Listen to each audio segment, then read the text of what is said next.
And going live in 3, 2, 1.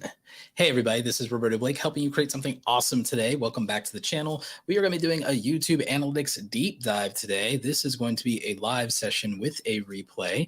And so we're going to be diving into all the juicy details of YouTube analytics. We're going to be going through probably my main channel with 500,000 plus subscribers. Thank you, by the way, for 556,000 subscribers, so like over 500,000. Thank you very much. And we're also going to maybe look at my podcast channel. You can check that out on YouTube by typing in Roberto Blake Podcast. It's also on Spotify, Apple, and all the other places. Should be linked in the description down below as well. We're also maybe going to look at my Faceless Music channel so that we can get some good data on these smaller YouTube channels, see how certain things compare. Two of these channels are monetized, so we can also look at that and compare those things. I also want to walk you guys through a little bit of the history of my channel because I found some interesting data looking at my channel before the pandemic and after the pandemic, and also the first 3 years that I was on YouTube. So this data in YouTube analytics that I have is really interesting. It's really juicy stuff. Also, I found out some interesting things about the new features with YouTube Shopping, the partnership with Spotify, but also that some of this applies to your Spreadshop and Teespring stores as well. And then we have these features, even for live shows, for tagging products, which is really interesting in terms of how all of that works. So very exciting stuff here. And I really think that this is going to be just like something that a lot of creators are going to actually make decent money from. I do hope the audio is coming in great for everybody. Are you guys are getting the audio in just fine from what I'm seeing in the chat? How do you get the items to show up? We're going to actually talk about that.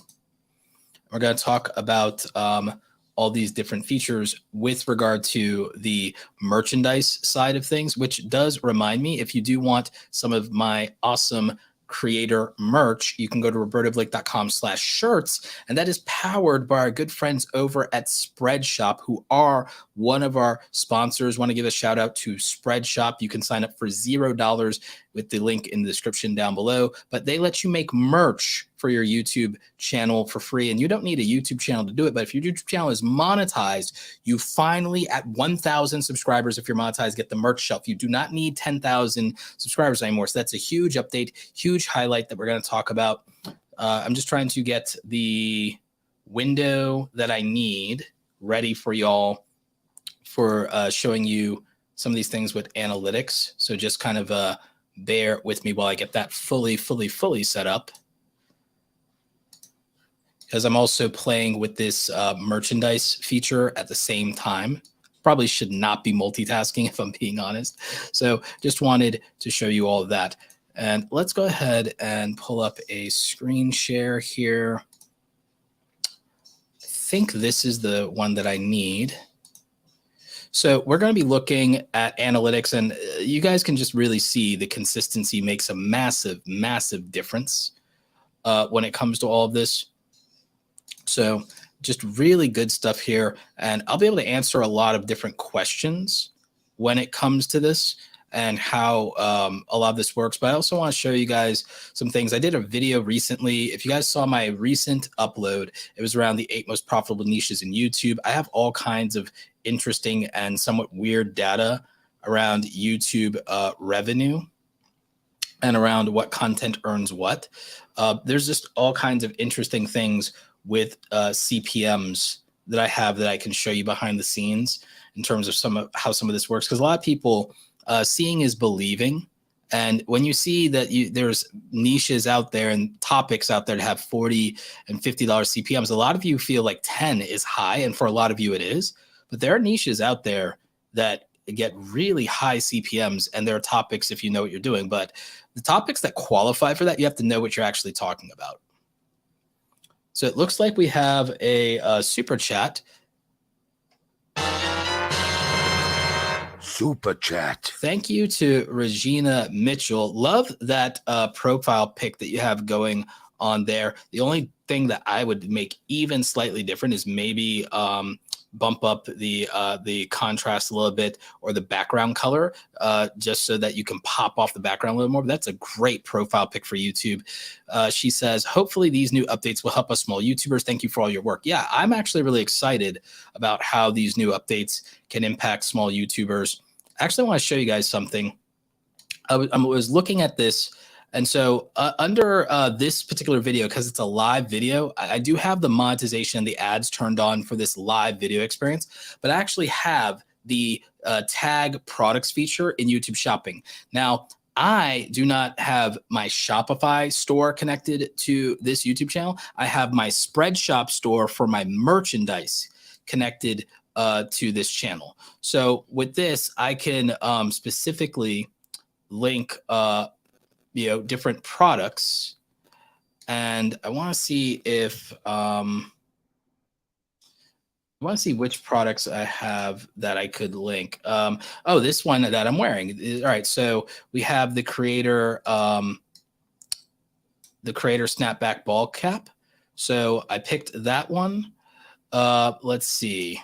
Let's type in hoodies, hoodie, and we can pick, what are some of the hoodies that I have that we could choose from? We could do the unisex hoodie.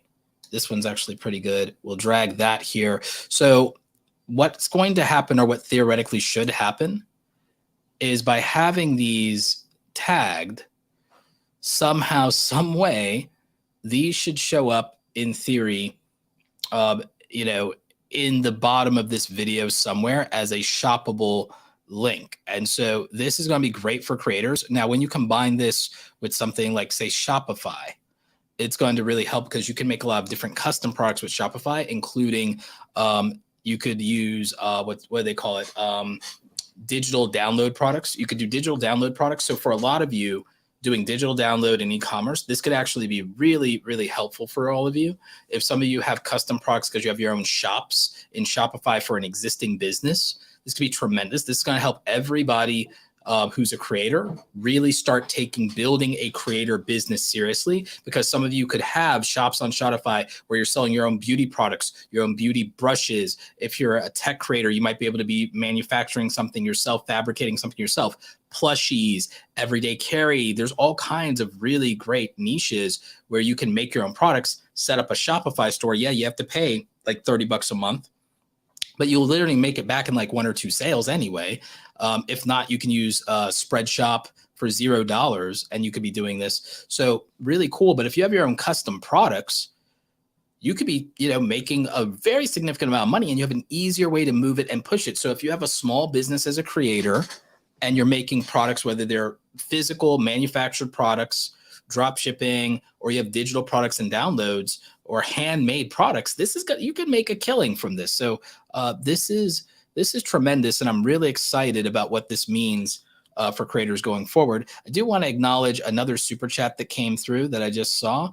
We have 2 more actually. So super chat. So we have another super chat from Noir et Blanc V. Thanks for everything you do, Roberto. Thank you so much for that, and thank you for the super chat. Appreciate all of you. And we have another here. You guys are being very generous.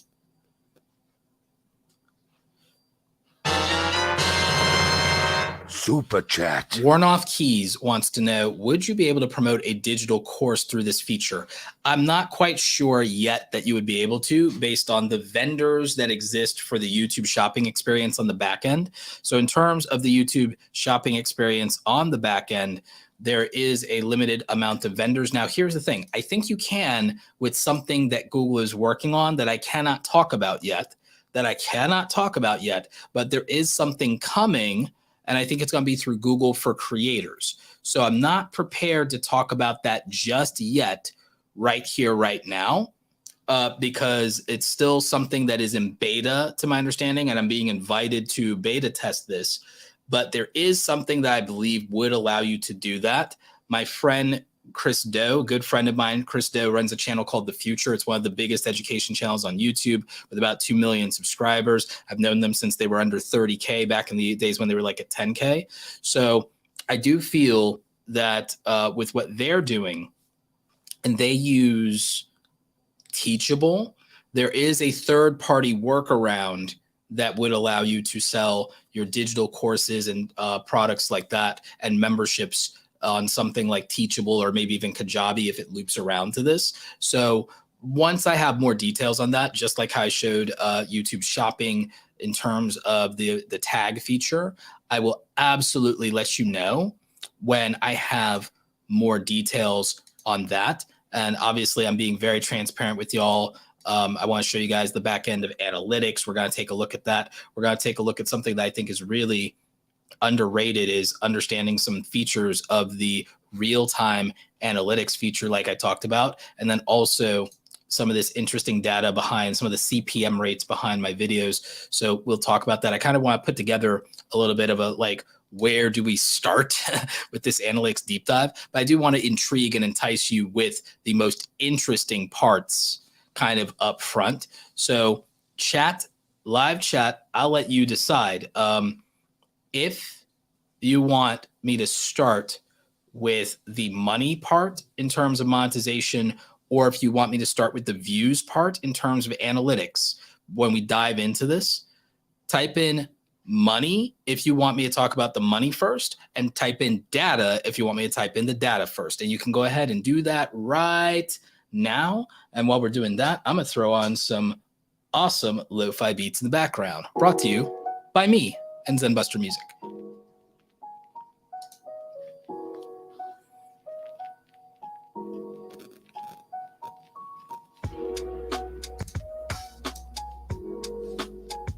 Okay, so we've got quite a few people that would prefer to have the data around real-time views instead of us talking about the money. Wow. Overwhelmingly, people want to talk about the data first and the money second. Okay. That's what it's looking like. Massive engagement. We do have a super chat here. What's the best way to reach 1,000 subs? I actually made a dedicated video on exactly how to reach 1,000 subscribers. In fact, we did a growth series this week on the channel. And the growth series we did on the channel tells you exactly how to get to 1,000 subs, how to get to 10,000 subs, what to do if you need your first 100. Then we talked about 5 of the tips you need to grow as fast as possible. Okay, so you want to talk about analytics. Let's look at real-time analytics, because real-time analytics is going to be the most helpful thing we can look at to start with. Let's start there. And let me adjust the screen size for you to help put it into perspective. I think you guys should be able to see this clearly enough to matter. Let's actually adjust it again there. Yeah, so this should be very clear for you. All right, so one of the most important things in YouTube is to understand how consistency impacts YouTube and how views work. So what I tend to do when I want to understand what YouTube is doing to my channel, one of the first things I look about is real-time analytics. Real-time analytics is exactly what it sounds like. It acts in real time. And so in real time, and it updates here every couple of seconds, and you can see it updating live right now, we can view and monitor the amount of traffic to the channel, and we can also get a guesstimate of the traffic per hour to the channel. And why is this important, and why do we measure this? Because when we know what's happening, one, this tells us what YouTube prioritizes. YouTube prioritizes and looks at what's happening in the last 60 minutes of channel activity and the last 48 hours of channel activity. So I actually start to think about these things and care about 24 hours, 48 hours, 60 minutes. And then because YouTube also in the dashboard measures weeks, months, quarters, and years, I think about that. And I think about it the same way in my business. I think about it exactly treating YouTube like a business. And I also look at it very much like the stock market. So when I go into real-time analytics and I see how these videos are performing, I'm thinking of these videos as assets. I'm thinking of them as stocks, and I'm seeing which ones are performing the most right now, which ones are the highest value, which ones are getting views, because it tells me what on my channel are people paying attention to right now and how much.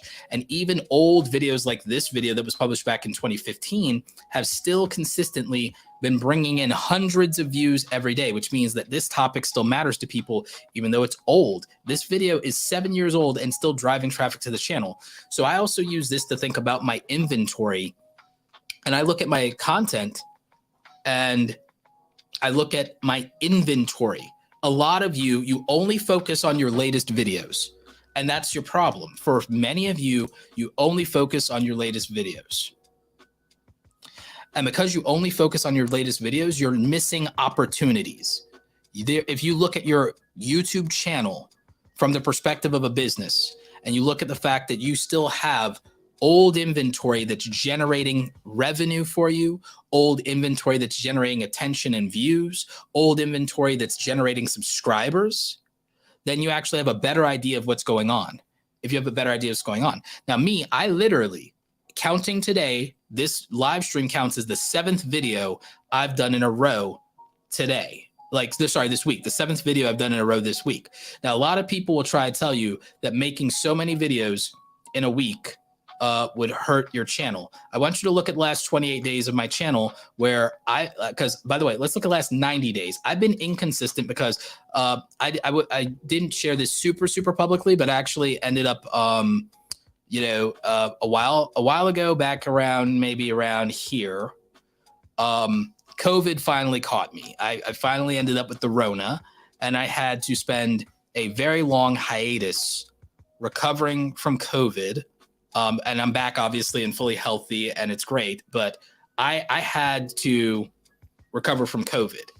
And so that was obviously very impactful to the fact that I made almost no content in the last 90 days. In the last 90 days, I made almost no content while I was recovering from COVID, right?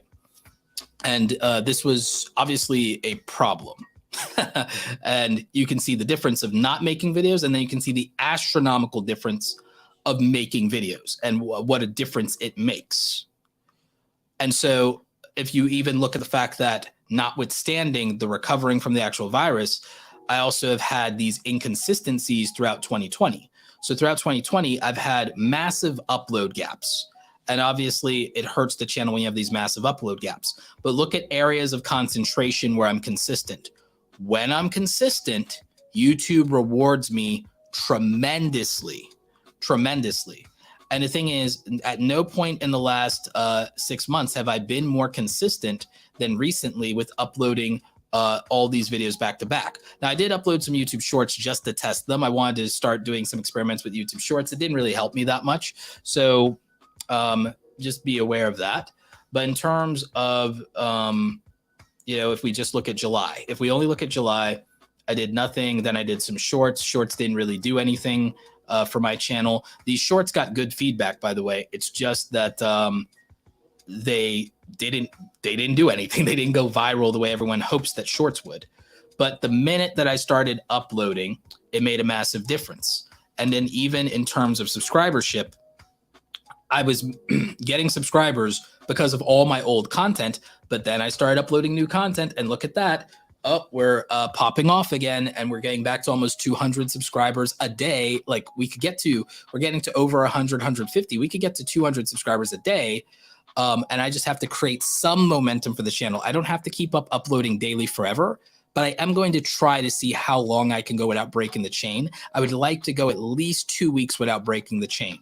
So I'd like to basically upload videos every day for at least the rest of the month. And then I would like to maybe see if I can do a challenge on myself and upload every single day in August. But we'll see if I can pull it off. If I can, I can. If I can't, I can't. But what happens here is I'm telling you that YouTube rewards consistency, and that YouTube, and it's not that I think the algorithm as much rewards consistency as I think that the algorithm measures consistency and it can reward it accordingly. And what I want to do is I want to show you something almost nobody does. I'll show you literally the lifetime of everything behind the channel here. I wasn't making real content back in the day. I didn't really do anything until 2013. So like 2013 is the only time that's relevant. Summer of 2013 in particular. So if we go into advanced mode, which is something almost none of you do, we go into advanced mode and we dive into my channel. I'm going to show you something very interesting. The metrics that YouTube offers, and all of you should check out advanced mode. It can be overwhelming, but every single one of you should learn what these things are, because a lot of you say the algorithm is a mystery. I've watched so many videos from so many big YouTubers where they say the algorithm is a mystery. No one can know the algorithm. YouTube doesn't even know the algorithm. We know enough. We know enough to take meaningful action. We know that YouTube rewards. We know that click-through rate is necessary, so we have to do the things to get the click-through rate. We have ways to measure click-through rate and impressions. We know, and YouTube has straight up told us, that if we want more impressions and more reach, the videos have to perform and have good average view durations, good watch time, and so basically they're measuring response. So we have to keep people intrigued, people watching to the end, and people clicking on more and more of our videos. So the more we do that, the more YouTube rewards reach and impressions. Then if we get titles, topics, thumbnails, and timing right, the click-through rate goes up. We get views, we get watch time if we perform well with the edits, and so on and so on and so forth. So it's not like we don't know. We know the things that we really need to know, and we have a way to measure them. What I want to show you is this. I want to show you and compare videos published, and then I want to show you another metric in terms of subscribers. Okay, so videos published, and then I want to show you subscribers. I've published 1,500 videos, almost 1,600 videos on this channel at some point. And I'm showing you lifetime metrics here, and I want to make a point. The only big spike here, this one's a big spike in subscribers, and that was at some point in that was a really good day in 2020. That was a really good day in 2020. There just happened to be a really good day in 2020 where I got 3,000 subscribers in a day. That's there. I just had a really good day in 2020. But if you look at this, I want to show you something. I want to take this back by the years. So in 2022, I've barely published. I published 26 videos. That's it. That's not real effort on my part. That's not a lot. That's not deserving of a lot of outcome.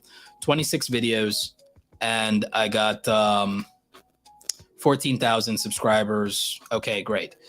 I want to show you 2021, because again, I want to compare. I want to show you guys my life during the pandemic, and then I want to show you what my YouTube life was before the pandemic. So last year, I published almost nothing. I published 45 videos. Now that might sound like a lot, but for me, 45 videos is nothing in terms of output. 45 videos is nothing. I used to be a daily content creator. I used to go daily with these kind of videos, and you'll see what used to happen when I went daily. I used to literally make daily content, and it was working. And I still actually, now that I'm over the Rona, now that I'm over the virus, I do have the ability to make daily content, just like I did this week, and it didn't kill me. It's actually, I have a very good system for it. The quality is great. The response is great. In my niche, I just need y'all to understand, in my niche in education, it doesn't matter how many views you get the first day. It doesn't even matter how many views a video gets the first week. Our videos get 90% of their views after that, and sometimes after 30 days. My best video of all time got 90% of its views, which it got over 1 million views 6 months after I uploaded it. I need you all to know that my best video got 1 million views plus, and it was all after 6 months after I uploaded it. So what niche you're in does matter when it comes to YouTube. And I'm going to show you more of, I'm going to do a whole thing where actually I'm going to show you the years, the pandemic years versus the non-pandemic years, because I actually have a tool here in YouTube called Compare To. And this is an advanced mode in your analytics, and we can compare them side by side because I want to show you something. This is going to blow some minds here in a second. So I'm going to pull up a specific time period. So what I'm going to do here is I'm going to show you guys what my channel was doing back in like 2017, just as a point of reference. So let's go and let's look at what happened to my channel back in 2017 as a point of reference. And then I'll kind of show you kind of like what my life before the pandemic was like for 3 years before the pandemic, and then the last 3 years of the pandemic. So back in 2017, I published 235 videos, got almost 8 million views, and generated 100,000 subscribers in a year. 100,000 subscribers in a year. Let's go to 2016. So let's go and let's type in 2016. How many videos did I make in 2016 and how many subscribers did I get? In 2016, I got 100,000 subscribers. I made 300 videos. I made 300 videos in 2016 and I got 100,000 subscribers. What about 2015? Let's go to 2015. So we go 2015, and this is all going to matter. So just bear in mind that this all has a point to it. 2015, I went. This is the first year I think I went daily. I think I went daily this first year. Maybe it was 2014. 365 videos, 50,000 subscribers. So the following year is when I could generate 100,000 subscribers a year. This is basically when you could start to say, I started to figure things out and I really got my momentum and I had my mojo. By the way, here's the videos I was making back then, by the way. Back then when I was growing, best free video editing software, Premiere Pro, video editing tutorial. I made 100 subs, design, graphic web design, tutorial, best software. I did a little bit on the weekends. I would do movie reviews on the weekends. Getting started in Premiere Pro, Mac versus PC, budget graphic design laptop, how much money do graphic designers make? So again, I was doing video editing, a little bit of online business, Premiere Pro video editing tutorials, graphic design tutorials, thumbnail tutorials, camera gear reviews. So I was doing a lot of creative services work. It's very similar to some of the creator niche stuff I do now, except it's less freelancer focused, more creator focused, but it's very similar. In fact, by the way, we will have video editing tutorials coming this week or next week. We'll be doing video editing tutorials. So I was doing basically a lot of tutorial content, a lot of how-to content, and I started making a little bit of stuff helping other YouTubers in 2015. But what about 2014? What was going on in 2014? I want to show you this because I think the growth tells a really interesting story. Remember, I started doing YouTube seriously. By seriously, I mean weekly content, at least weekly content, back in 2013. So in 2014, I did 250 videos. I only got 14,000 subscribers out of it. Well, what about 2013? What about those humble beginnings? I want to show you this. So what did I do in 2013?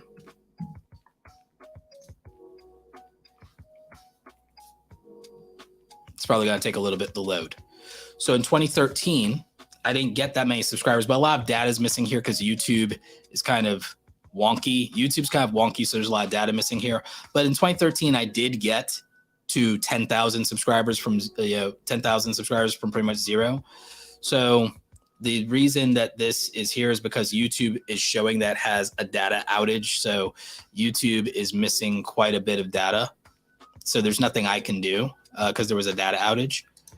But when you look at this timeline and you look at 3 years of my channel, it took those first 3 years to do very, very well. But it took me in that time period of 2013 through all of 2016, publishing almost 1,000 videos to get this outcome. So what happens if we go from 2017 to 2019 though? So if we go 2017,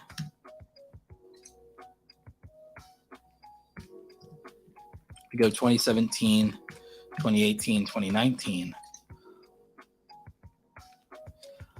I published half of the amount of videos across those 3 years, but I did get a considerably more subscribers, almost almost double. I want to say about 150% more.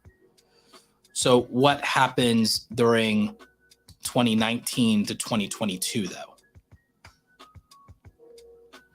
What happens? Let's take a look here. Let's compare period over period. So this is comparing the early days there in terms of videos published, but we kind of have an idea about that. And the amount of subscribers, we can see the difference here. What happens if I compare 2019 to 2022, like 2019 through 2022 though. What happens over the course of that time? Hang on.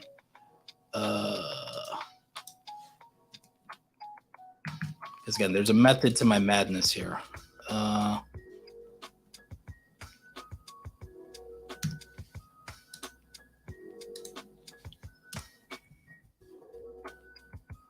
Enter. Oops.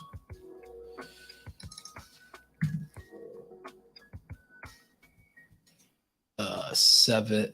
Let's just go to 622 there, and then we'll go 19. And we'll go to 06.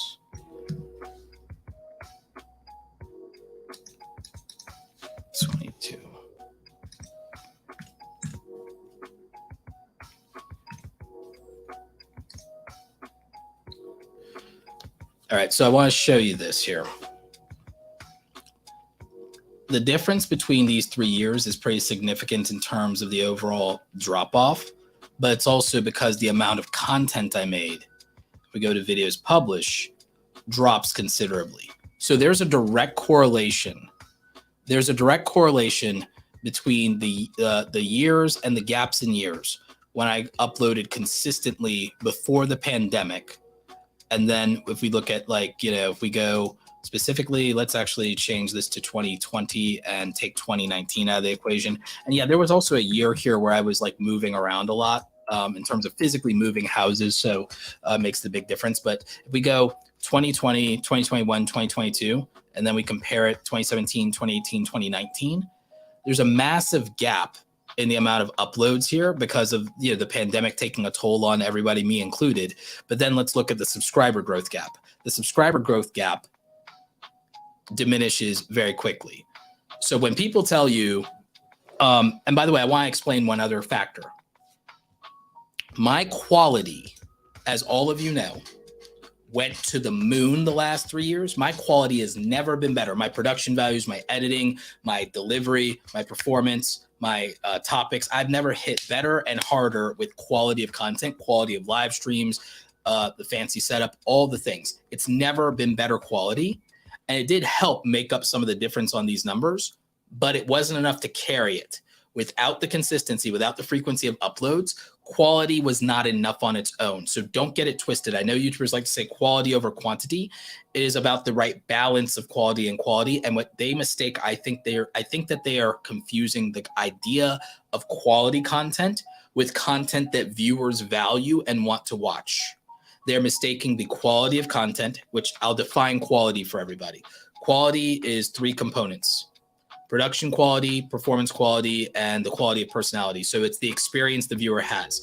Do I like your personality and how you communicate? That determines whether I like the content. So do I like it? Do I like your performance on camera? Do you have the right energy, the right tone, the right performance? Are you delivering? So that's real. And then there's the production value: good audio, good lighting, good video quality, good editing. So those experiences do matter. So quality is experience, and value is about interest, excitement, curiosity. So value for the viewer comes down to topic, title, thumbnail, and timing. Quality comes down to production, performance, and personality. But what about quantity? Quantity is about consistency and frequency. Quantity is about consistency and frequency. So the thing is, showing up and being good, being great some of the time is not as important as being good every day, if you could do it every day, or being good every week, or not missing a week. People who show up for you get a better commitment out of you. People who show up for you get a commitment out of you. It's very nice and very exciting when you have creators like Mr. Beast and Ryan Trahan, and I take nothing away from them. But I do not think most content creators should pursue spectacle content and knocking out of the park. I don't think most content creators, if they're honest, have the talent of James Johnny or Patty Galloway to make a video once a month that's going to knock it out of the park. I don't think that everybody can knock it out of the park once a month. I think that a lot of content creators here could make really good, very serviceable content. And if they showed up for an audience 2 to 3 times a week, or if they showed up every day, or if they live stream every day. I mean, look at Emily D. Baker. That's about what do people care about? What are people interested in? So that matters. Now, there's niches where this does better, and there are niches where it doesn't. So you do have to pay attention to things like what niche you're in for what I say to make sense. Because again, your mileage may vary based on your niche, based on your type of content, what it takes to make your content. But some of you're trying too hard when there are things that are more effective that require less energy. You could be more efficient and it would make a difference. Melly Senko, what is up, Melly? Let's see, $9 super chat. Thank you very much. Super chat. Melly says, getting started paid on IG making reels. I made my first $5 from Amazon affiliate program. So excited. I'm also in school for UX and UI design. Thank you for the videos. They've been super helpful. YouTube is next. Thank you. That's also good information. Spreading your content around. Instagram Reels is paying creators. There's a bag out there. TikTok, you guys know that I have mixed feelings about TikTok. I see what's going on with some of the China stuff. It bothers me a lot. I also don't love the culture, the youth challenges, people getting into hospitals, people getting hurt. There was a really tragic incident this last week with somebody chasing TikTok cloud, and it cost them their life. It's really bad. It's like I don't really love TikTok as much, to be very honest with you. I like what YouTube is doing with shorts. I don't entirely blame TikTok for all of it. It's just a culture thing. So I just think we have to be thoughtful about these things, but I am excited about more creators branching out and doing things like Instagram Reels and other things like that are making them money. James Dean says, Sneeko has been streaming and uploading every day and gained 40 subscribers in 2 weeks on his second channel. See, there you go. I think that once you understand that, hey, I've got my performance down, so my quality, quantity, being consistent, showing up all the time for my viewers is not going to make my content worse. I think that once you know that you've got your stuff down, that actually makes a difference and that actually matters. A lot of people, again, I think they're going overboard. I think that the quality thing is kind of more about not feeling embarrassed or feeling less than it is about actually making better content in a reasonable way. Because that's the other thing. I don't think people are approaching content in a reasonable way these days. I think all they're looking at is the people doing the most unreasonable version of making content and trying to emulate that. No reservations. Thank you for the $5 super chat. You helped me out a great deal. Excellent stream. Do you do consultations? Yes. AwesomeCreatorAcademy.com. Linked in the description down below. AwesomeCreatorAcademy.com is where I do coaching and consultations. So you can definitely hit me up there. But yeah, I honestly believe that if you look at the data that I have, and I have some of the most massive data, and I'm very transparent about it, some of the most massive data. And if you really look at it, it's undeniable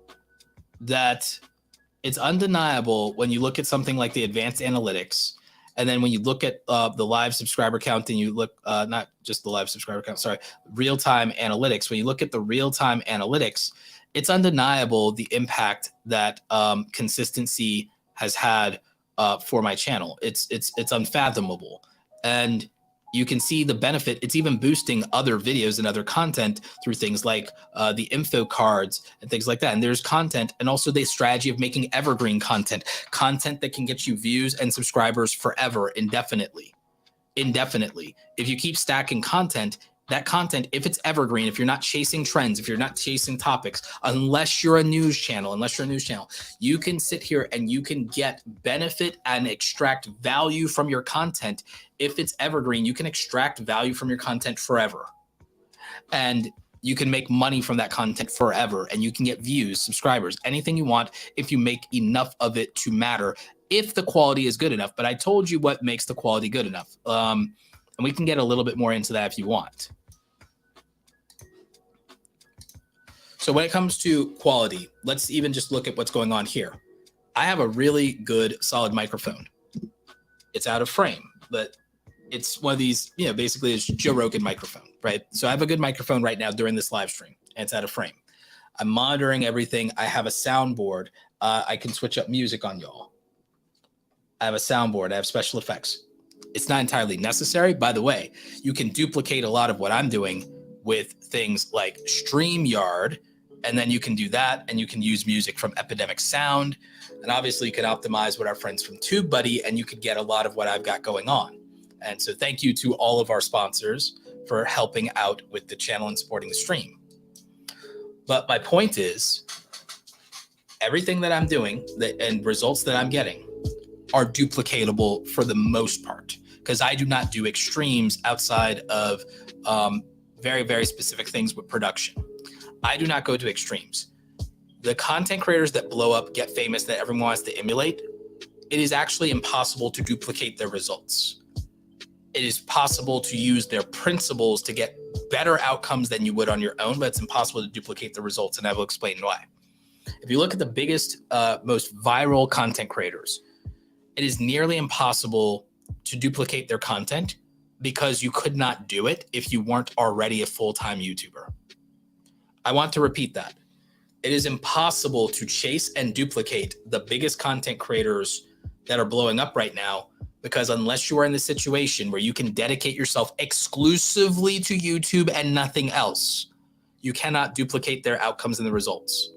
None of you can take 30 plus days off to make a 30-day series where you travel across the country like Ryan Trahan. None of you can do a Mr. Beast challenge. And even when they were doing budget content, most of you still wouldn't be able to do what they were doing, because Mr. Beast had to essentially drop out of college to pursue YouTube, and had to skip school to pursue YouTube, to do his early, cheap version, budget version of viral content. It required time where he didn't have money. It required time where he didn't have money.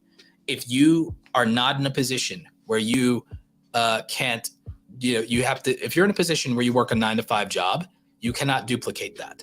You cannot duplicate a 12-hour or 24-hour challenge video if you work a 9-to-5 job. It's not a reasonable thing for you to do. Even if you can make it an affordable, extreme challenge, you don't have the energy, time, capacity, and capability to do that and get up and then go to work and do your job. And the only way you could do it in theory is if you tried to do it using up your paid leave time. And that puts you in a very bad situation. So again, it's not reasonable for a lot of you to try to do things that blow up. That's why I do not think for working class content creators that you can go viral on purpose, but I do think you can grow on purpose, but I don't think you can blow up and go viral on purpose. And that's my thing. It's a lot harder than it looks on camera behind the scenes to do this. And then there's funding for some of these projects. A lot of it is financially inaccessible. If you were a small business owner, it might be different. Small business owners who then decide, I want to be a YouTuber. People who are independent licensed practitioners, who are professionals, people who might be a lawyer or something like that, or a tradesperson might have an advantage because they have control over their time. I'll tell you a secret about my YouTube success. My YouTube success was predicated on the fact that as a freelancer, I had time control. It's not that I had unlimited time, it's that I had control over the time. And so as a freelancer, having control over my time made a difference in becoming a full-time content creator. Kofi, good to see you. Shorts versus longer videos, 4 to 6 minutes versus 8 to 12 minutes, which is better? Not for ad revenue, but growth, retention building, and a brand. Most of my comments appreciate shorter, but I was told to make 8-minute a minimum. So here's the thing. If you're growing fast, making content that's 4 to 6 minutes, and you're getting a massive amount of subscribers for doing that, then it's theoretically worth doing. If you're getting views and subscribers out of it, if you're getting 15% click-through rates, you can keep doing it. If you're getting like 15% click-through rates, then sure. If people are rewarding higher click-through rates to the shorter content versus the longer content, and you're not cheating the shorter content by skipping things or watering it down, by trying to make it as short as possible instead of delivering the goods, I don't have an issue. Here's my problem. Shorter content is more competitive for retention. It's more competitive for retention. If you wanted to have a video that was in the top 10% of retention, the shorter you make it, the harder that is. Let me just give you an example. If you want to be in the top 10% of videos, compete in the top 10% of videos that are 4 to 6 minutes long, your retention rate needs to be about roughly 80%. You need to have 80% of people watch a 4 to 6 minute video from beginning to end. I'm telling you the secrets of the algorithm. I told you it's not clickbait. It's not clickbait. I can tell you. And I can tell you that, by the way, why do I know these numbers? Why do I know these numbers and why they're exact? I have 3 major reasons I know these numbers, and I can tell you exactly the numbers behind retention rates and watch time and completion rates. I attended Mr. Beast's sessions at Vid Summit the last 2 years, and therefore I got to see the Excel documents and the spreadsheets at that presentation. And you can't go to that presentation unless you buy a $1,200 ticket. So I went to those sessions. I have the recordings of those sessions as a Vid Summit ticket holder. So I have access to that data anytime I want. So that's why I know that. I went to a session with Todd Beaupre, who is one of the chief product officers over at YouTube, and primarily works around, say, the algorithm. And I went to his presentation the last 2 years at Vid Summit, where he presented data from YouTube. And so that's why I have this data. That's why I know. That's why I don't have to guess. I know. So I know what the top 10% performers, the people who get the most views on YouTube, I know exactly what the retention rates that they hit for the range of how long their videos are. And most of you never considered that the performance metrics for videos are determined by the length of the video, because none of you have looked at this chart in your YouTube analytics that I'm about to show you. So none of you have gone into, let's go to my 1,000, since this video is kind of getting some traction, let's go to the video I uploaded earlier this week that's got 12,000 views, converted 200 subscribers, not doing bad, decent ad revenue, yay. And it's outperforming my typical videos by quite a bit. Literally, YouTube is telling us all about the algorithm right here. And I'm going to make this bigger on screen for all of you. Whoops, I did that backwards. But I'm going to show you this. And anyone who wants to screenshot this, because I'm going to go to what I think is a more important tab here in a minute. So anybody who wants to, now's your chance. Screenshot this. And this is the moment. By the way, this is the moment to share the stream too, because I'm about to go really hardcore into the algorithm stuff, like really deep into the algorithm stuff. Because I have another source for this data as well that I'll get into in a minute. Besides my own content, I have another source for this. But so I went to both of the Mr. Beast presentations, and I went to, plus he did a presentation at VidCon this year as well, but it was the same data that I got last year. It was new data, but it was the same information, but it was new data. It was just an update to last year, so it was like relatively the same, 80% the same.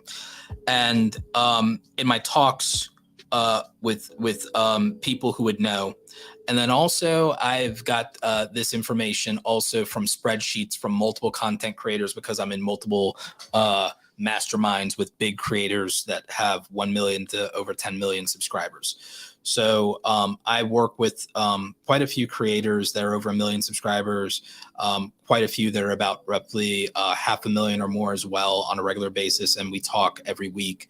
And so I've seen upfront the data and their own spreadsheets, because what you guys don't understand is a lot of us, we're data nerds. We use spreadsheets for everything. So again, screenshot this, because this tells you a lot about how to make a video perform better, and it is important. And now I'm going to go into the percentages you need. I'm going to show you a chart you've probably not looked at in YouTube's analytics. So if you go into here under engagement, don't just look at average view duration, because that's important. Go to the engagement tab in an individual video, And yes, you do need to look at average view duration and average percentage viewed, APV. You do need to look at that. I'm going to tell you what your APV number needs to be based on some of the length of your videos, because it is important. At least, again, in my opinion, it's very important, and it was in these presentations. Let's see. And give me a second, because there's something I want to show you here. And then I'm going to tell you these numbers. So you see this retention graph here? This is important, and we always talk about the first 30 seconds and what percentage of viewers drop off. But what most of you never do is you never click the See More tab for any of this stuff. And so we can see our audience retention, but a lot of you never click this down button to see relative audience retention. And so relative audience retention is the thing I actually care about. And I want to tell you why. This reveals the truth of the YouTube algorithm in a very important way. You always in life want to strive to be one thing, above average. You never want to be down here in the valley of average, and you never want to be in the valley of below average. But notice that what is average or above average is relative to the amount of time consumed on a video. So it's relative to time.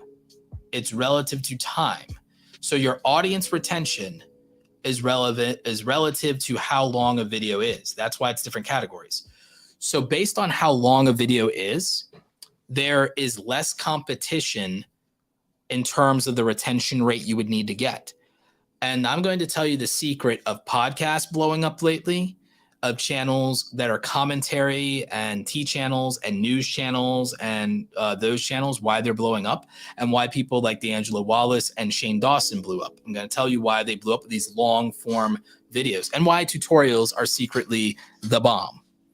Because if you make a video, if you want to be in the top 10% of videos on YouTube and you make a video that's 3 minutes, if you make a video that's 3 minutes, your video has to be over 80% retention in those 3 minutes. If you make a video that's 6 minutes, it needs to be 72% retention. And if you make a video that's 10 minutes, it needs to be 61. If your video is 15 minutes or longer, your retention rate needs to be 50% to be in the top 10% of all videos in YouTube. And if you make a video that's over 30 minutes long, like when Shane Dawson was making documentaries and when D'Angelo Wallace makes exposed videos and so on and so forth, if it's over 30 minutes, to be in the top 10% of YouTubers, your content only has to be 49%. So the difference between 3 minutes and 30 minutes is the difference between 80% and 50% of terms of retention. So it's really hard to keep people invested for longer periods of time. But when you do, you're rewarded, even if it's initially a smaller group of people, but they're staying on YouTube longer because all YouTube wants is, wait for it, YouTube wants people on YouTube as long as possible.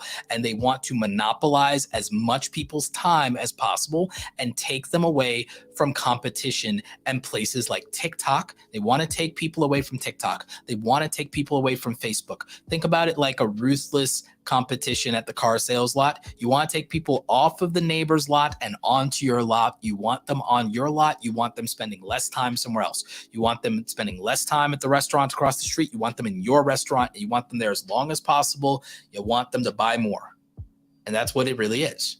And the longer you're on YouTube, the more YouTube gets to put ads in front of you. And the longer YouTube gets to put ads in front of you, the more money that YouTube makes. So just can't keep these things in mind. This is how, it ultimately works. Now, there are a couple of super chats I think I missed. I want to make sure I get to them. So let's roll some of this back here. I'm looking for them.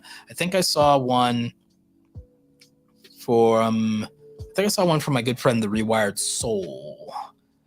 So I'm looking for that. And I see two more here. I'm definitely going to get them. I'm not going to skip them if I can help it. Just bear with me, everybody. Just bear with me. And you know what? I'm going to play an ad while I'm looking for these super chats real quick.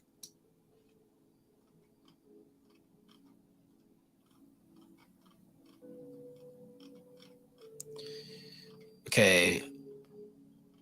Let's see. I did get no reservations super chat about consultation. So I did get that one. So I'm not that far behind. Shikave Syndrome says, cooking videos are almost always evergreen content. Yes, they absolutely are. And it's a really good niche. Has a lot of opportunities. There is a wonderful YouTuber. I think she's Jamaican or is she Caribbean? Auntie Donna. She's been doing a lot of videos. My mom loves her. Healthy Bearded says, Roberto, you're one of the legends, starting to use your methods and seeing real results. Thank you. I really do appreciate that. That is awesome. Always glad to hear that. We did cover shorter versus longer, and that's actually where we're focused right now. So I'm not too far behind on these super chats. Let's see. Avoid one-hit wonders. Don't emulate them. It's also bad to emulate super lucky. It doesn't make the news when luck runs out. That's fair. That's somewhat fair. And again, it's no offense to any big content creators. I'm just telling you that it's like very hard to do what they do. They're not lucky as much as they have circumstances you can't duplicate easily. MMDVG says, why do views suddenly flatline or drop when a video performs well? The click-through rate, retention rate would be good as well. Sometimes what happens is that when it performs well, it's now tested against a larger audience. When it's tested against a larger audience, then it's not going to perform as consistently because it's trying to figure out, it's seeing who will respond to it. And so it can be good, it can be bad. It's testing the waters. It's out there. Think of these, when YouTube videos go big, then they have to go and they have to play the numbers game again. So now they're shooting their shot with every viewer, with every potential viewer rather. These videos out here shooting their shot, just trying to see what happens, see if they can make some magic. So it doesn't always work out. So it's hit or miss.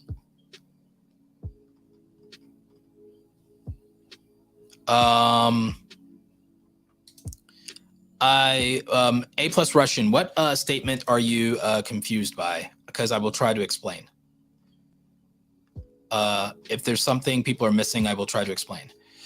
This stuff is going to be in your upcoming book. The one I pre-ordered, everyone else needs to pre-order. There is stuff that is like this in the book. I didn't want to go over too many people's heads.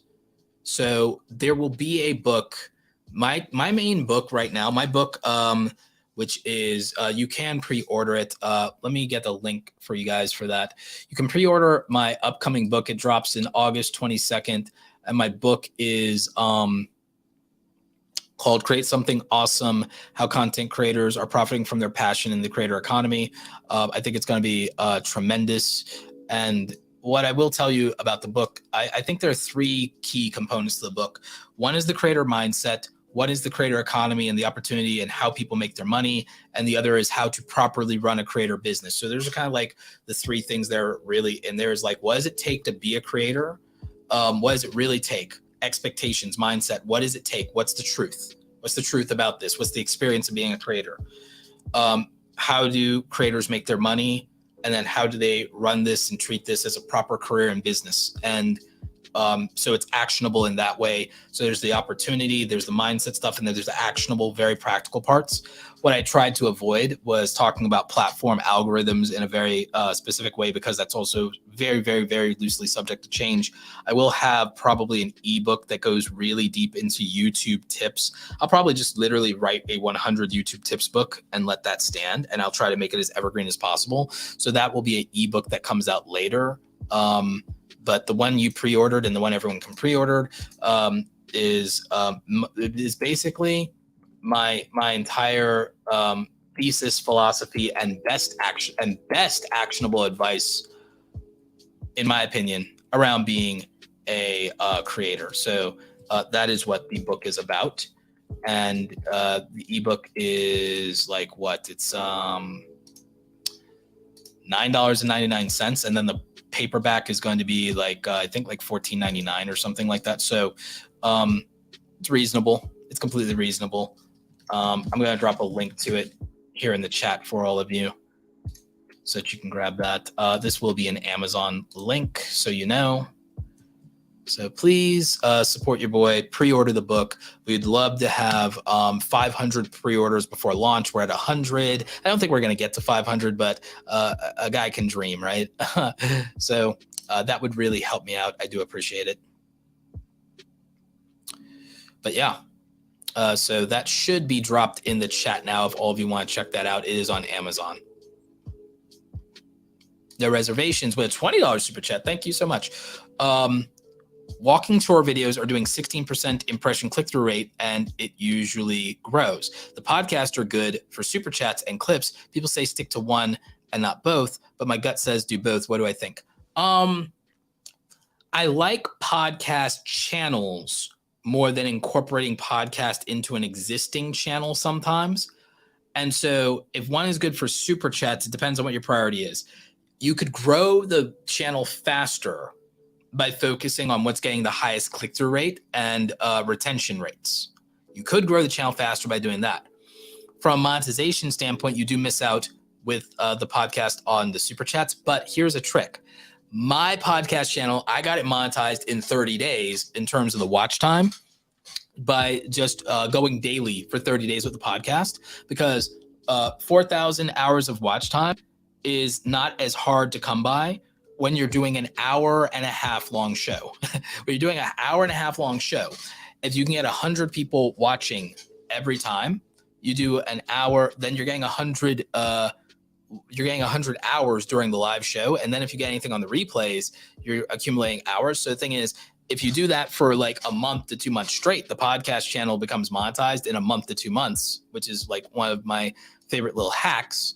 And then you end up with a monetized podcast channel. You get all the super chats. And so it just depends on what you value. If you value the growth of the channel in views and subscribership and the momentum that comes with that, or if you value the revenue more. And there's not a right or wrong to that, as much as it is a matter of what your priorities are and why. And that's fine. So just think about that.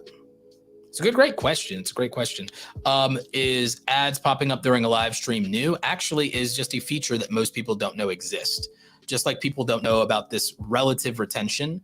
This relative retention, by the way, we can look at another video and I can show you it for another video, because like I said, it does depend on things like video length. So let's look at a different video. And you notice this changes. And this is a different video of a different length. And again, for some reason over in this category, I'm above average here. And this video performed really, really well, by the way. This video on the what was that video? Video was like 6 ways to make money online that actually work or something like that. Or, 6 profitable niches for making money online. So it's another one of my niches videos. So this video did relatively well in views, very good CPM base over here. So, very good money relative to effort. The retention on this was okay, but what I would need to be hitting in terms of retention to get the most mileage out of this, to get the best possible outcome for this video, my target goal for most of my videos needs to be hitting around 50% retention, because at 50% retention or better, I'm in the top 10% of videos for the length of my style of videos. So again, this is why I said that like people like Shane Dawson were blowing up in the algorithm back in the day. If you're wondering why everyone has a podcast channel and why podcasts are blowing up, it's twofold. Podcast channels retention rates and average viewer durations are higher. And since they're in an extreme end of the algorithm, the amount of view duration they need is lower to blow up. The same thing for all these, the law tubers, the law tube live streams. This is the retention rates they need to completion for the outlier, because almost no one makes super long content. It actually matters. And this is also true, by the way, for my music channel, when it comes to how my music channel, when I do mixtapes and I do 10-hour sleep session videos, it really works a lot well for my music channel. My music channel almost got monetized last year, but because I didn't upload enough, I missed monetization by 200 hours. By 200 hours. I missed the monetization qualification by 200 hours. Can you imagine how pissed I was? Like 200 hours. So so you can see how it does matter to pay attention to these analytics.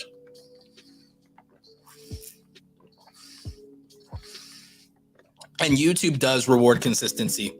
I wouldn't say it punishes you for inconsistency as much as it incentivizes consistency. It incentivizes very specific things. Now, you can get around consistency if there are very specific circumstances where you can get around consistency on YouTube. But even showing you guys the data and telling you guys again,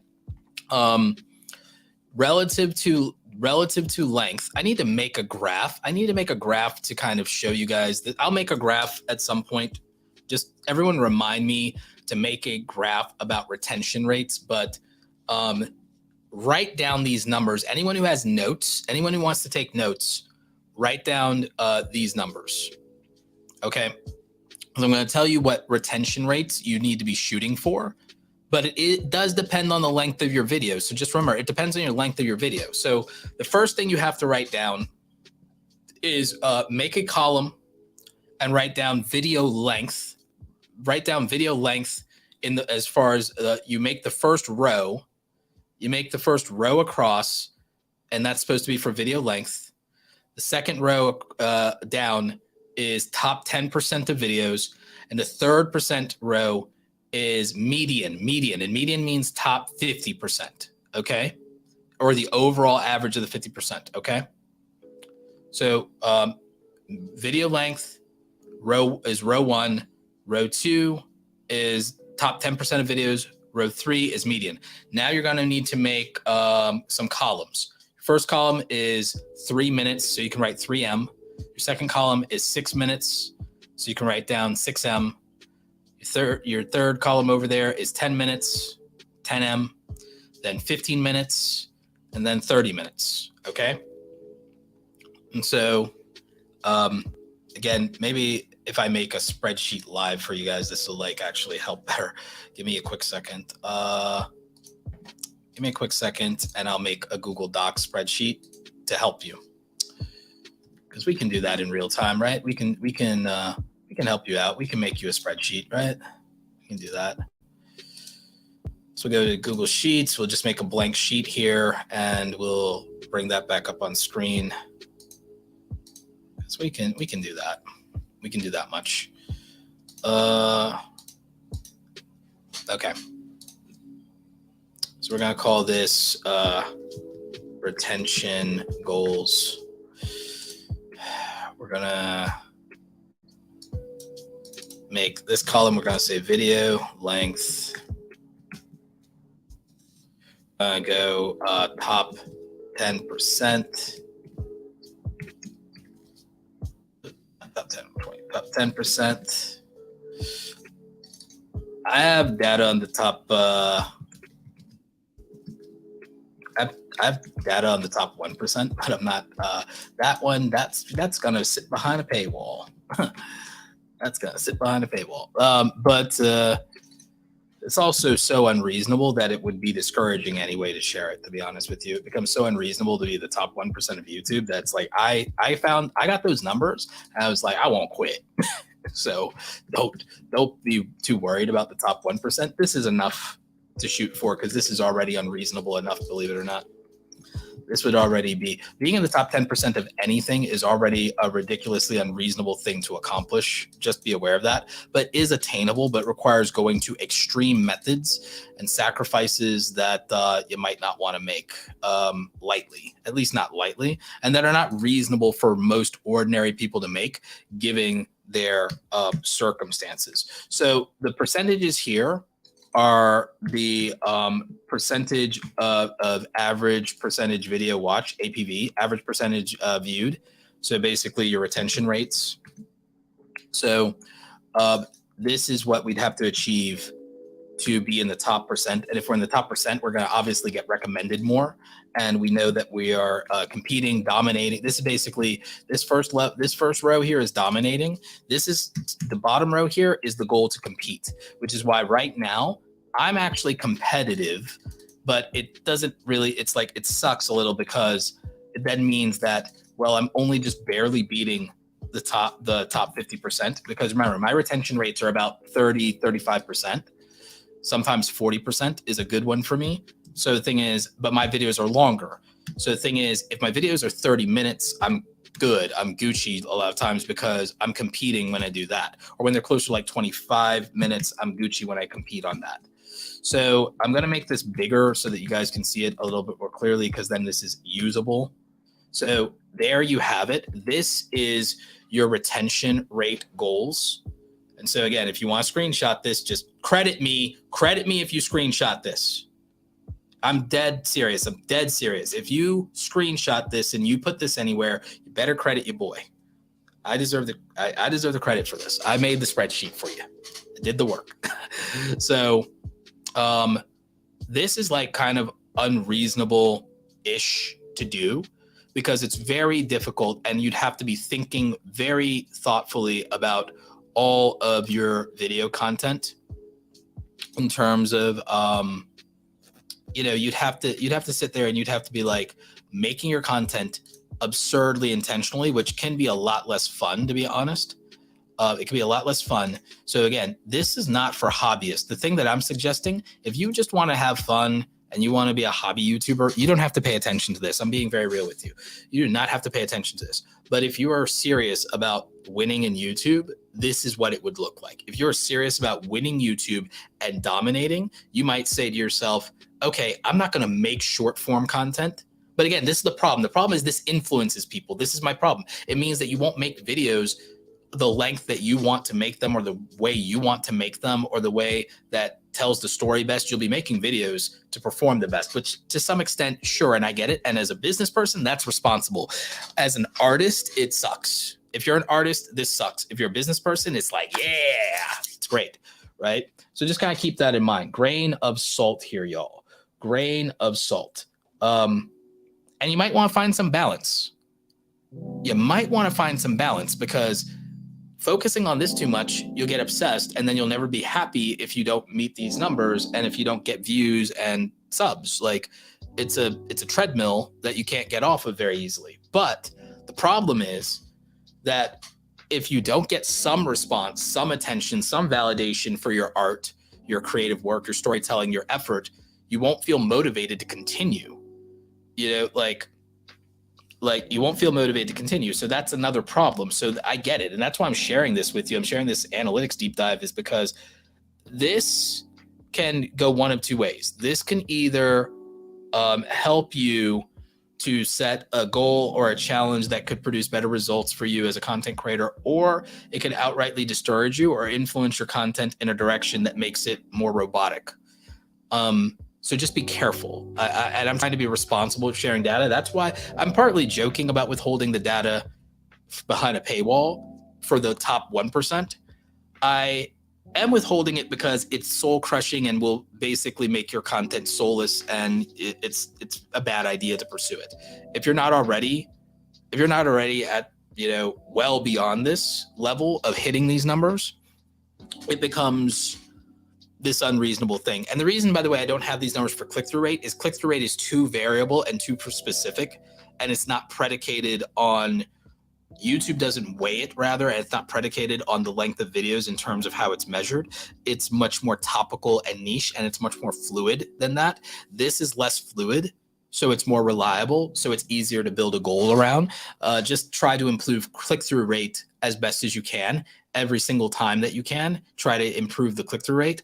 But in terms of view duration, this will come down to pacing, editing, performance, storytelling, audio quality, video quality, narrative, all these things. And so this could maybe even help you make better content. But this could help you make better content. It could, but it could also help you make more soulless content. So I have mixed feelings about it. But let's see what you all have to say about this. Let me see what y'all are saying about this in the chat, because we also have some super chats. Matthew O'Brien, thank you. A lot of creators are sleeping on live streaming when it comes to growth and deepening the emotional connection to their subscribers. Any tips on retention for the first 30 seconds of a live stream replay? Make it with the viewer in mind and just like really be animated in those first 30 seconds. Pitch the value. Some people use branded intros, some do not. I only really think a 3 or 6 second really cool logo pop-up or intro pop-up is okay for that, unless you really are a show. And it could also give people time to get into the content, but always format with replay value as a podcast or as a live stream, keep replay value in mind. And I would say those first 30 seconds, think almost like a regular YouTube video. Just remember, that's part of why I also even have the switcher setup is I have the switcher set up, I have the visuals, I have StreamYard. Again, thank you to StreamYard for sponsoring this video. Link in the description down below. Try it for $0. Thank you, StreamYard. So another StreamYard shout out. But I have all this stuff and I have these fancy setup stuff to try to keep the retention. I mean, I've been able to occupy almost 300 of you live concurrent viewers. So thank you for that. Thank you, by the way, 300 live concurrent viewers across platforms. Really do appreciate all of you. This has been great. So yeah, I think that the main thing for the first 30 seconds is to be very animated and to have a good way to get people into the show and get them excited. Let's see. Kofi says, I felt great at 50% on shorts, but short videos, it's rough. That's why I was showing you this data is it's rough. It's more competitive. It's more competitive. But this is also why I sometimes don't like sharing this data is it discourages people and it makes them feel they're not doing as good as they thought they were. So sometimes that's why I share data to be as helpful as possible. But here's the thing. I also know it's soul crushing. I also know it's soul crushing and devastating to feel like, what you do isn't good enough. So I get it. I respect it. What percentage of creators have at least 1,000 subscribers or more? What I do know is I know that 90% of creators, I've been able to confirm this, 90% of creators don't have 10,000 subscribers. That's what we do know. We know that 90% of creators do not have 10,000. That's what we know and we can confirm. We can also confirm that about 300,000 creators have 100,000 have a silver play button. About 30,000 or so have gold play buttons, and less than 3,000, I think it's less than 2,000, but it's absolutely less than 3,000 have diamond play buttons. So those are the numbers that we absolutely know and can confirm. So we can confirm the number of play button holders. So we know that, and we know the number of channels with 10,000 that have less than 10,000 subscribers is 90%. And we know that there are 3 million creators in the YouTube Partner Program. That doesn't mean that there are only 3 million with 1,000. It means because the YouTube Partner Program is not available or eligible in every single country, and there are people with the subscriber count requirements but are not eligible for other reasons. So what we know is that there are 3 million in the partner program, 300,000 with silver play buttons, 30,000 with gold play buttons, and 3,000 or less with diamond play buttons. So it literally comes in threes. It literally comes in threes at this point. Those are basically the numbers we know, rounded. Those are the rounded numbers we know. So we know 90% of content creators do not have 10,000 subscribers. That's why my main focus for YouTube growth videos is the 0 to 10,000 range. But unlike other people, what I'm planning to do is I'm planning to do 10,000 to 50,000, 50,000 to 100,000 style videos. And then I'm planning to do workshops and deep dives like this 2 to 3 times a month, and then channel reviews once a month if I can pull that off as far as my Sunday schedule. And this will help people that whether they're beginners, intermediate, or advanced. The live shows will help people whether they're beginners, intermediate, and advanced, because you'll get weird stuff like this. So that will be very, very helpful. Nard Villain, longer can be better than shorter if you can pull off the retention. And the hard thing with long videos is stopping the early drop-off rate. So it's easier said than done. It's easier said than done. It's not necessarily better. Remember, the gap in competition between 10 minutes and 15 minutes is what? It's like 7%.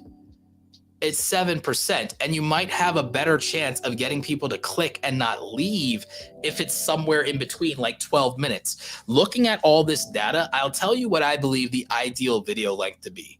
I believe the ideal video length to be 12 to 16 minutes. I believe the perfect YouTube video is 12 to 16 minutes. I swear to God, I believe that. I believe the perfect YouTube video is 12 to 16 minutes. And I'll tell you why. I believe that if you have a 12 to 16 minute video, that you can get 50% of people to watch a 12 to 16 minute video to the end if you can keep 90% of them in the first 30 seconds. If you can keep 90% of people in the first 30 seconds, and you can keep the far majority of them engaged minute to minute across that, which basically means almost editing the video as if it's 15-second TikToks, which is a pain in the ass. I believe that a video that is 12 to 16 minutes is the perfect YouTube video, because the threshold to beat like 50% of people in the platform for that video length is 50% retention. And I believe that if you go 12 to 16 minutes, you can achieve 50 to 60% retention of people watching it all the way to the end, because it is literally half of a TV show, and it like half of a 30-minute TV show. It's not that bad, and you can do a narrative structure of 3-act structure across that time length fairly easily. So I believe the perfect video is 12 to 16 minutes. I also think it depends on ad breaks. The YouTubers who want to get the best retention rates, they're not using, like, they've basically given up on ad revenue for the most part. I'll be real with you. A lot of them, they basically have given up on ad revenue and went to sponsors, merchandise, business, that type of thing, because they're trying to keep the retention rate as high as possible to grow as fast as possible. So that's what a lot of them do. I don't necessarily approve of that for most people, though, because the problem is if you're a working class creator, you can't afford to pass on the money, so to speak. Ahmed asked, Roberto, how do you do best in terms of a YouTube career? It's treating it like a real career. So the foundation of a real career is skills. So the first thing you build is your skills, and you build up yourself. So that's the initial foundation of that. Just like entrepreneurship in a career, it starts with your skills, and then you perform and you improve, and then you could become part of a team that helps you improve further and makes up for your weaknesses. And that's what a real career person, a business person would do, is like they would say, I need to be on a strong team, and I need to have standards, and I need to get my game up to be competitive, and we can move faster as a group. So there's different versions of a team. One version of a team could be working with other small creators, promoting each other, growing each other, and operating as a team, sharing information, sharing your mistakes, and growing together faster, getting through those mistakes sooner. Mr. Beast talks about this all the time. Another version of a team could be building out things like having an editor, graphic designer, having someone help you write, research, things like that, like Marquez Brownlee does, MKBHD. So there's that. And then so you build yourself, you have great skills. You become part of great teams. And then you have to build a great network. And they have to build a great network. And I think that this is the real core tenets of having a creator career is you have to be someone who has the right skills and the right skill sets. What are the right skill sets for a YouTube career? Graphic design and photography for thumbnails is one skill set. So there's that. Video production and cinematography, filmmaking, camera stuff. So you got to be a technician. Okay. Then you got to be a video editor and storyteller. You have to be a writer to be able to write the headlines, write the scripts, and you got to do that. You got to be able to be a capable researcher. You have to be a social media marketer and be able to promote yourself. You have to be biz savvy and entrepreneur to handle the money side of all these things. And you have to be able to do that. So that becomes really important. And obviously that also involves the brand deals and those things. And you also have to be somebody who's an on-camera talent and performer. So those are the 8 arms of the octopus. That's a YouTube career. So you have to build in those verticals. And the thing is, later you can supplement those verticals by hiring other people if you're successful enough. Then you need to scale some of those things, especially on the business side. You need the right network. You need opportunities. You need to be talking to people that can help you get brand deals, make introductions for you. You need to be collabing. That's part of networking too. You need to be able to start making contacts at the companies. And so all of those things are important. So that's what a real career is. And these are things I talk about in my book. Link should be in the description. Also, I can drop that again in the chat for all of you. But that is my book. Literally buy my book. That is Create Something Awesome. How creators are profiting from their passion in the creator economy. So feel free to buy my book. It's on pre-order. It'll be out August 22nd. But yeah, it's a good question. Matt with another super chat. I just had a 40-minute video blow up on my channel, YouTube doing the YouTube things. Keep it up, my friend. Yes. And that also confirms what I'm talking about. I mean, Matt, your video probably has tremendous retention and a good click-through rate, and it's 40-minute plus, so there's not as much competition, by the way, in the longer form. There's not a lot of competition for long-form content, so that does matter.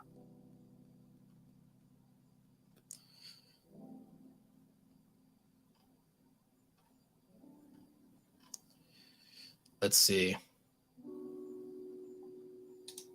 Balloon says, my bad videos get 4K views, and the videos I put tens of hours into, absolutely legendary, get 300 views. So the thing is, more effort doesn't necessarily mean better results.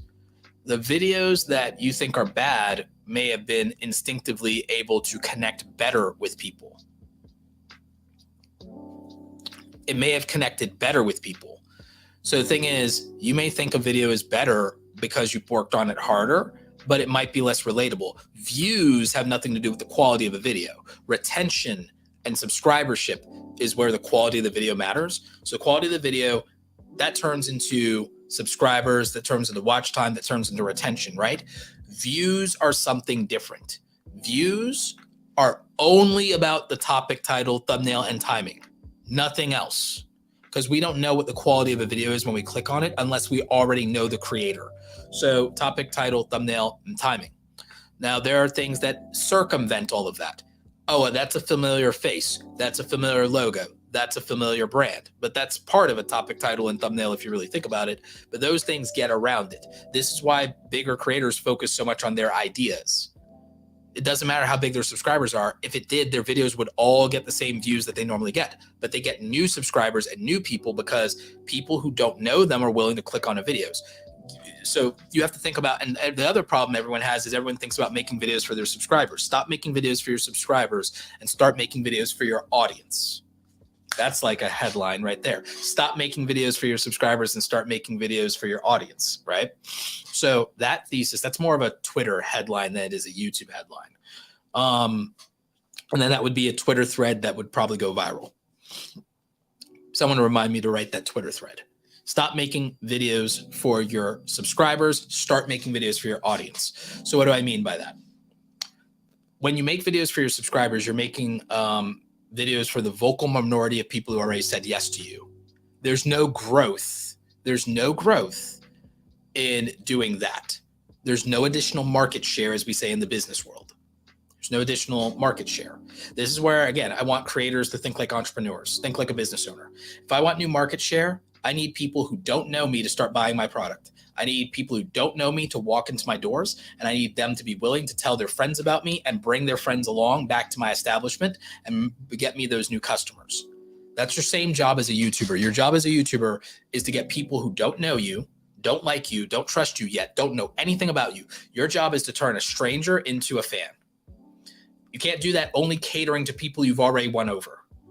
If you only cater to people that you've already won over, there's not really a point. I mean, there is, and I'm not saying don't ever make videos for your diehard fans and the subscribers and the people supporting you the most. You can do stuff for your super fans. I'm a big fan of doing stuff for your super fans, by the way. Sorry, I'm adjusting my other camera angle there.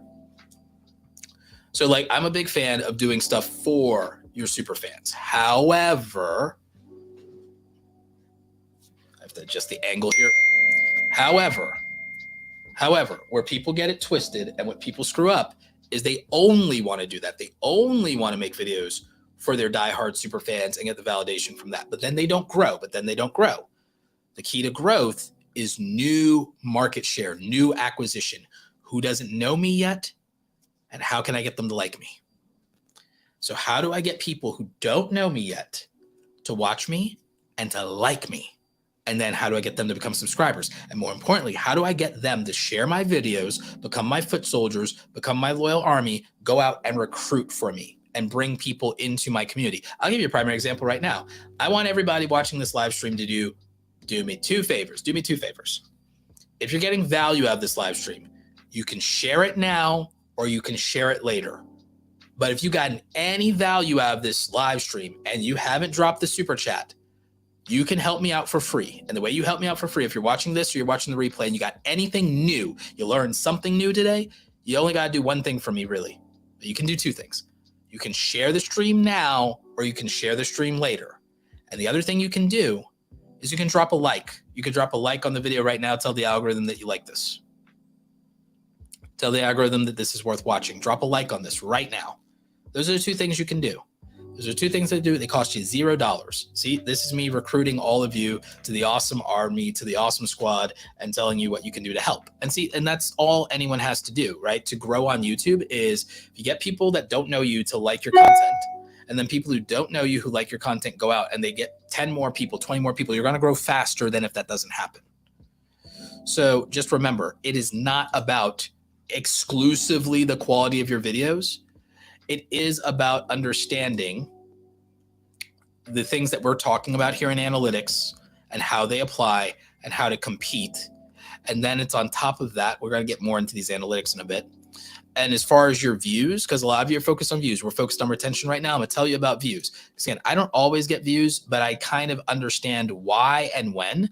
But just remember, I'm not playing a views game as much as I'm playing a revenue game, because other people play status games. I play money games. Just keep that in mind. So some things I'm doing will be a do what I say, not as I do, because we may not be playing the same games. I'm a full-time content creator. A full-time content creator focuses on revenue like a good business owner should. I focus on revenue. I focus on reputation. I only really focus on revenue and reputation. Reach is the bottom of those three for me. There's three things that are important: revenue, reputation, and reach. I am not as focused on reach as a lot of you, but we're not playing the same game, because if I was a small YouTuber, when I was a small YouTuber, I didn't even run ads until I had 10,000 subscribers, because back then the culture was you had to earn it. So I barely ran ads when I had less than 10,000 subscribers. So I barely made any money. I made it on the affiliate side. And that was just the culture back then. So I focused on growth when I was small. I don't have to focus on growth now that I'm not. I can focus on revenue and reputation. So if you're not at the same level, it may be do as I say, not as I do. But it's important to contextualize that. This is not me bragging. This is me explaining the difference of priorities, because if you're in a circumstance where you need money, you might need to prioritize revenue generating activities. May be a priority for you if you need money. But if you aren't hurting for money, you might have the ability to say, well, I want to grow. And this is what happens with these big YouTubers. These kids do not need the money. These kids don't need the money. So they focus on growth, and they throw all their money back into YouTube, and they grow their YouTube, because now all of their time is on YouTube. All of their money is on YouTube, and all of their creative energy and overall physical energy is on YouTube. It's very hard to compete with someone whose only time suck is YouTube, only focus of their physical and mental energy and emotional energy is YouTube, and who's putting all their financial resources into YouTube. And that's kind of the difference of these very young kids who grow on YouTube versus an older person who might be a working class creator, as I refer to it. So again, working class creators have to do a lot more to get a lot less sometimes. Malevolent Elephant, one of my biggest fans. Thank you so much, brother, for the $99 super chat coming in. Clutch.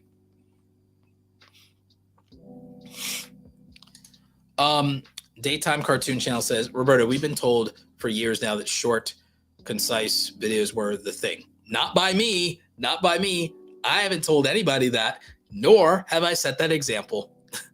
Now you're suggesting that videos based on how long it takes to get to the point across might be better, shorts and longs. Look, it depends on your niche.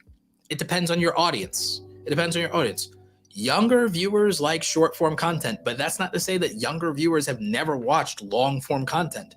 There's long form content for young viewers that has massive amounts of hours on YouTube. There are live streams like Lo-Fi Girl, where people literally are students who are young people who are sitting there for hours chilling with that music. Even my Lo-Fi channel does that.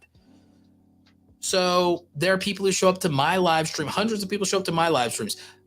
millions, like hundreds of thousands of people showed up to all the law tubers. Emily D. Baker had 300,000 people engrossed for 4 hours a day. Johnny Depp, Amber Heard. It depends. It depends. My issue is a lot of you are looking for hard and fast rules that universally apply to every niche. I coach people one-on-one because everyone has different problems, different niches, different outcomes. Y'all are looking for a plug and play YouTube formula that doesn't even exist in most careers. Most careers are still not do exactly this. Now, there are some basic guidelines of do exactly this, but not that guarantee overall outcomes as much as they guarantee better outcomes than if you don't follow those rules. So just keep in mind, there are things you can do that will be an improvement. It's not to say that you will get a guaranteed outcome. It will just be a better one than you would get if you didn't. And you know why we all know this? We all know that it's like basic life advice for health, maintain your health. Hydrate and drink water. Like hydrate and drink water.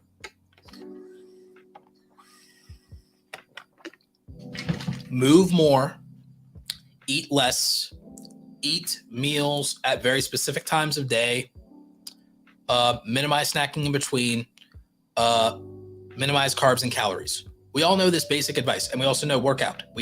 So we basically all know how to have washboard abs. Why don't we all have washboard abs? We all know, right? We all know literally, for the most part, how to have washboard abs, and we don't. Is because even if it was simple and it was explained and it's formulaic, there's things where your mileage may vary. There are specific variables that change it. And on top of all of that, you would actually have to follow through in a consistent fashion and never fail to achieve the outcome. And most of us are not consistent. Same thing with me. I literally know that at my current level of quality, that if I upload 365 videos in a year, that I will make an extra $250,000 a year, and that I will grow massive success on YouTube. I know for a fact that if I've spent the last 3 years of the pandemic, yes, it's been about 3 years of the pandemic now, if I spent the last 3 years of the pandemic and I just literally made daily content, or at least not dropped off and just made 150 videos a year, 3 videos a week, then I would have doubled my revenue even further.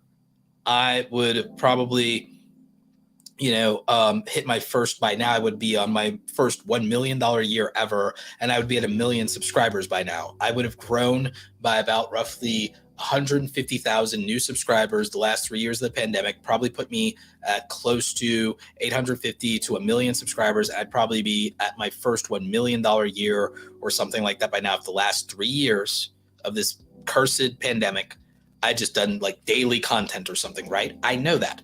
But there are things that stop you from doing that, even if you knew the formula to success, even if you knew, do this and I'm guaranteed an outcome. It doesn't mean you can do it. It doesn't mean you're willing to do it. It doesn't mean it's reasonable to do it. That would not have been reasonable from a mental health standpoint. I barely mentally survived this pandemic. I mentally had a breakdown multiple times, which has drastically hurt my YouTube numbers and hurt my growth. You guys saw the numbers for yourself earlier. It wasn't a reasonable thing to do. The reasonable thing to do was to rest, recover, and try to rebuild my mental health and sanity. And I've done that now. I've done the work, and now I'm back. I didn't want that break. It wasn't good for me, but it was what happened. So sometimes, regardless of having the right information, we don't have the ability to make the most use of it. So that's number one. And then number two, information is a very much your mileage may vary because there are variables that exist outside of the best practices in terms of different circumstances, nuance, and situations. So like there's a lot to think about because the cartoon niche is not the 15 facts niche. The cartoon niche is not the movie review channel niche. So in these things, I have to give broad advice and contextualize it. Long videos, all I can tell you is that the performance ratio of how much competitive retention rates, what I can tell you is the competitive retention rates. I can just present you the data. That doesn't mean that short or long form is better for you. If you have a successful formula for short videos, that means that you're producing 82%, 72% view durations. If you're getting 90% view durations in short form content, you should probably stick with short form content. You will not be better served trying to then move to long form and compete. You also haven't cultivated that expectation with an audience. So what I would tell someone is if they are getting something or have grown on short form, they should improve their short form. That doesn't mean they should go to long. If you want to try it, you could go and make another channel and make a podcast channel and then compete in that vertical. And it might be good for you. You might make more money.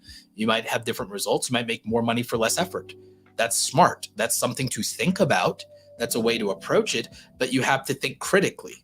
See, it's very hard to teach if the foundation of interpreting and adapting the data to yourself is a very difficult thing to do. And I'm not knocking anyone. It's very difficult. It's even difficult for me, by the way.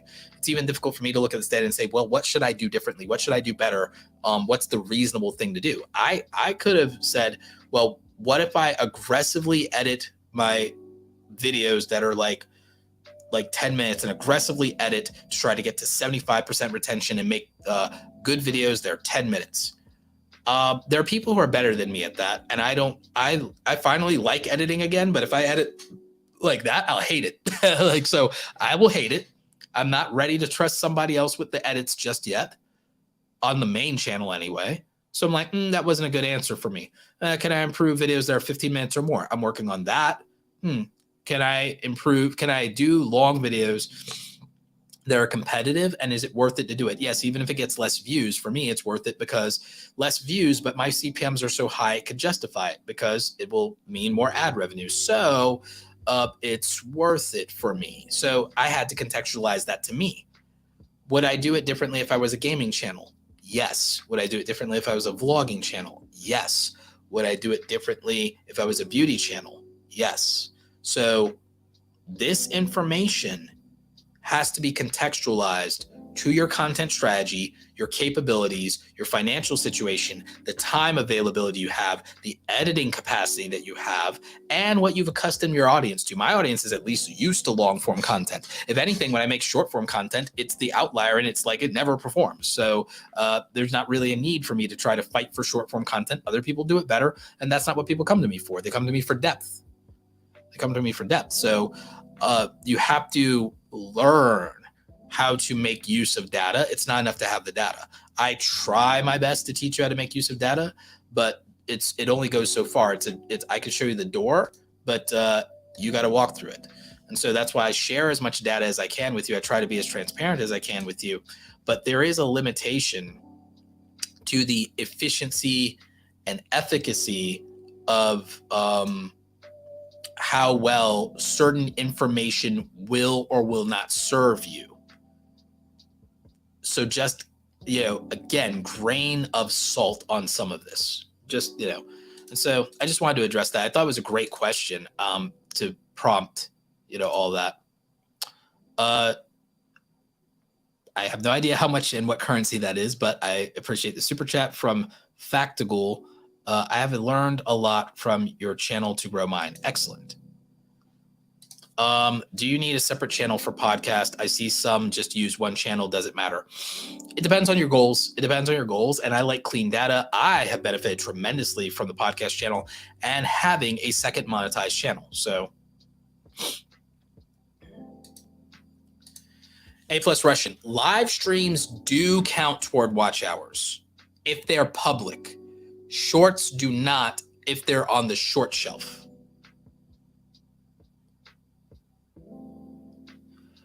4,000 hours of watch time. Okay, let me clear up the confusion. And this is in YouTube's revenue panel somewhere. Somewhere they explain this. The way that YouTube works.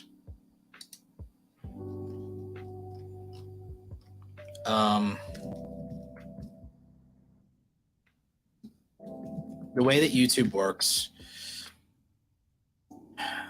is, I'm trying to see if it explains it here, but basically the way that YouTube works when it comes to the YouTube Partner Program, most of you should just focus on regular videos. But if you do live streams, your live streams have to be public. You can't private your live streams. You can't unlist your live streams if you want the watch time to count for the YouTube Partner Program. So YouTube live streams count if they are public videos, not if they're private and not if they're unlisted. Okay? not if they're private and not if they're unlisted. That's what I said. So live streams are your best bet for watch time when it comes to getting 4,000 hours. So that's why I like podcast for that. Okay.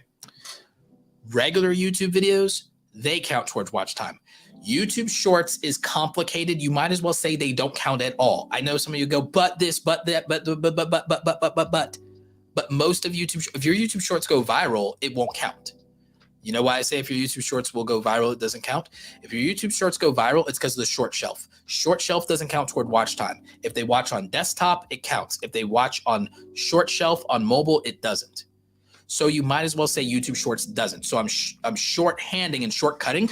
Throw away YouTube Shorts. YouTube Shorts do not get you monetized the YouTube channel. Just forget about YouTube Shorts if you want to be monetized as a regular YouTube channel. I know I'm sounding harsher and patient, but it's like YouTube Shorts frustrate me. YouTube Shorts frustrate me because I see a value to them. But YouTube Shorts are not about you making money. If you want to make money, forget about YouTube Shorts.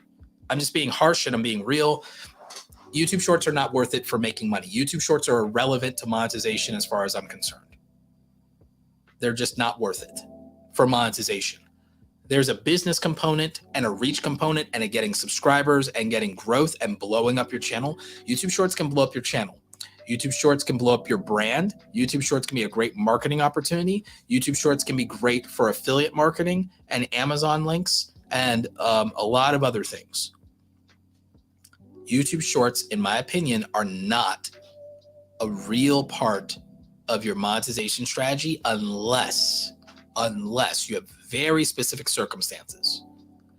They are great for growing and reaching people that would never see you, but they are not about monetization. They are about marketing as far as I'm concerned. Other people will disagree with me on that, by the way. Other people will disagree with me on that. But at the same time, YouTube Shorts makes the least amount of money that you're going to make on YouTube. And even compared to AdSense, and AdSense isn't always great for different niches and types of creators. So if YouTube Shorts is 1/100th of what AdSense is, how much is it really worth it to you? Even if you get 10,000 more views with YouTube Shorts, but it's worth 100th of what you would have gotten on a regular video. If you're worried about money, I don't think it's worth it. And again, it really mostly will not count toward watch time. If it gets views that would be worth it, they won't count toward watch time because they'll be from the short shelf. Short shelf doesn't count. Short shelf doesn't count. So it doesn't matter. So shorts don't matter if you're trying to get monetized, as far as I'm concerned. So I'm just clarifying that. The official response is that it counts if it's on desktop, laptop, but shorts, the entire shorts it's mobile and it's the YouTube short shelf. So they might as well as not even count it. So it might as well as not even matter. So I just don't, I don't see the point of even including it. Now, any videos that are private or unlisted, they don't count toward monetization. Any videos that are private and unlisted, they don't count toward monetization. So the only thing that really matters if you want to get monetized is regular, good old-fashioned YouTube videos and live streams. And they have to be public. They can't be private or unlisted or deleted. They can't be private, unlisted, or deleted. It has to be public. It has to be available. It has to be watchable. That's it. So that's all that matters. YouTube Shorts. I mean, and then you can see, on my channel, you can see it. The YouTube Shorts didn't do anything for me. So it's not that they can't. I have a plan. Make a different channel, which I've already started on. And I have somebody who I did a trade with. And the plan is we're just going to try to put out in August. If we can pull it off in August, we will literally just upload shorts every day from August going forward. If I can make 1,000 YouTube shorts on a second channel, it'll blow up my brand. If any of them go big, it'll blow up my brand. But we're not going to do it on my main channel. We're only going to do a couple of YouTube shorts on my main channel just to do them and to have data. We're getting much more mileage out of my shorts and Instagram reels. We got a little bit on TikTok, but then TikTok was like, I ain't giving them no more juice. And so we're just using it that. Yes, we're going to use it to push the book. Absolutely, Vesma. We're going to use it to push the book. We're absolutely going to use a short strategy in August to push my book. So we are not using it for really anything other than branding and marketing purposes.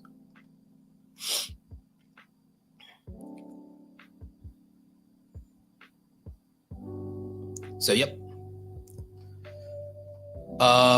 What is my music channel? Actually, my music channel is Zenbuster Music. You can find that on YouTube. Appreciate you asking. Zenbuster Music is my music channel. And there you can see my face now. So yeah, Zenbuster Music, no copyright claims. And yeah, feel free to check that out. I believe it's linked in the description down below. You could also go to youtube.com/Zenbuster and you can check that out.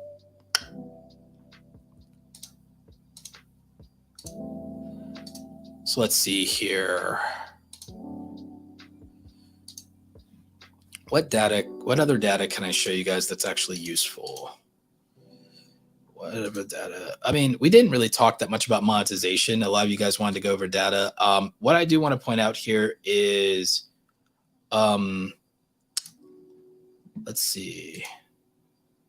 Is this last 28 days?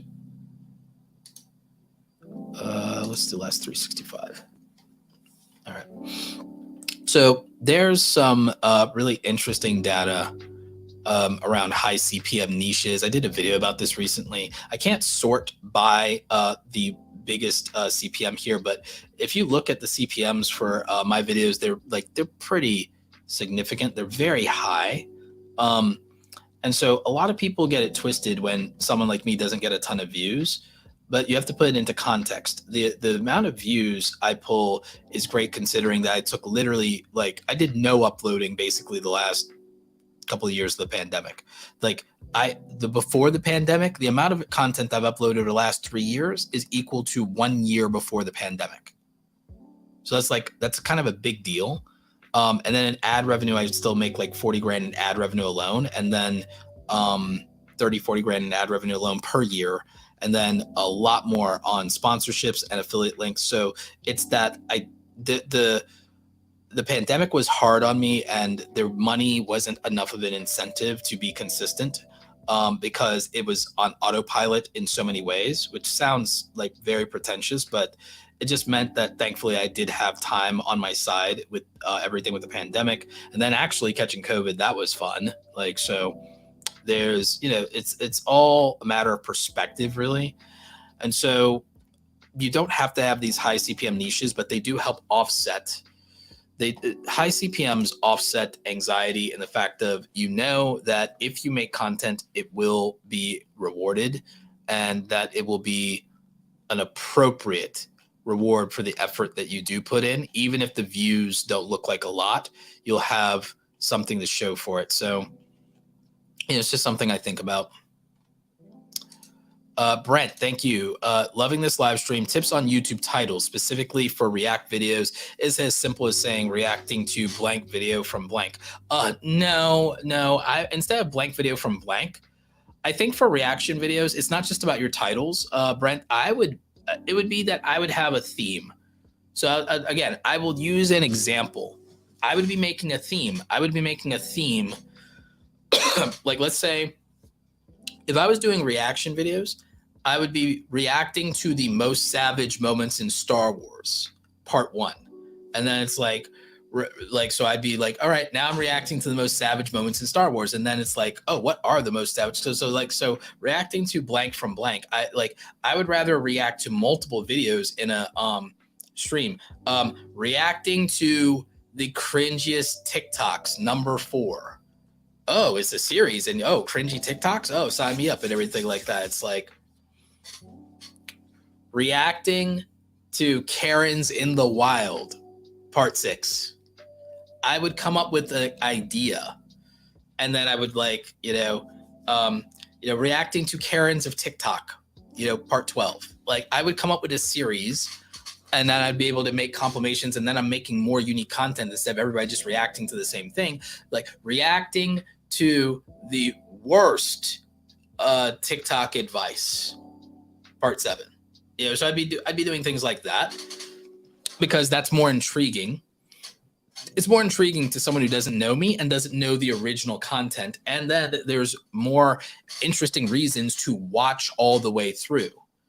That is how I would take advantage of the reaction meta. T Swain wants to know, how do I bring my TikTok followers to YouTube? live stream to your followers and then ask them to follow you on YouTube. Your best bet is not to try to use TikTok videos itself, is to actually use the live streaming feature and the connection emotionally through live stream with your audience, and then use that to grow your YouTube from your TikTok, or grow another platform for your TikTok by making a call or a plea to the audience in terms of a call to action. I'm going to go ahead and run another quick ad and drink some water.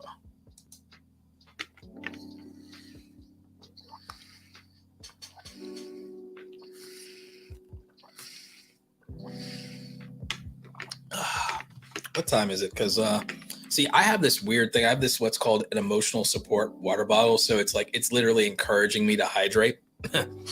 So I think that I've technically hydrated to the 4 p.m. line. Actually, I got a little bit more to go to get to the 4 p.m. line. So, root for me.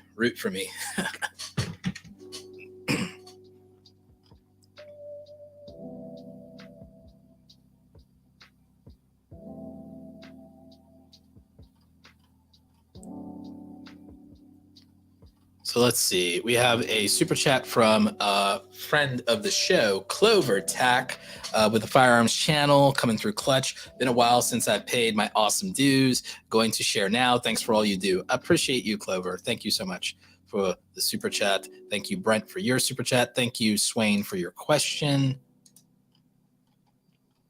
Let's see. Thank you for the super sticker, Lou Casely. Appreciate you. Thank you to anybody who has super chatted and for all the amazing questions. The questions actually help quite a bit. Deals with Mel. Appreciate you. Drop the link to the video on Twitter. Thank you so much, Michael Cook. Appreciate you, fellow author. Clover says, not nearly focused on reach either. I am more focused on the IRL aspect of things, which includes reputation for sure, and to an extent, revenue. I agree. Gabe says, focusing on the audience and not the fans is huge. Been doing a lot of only focusing on the fans. Absolutely. Like with you, I would look at the niche and the culture, and I'd want to make a play to the culture of your niche and go hard there instead of just you can do things for your super fans. I'm not against that. I'm actually very, very, very much for it. Very much for it. I mean, I literally have my friend's book, Super Fans. And I'm an advisor on a company called Super Fans. There's a value to doubling down on the hardcore fans, but you can't abandon the broader audience to only pursue the validation of the hardcore fans.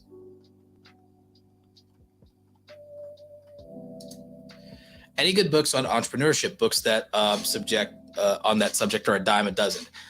For the modern era that we are in content creation, there's a couple of things I can recommend. I actually have a book list on kit.co. If you go to kit.co/Roberto Blake, I have a book list with 100 books I used for my business.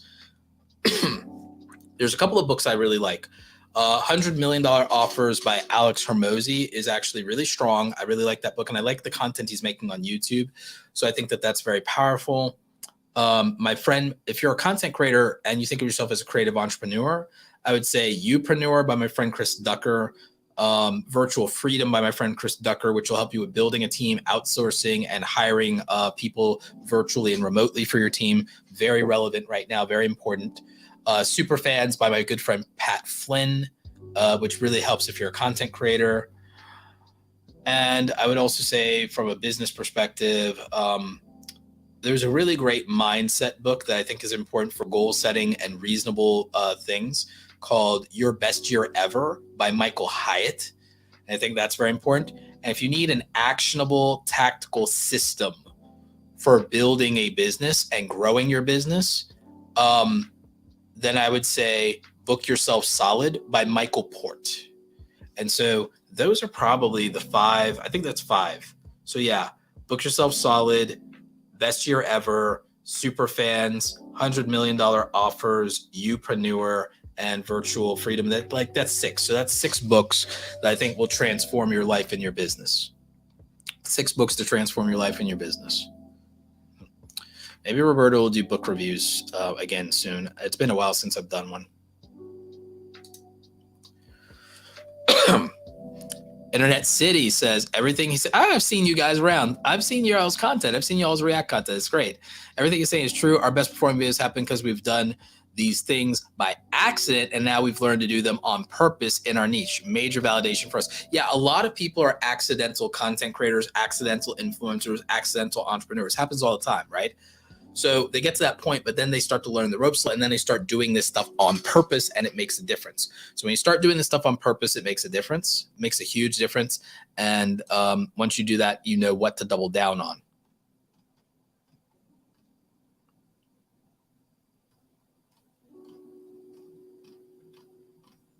Yeah, but I've definitely seen you guys' content. Really enjoy it.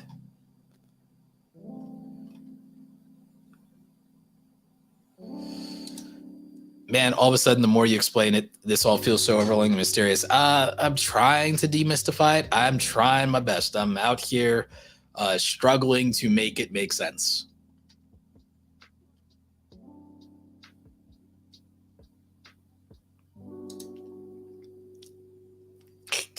That's a good one. Let's see.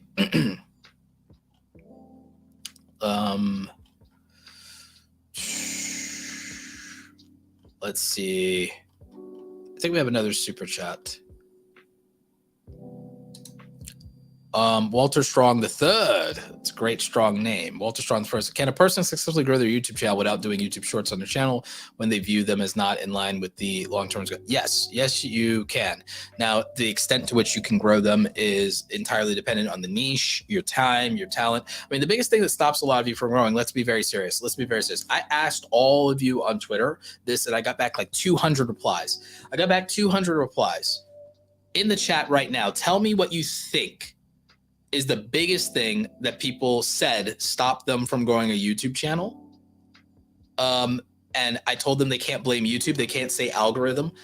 What do you think the biggest thing was that people said held them back and was stopping them from growing? What do you think it was? Because I'll tell you what it is, but I'll tell you what it is. But ultimately, there is something that holds people back. There's a couple of things. And we kind of know what they are. We really do.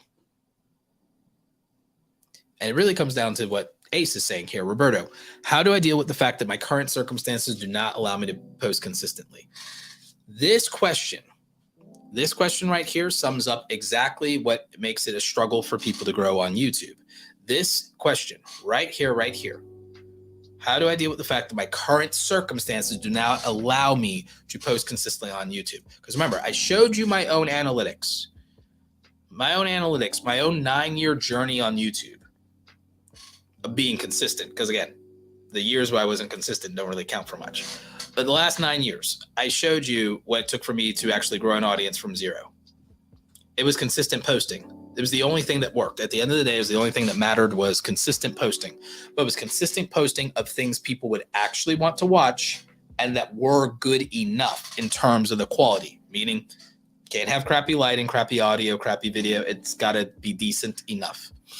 And you have to make videos that people would want to watch. I focused on utility, things you want to watch to solve a problem. A lot of you want to make content that's entertainment. You want attention for entertainment, and there's nothing wrong with that. It's just I think it's harder to do when you're small and no one knows who you are sometimes to grow as an entertainer than as someone who's utility based and trading on life experience. I think that's harder actually in a way. So there are things that help if you're young and fun. And then if you're less young but more experienced and wizened, there are advantages. So there's always trade-offs. There's always advantages. When you're young, you have more time, more energy, but less resources. When you're older, you might have more resources, but less energy and less time. So there's a window, there's a real sweet spot, which is basically the college years. The college years are kind of the sweet spot for YouTube content creators because they're at the point where they don't have absolutely zero resources in a lot of cases, and they do have some free time, and they can just give up their hobbies. So those years in their early 20s, it's kind of the sweet spot for a lot of YouTubers for that reason. If they don't have a lot of responsibilities, they haven't started a family yet, that kind of thing. So if your current circumstances do not allow you to post consistently, you need to consider the fact that you can alter your circumstances and your ability to post. Why can't you post consistently? How long does it take you to edit? Okay, is it possible to become a faster editor? Are you doing something with your free time other than YouTube? If you are a working class creator and you have hobbies and things other than YouTube and you desperately want to grow YouTube, I would suggest killing off Netflix. I would literally, if I was a YouTuber and I wanted to grow and I knew that I had distractions like Netflix or Xbox Live or a membership, I would get rid of them. I would get rid of them and say, now my only hobby is YouTube. And my only hobby is video editing and being a better video editor. My only hobby is getting better at camera gear. My only hobby is learning Photoshop or GIMP or whatever free app I'm using or Canva to make thumbnails. My only hobby is content creation now and everything that goes with content creation. So my hobbies are learning how to be a better video editor, better video producer, better voice actor, better on-camera talent, everything as a hobby that's not my job and not my health physically and mentally now revolves around this. And I mean, that sounds unreasonable, but again, you're literally asking strangers on the internet for attention. So some form of going to an extreme is kind of required here when 100 million people want to do it. 100 million people want to do it and you want to compete and you want to be in the top 10% or top 1% of that, you have to be doing what other people are not willing to do. So that might literally, as unhealthy as it sounds, requires, okay, this is my new hobby. I do not have video games. I do not have Netflix. I have YouTube as an outlet when I'm not at work. And so you also should pick a niche and pick content that you can enjoy doing if that's the case. You should enjoy the process of making content. If you don't like video editing, then this is not for you. You know, if you don't like video editing, oh, I hate thumbnails and everything like that, then this is not going to be an enjoyable process. So it's not going to be able to grow because you're not going to be able to be motivated to give up other things to do it. So you have to be willing to give up other things to be able to do it to the point to where you can get fast at it. So you have to enjoy what you're doing. Then you have to work on it and eliminate the other things, get fast at it so that now, okay, it doesn't take you 8 hours to edit. Now it takes you 2 because you got fast at it. Now it doesn't take you an hour to make a thumbnail. It takes 15 minutes because you got better and faster at it because you didn't have anything else to do. So that's what it has to be. Oh, you learned optimization because instead of watching a Netflix movie for 2 hours, you did an analytics deep dive for 2 hours. You see what I'm saying? It's about, okay, what can I actually do with what I have where I am right now? What can I do with what I have where I am right now? So to get consistent, you have to eliminate those other things that are a barrier. Then you have to get fast. Now that you're faster, you can post more frequently with less sacrifices and less effort. And now you can use that to your advantage. The other thing is you can change aspects of your life. You can change things in your life and say, what is taking up my time? What is non-essential? And eliminate what's not essential. Family is essential, so you can't eliminate that. But you can set boundaries and you can ask for some space from time to time. So that's possible. Work, you got to go to work. You got to do your job. But what about your days off? If you're not sleeping, now then relaxing is listening to lo-fi while I work on a thumbnail. Relaxing is listening to lo-fi while I write a script. Relaxing is the little break that I take after I film and edit. Relaxing is eating lunch after I film and edit. You see what I'm saying? It's like, you do have to make a commitment and eliminate other things if the bottleneck is time, because you do have time that you're not working and not sleeping. What else takes up that time? Great. Now spend that time to get faster at making content so content takes less time to make. So now there's less sacrifices to make going forward is what you know what I'm saying? So you have to do that.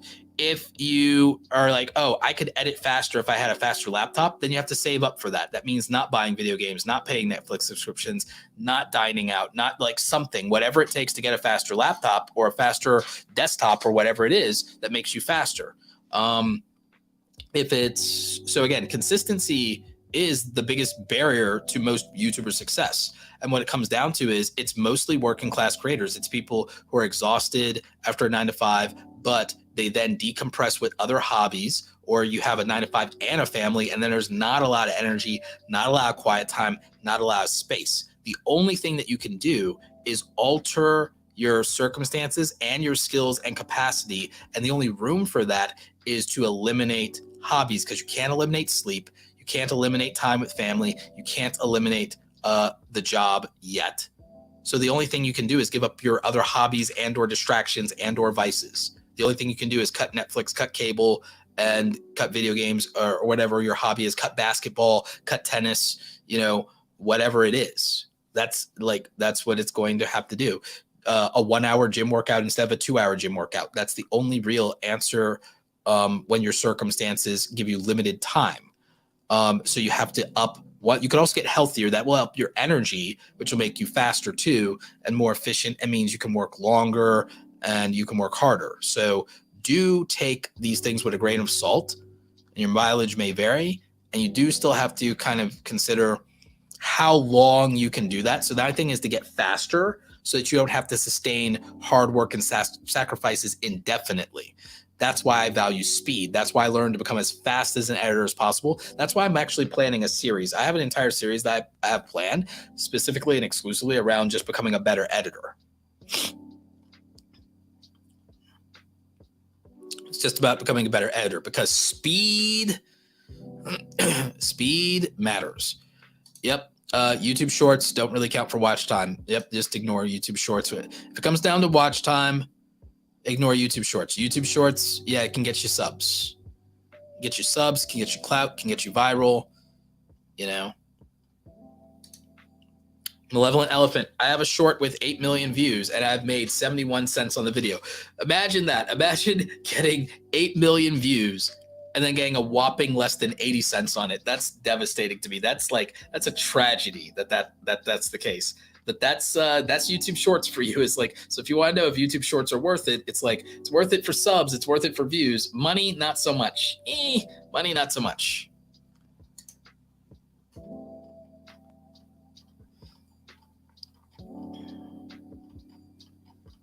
So let's see.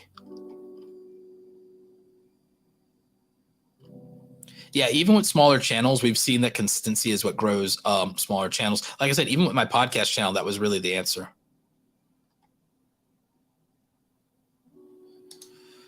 Bobby Loves Beauty says, I just took a physical and mental health break. Sometimes you need to. I've been there as well. Sometimes that's what you need to do.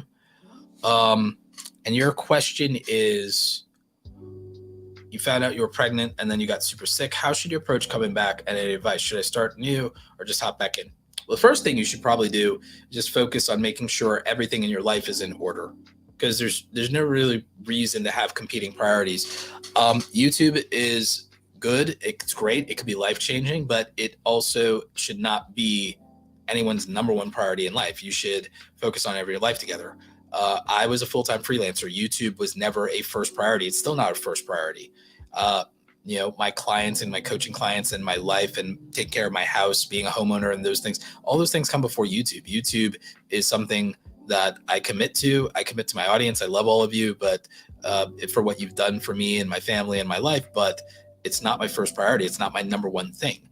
So what I would say is just keep in mind, I deprioritized YouTube the last 3 years for the similar reasons to you: physical and mental health and life challenges.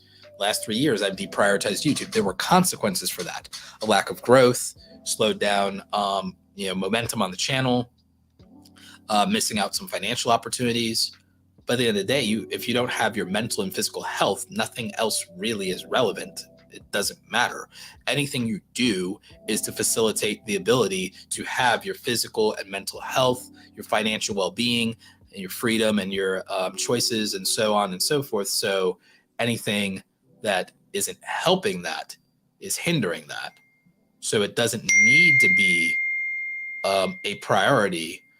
If you want to come back to YouTube and you're able to come back to YouTube, then I would say do it in the healthiest way possible. I don't think you have to start a new channel. A friend of mine recently came back after a year-long hiatus. His business required him to take a year off from YouTube. He even got kicked out of the YouTube partner program because he hadn't uploaded a video or a community tab post in a year. He just wasn't in a position where he could do it. He came back from a year, immediately was able to get back into the partner program, came back after a year, and his videos are performing better than when he left. You can come back from taking a break from YouTube. It's not easy. He went to daily content, by the way, but it's not easy, but you can come back and you just do it in a healthy way. You can come back from taking a break from YouTube. I've done it. Other people have done it. I took 3 months off in a row, and I've taken multiple month-long hiatuses and breaks. I showed you the data on that. I showed you my analytics. I've taken massive breaks, and yes, I've paid a price for it, but the higher price would have been my mental and physical well-being. So just come back to YouTube healthy and happier, and I think that's the right thing to do. It's a good question.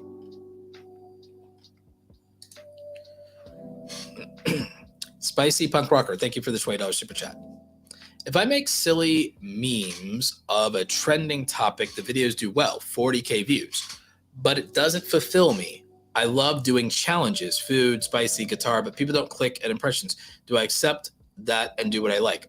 Spicy Punk Rocker, you have a good thing going if you're getting 40,000 views. I would lean into the 40,000 views. If you're unfulfilled from it, I don't think you do it every day then. I think that you make a brand new channel and you tell your hardcore fans on the main channel through things like the community tab and your YouTube stories and stuff like that, or maybe in a very specific video and you say just for like, or you sneak it into the meme video and you tell them, look, I have a second channel over here for different content, support your boy and get, and have people do that. Or you don't, and you just let people find it. And you make that content. If you feel there's content, hey, everybody, I'll tell everybody this. If you have content that you want to do that makes you feel happier and more fulfilled, but it's not what's performing on your channel, the best bet is you cannot force something on an audience. Your best bet is to double down on the content that is, and this new content can be the content that's performing. The content that's performing can be your career. And when your career is going really well and you have extra money and it's freeing you up financially and it's making your life better, then you get to have a hobby and it doesn't matter whether it makes money or not. And that hobby is a second channel, or that hobby is doing the passion project and putting it on TikTok or Instagram. You can do the thing you're passionate about, but you might just put it on TikTok or Instagram. You do not have to be validated for the things you're passionate about if you have the financial freedom to do them without caring. My thing that I'm most passionate about is not YouTube. I'm passionate about art and photography and writing. I did write a book, but it's not like the great epic Lord of the Rings fantasy novel I want to write. I want to write the next Lord of the Rings. I'm not doing that right now. I'll do that in my 40s. But the thing is, what I do when I want to do things for me, I don't have to post them to social media. I can do them and not worry about making a dime off of them. I can go and I can shoot my wildlife photography. It doesn't matter if I sell any prints. It doesn't matter. I don't have to post it to Instagram. I can just do it. And then I post them in the house and people come into the house and they're like, oh, where'd you get that? Where'd you get that print? Where'd you get that wood print? Where'd you get that? What? Like, that's an amazing flamenco. That's an amazing tiger. I shot it myself. And people come into the house and they see my art. And why? Because I have a channel that functions as a business that gives me the financial freedom to do anything I'm passionate about and not worry about being validated. And so my advice is, if you want to do what fulfills you, financially fund what fulfills you. If you have a channel that posting a video guarantees you 40,000 views, that's a really good gig you've got going. So I would do more of that, use it to fund my financial freedom, fund my hobbies, fund my passions. And then what I'm passionate about, if you want people to do, you want to make spicy challenges, do food, do guitar, you can make a whole nother channel and then let people support you. And if it gets monetized, it gets monetized. It gets views, it gets views. If it doesn't, it doesn't. But at least you can do it and you can put it out there. And then maybe you have 100 people that rock with you. Maybe you have 1,000 people that rock with you. How much validation do we need for the things that we're passionate about? YouTube convinces us that we need a lot more than we do. Before the internet, if 10 people actually gave a crap about your passion, you'd be happy with it. If 100 people did it, you'd be over the moon. If 1,000 did it, you would think that you are the greatest. You'd think you were God's gift. You'd think you're the greatest of all time if 1,000 people before the internet cared about what you were doing. So we just need to remember, as creative people and artists, that what we want to make is not always what people want to watch. We can't always expect to be validated in high volume for everything we want to do. But if we get to do it, that should be its own reward. It should be enough that we get to do the things that we like every day or as often as we want. And so I think that's important. And it's something to be very tremendously grateful for. And then if we can do something that is not soul crushing, I don't think it's soul crushing for you to make memes. I think that you've probably worked jobs you liked less with a lot less incentive and a lot less validation, maybe for less money. So I would make as much of the meme content as possible to get to financial freedom. And then I would do on the side, without hurting that, another channel that doesn't interrupt my money engine and that can be my fulfillment engine. Not all things have to work together and live under the same roof, you know. Not all things have to live under the same roof. I don't think your business and your passion have to live under the same roof. It's probably one of the most important things I think I've ever said. I think one of the most important things I've ever said or will ever say is that your business and your passion don't have to live under the same roof. They don't have to live under the same roof. And so that would be my advice, is I think you can have it both ways, just maybe not in the same, under the same roof. You can have it both ways, but not in the same roof.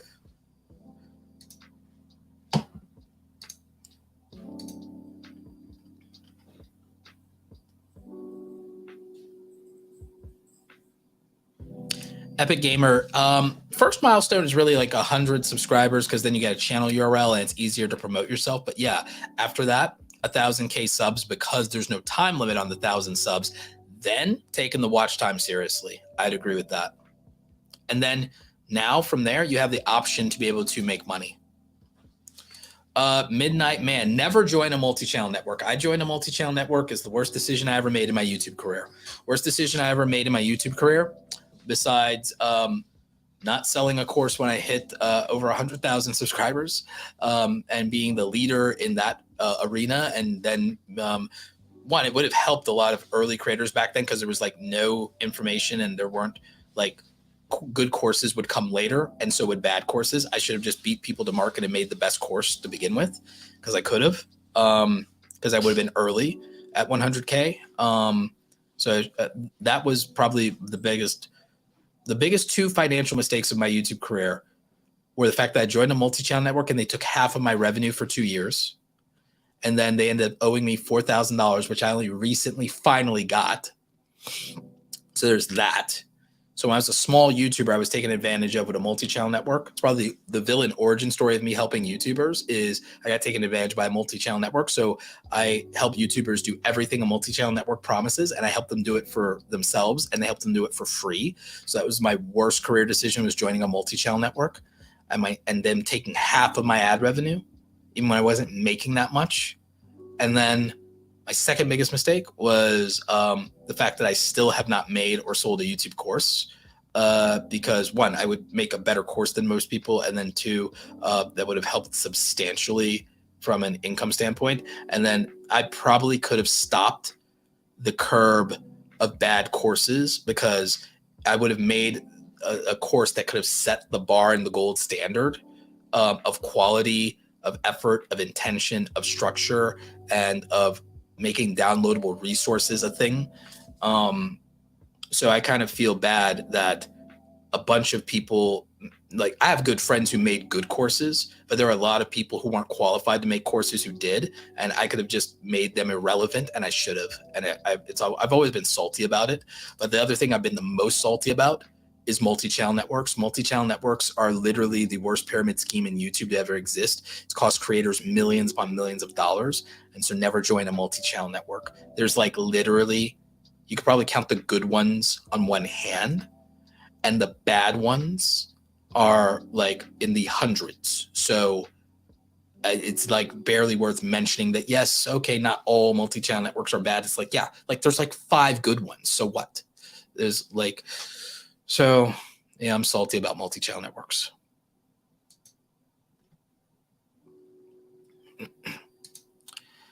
If you unprivate a video, it does count toward public watch time, but I just wouldn't bother. If there's a video that has watch time, until you're monetized, just let all the videos ride and let the watch time accumulate.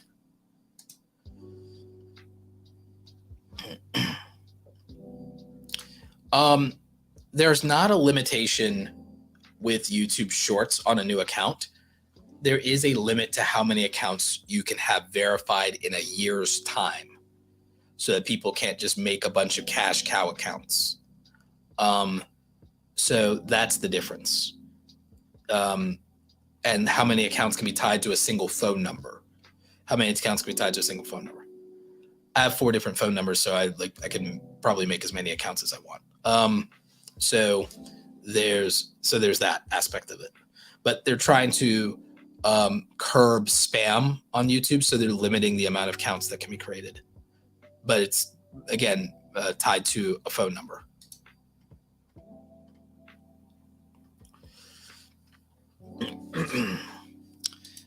Technically, there are scams out there where people can buy subs, but it's a terrible idea. So never do it. Number one. Number two, never buy subs. And it's possible this person just went viral because they could have done viral from YouTube Shorts. People do blow up and go viral from YouTube Shorts. And then sometimes they do delete or unlist the videos. So it may not be that they did anything nefarious. It could literally just be that they went viral from YouTube Shorts. But on the other hand, again, just don't buy subscribers and don't buy ads to grow your channel. It's like these things don't work in the long run. They don't work in the long run, and it's not worth it, and it's stupid, and it's a waste of money. It's a waste of money that you could spend just making better content. You could just spend that money on camera gear and lighting and audio and make better content for viewers. So there's really not a point to it. So just don't. Just please don't. It's a whole thing. It's a mess. Just don't do it.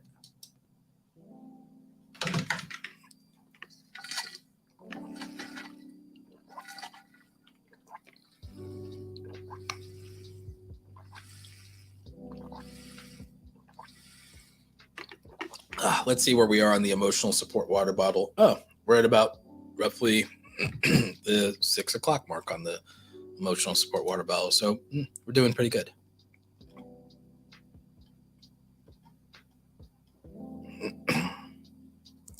For promoting your current long form videos, I don't think you need a separate shorts channel for that. Again, that's not my goal with shorts. If you want to promote your long form videos, it would be shorts on your main channel. Again, we'll probably do a video or a stream or both about shorts if you guys really are interested in it. I can bring on a panel of creators to talk about YouTube shorts next week. If you guys are really adamant about YouTube shorts, let me know.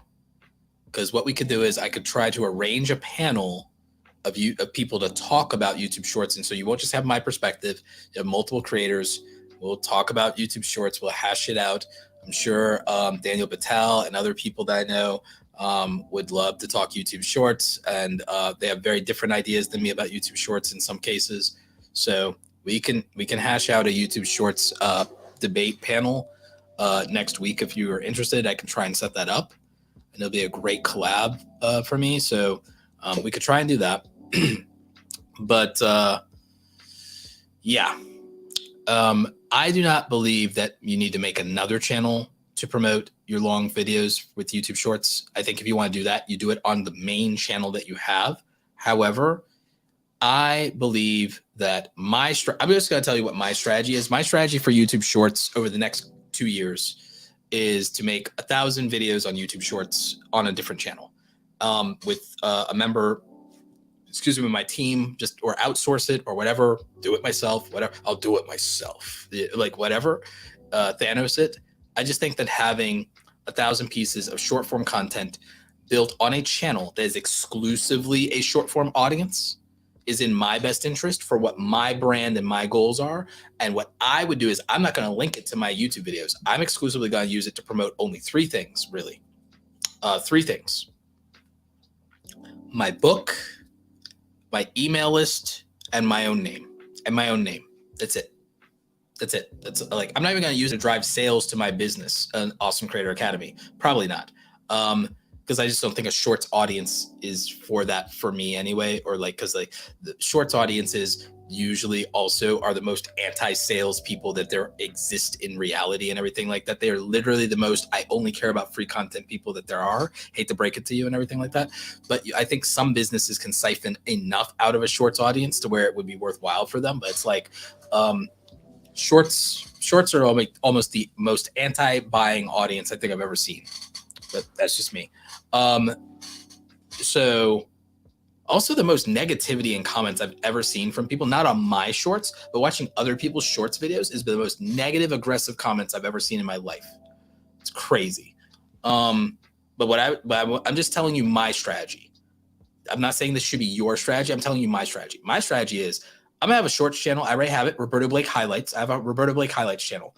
We barely have anything up there, but it's been performing really good for us only having 60 subscribers. It reached people that are not subscribed. It's really solid. So it's a good thesis for me. We're just going to upload 1,000 videos to the Roberto Blake Highlights channel, and they're going to sit there evergreen shorts. That's our other plan. Evergreen shorts. And it's just going to sit there, and they can go big or they won't. They'll go viral or they won't, but they will be there, not hurting the money engine that is my main channel. And they will be the marketing engine for my brand. And I will literally really only link to my book and to my free newsletter to grow my email list. Those are the only two things that my shorts channel will really do besides market my own name and make people aware that don't know Roberto Blake exists, and they will like me or they don't. But it will not interrupt, or introduce a new audience that may be a very negative audience to my main channel. It will not interfere with the money engine and algorithm association of my main channel, and it will not cross the streams on who my main core audience and demo is. I'm only going to do I'm going to do 3 shorts more or less a month as an experiment on this channel. But I'm just going to supplement that with doing regular videos to not care how the shorts perform. But the other thing is, for my channel, they undermine new brand deals when they underperform. Videos that underperform on this channel undermine my last 10 uploads when evaluated for brand deals. So I don't like it. So that's our whole spiel with I've talked to my team about, well, what do we do about YouTube shorts? YouTube wants people to post YouTube shorts. YouTube is pushing YouTube shorts aggressively. Should we be making YouTube shorts? And my plan on my channel is, the new strategy I'm going to try to see if it works is I'm just going to make shorts about other content creators, because I tried making shorts about interesting ideas about making money, and they underperformed. They all got like 3,000 views, 4,000 views, and that's it. And it's like, they might explode later, they may not. But I believe that shorts audiences really only care about people, places, things, and events. People, places, things, and events. It's the lowest common denominator. So my thesis on shorts, again, I'll make a video about some of my feelings on shorts at some point. We'll definitely do a podcast episode about it, maybe to help me summarize my thoughts. But I'll host a debate panel about YouTube shorts. I have no problem doing that. But I'm telling you my philosophy for my channel. I'm not telling you universal truth here. I'm telling you what I believe and how I'm applying it. My belief with YouTube Shorts is that YouTube Shorts perform when they're about people, places, things, and events. Lowest common denominator of topics, right? So that's why I believe performs with YouTube Shorts. And so if I'm going to make YouTube Shorts on this main channel, I should only make YouTube Shorts about creators. I should make YouTube Shorts about Casey Neistat, Marquez Brownlee, Mr. Beast, Ryan Trahan, iJustine, and Mark Rober. And, maybe James Johnny. And that's why I should do. And they could be shorts, and that would work, I think, because they are people and they're relevant, and it's easy enough to do. And I could tell a really interesting factoid that people don't know about each of those creators. Tell a fact that people don't know about each of those creators, and that people like this a fact I didn't know. And that's YouTube Shorts. Short, sweet, to the point, still educational, junk food-ish, healthy snack, maybe. So that's my thesis for YouTube Shorts for my main channel. For my Roberto Blake Highlights channel, I can clip questions, I can clip podcasts, I can make exclusive content, which I will, just for the shorts thing. I can do motivation. I can do anything that makes Roberto Blake interesting or look good and see what works. I can talk about other creators. I can not talk about creators. We can throw caution to the wind with that strategy, because it will not impact the main channel in any way, shape, or form. It's only a play. It's not a revenue play. And it's only a play for reach. So if the main channel ignores reach in favor of revenue and reputation, then the highlights channel only cares about reach and reputation and not revenue. That's my thesis and philosophy of doing that. And so that's kind of where we're going with it. Excuse me. So if I have another team member that is farming out, like, we can film a bunch of stuff to put in the back catalog, because it's easy for me to make that shorts content and make stuff with my phone and even do stuff here with the other set and so on and so forth. So that's our plan. We think that we can, over the next 2 to 3 years, definitely we think we can hit 1,000 YouTube shorts. We think we can go daily. We think we can pull it off. So I won't have to be in charge of much of that, because we can use my archives and we can use new content, and we can keep it a mix of the two. and then I can focus on the main channel. Doing the podcast is not that difficult as a live stream podcast. You guys see the live stream setup is great, and it works very well, and looks good. So again, we have a very different strategy from most people because I'm in a different situation. So again, you can learn from it, but like, do not take my shorts thesis as the way to do shorts. It's my way to do shorts. I just believe having a money engine separated from my marketing engine can be a good thing for me. And I think it'll be the best way for me to deploy shorts. I do have an official Discord. You just go to robertoblake.com/Discord, and I'm rarely there. That's the problem. We still have not figured out making me more active on Discord.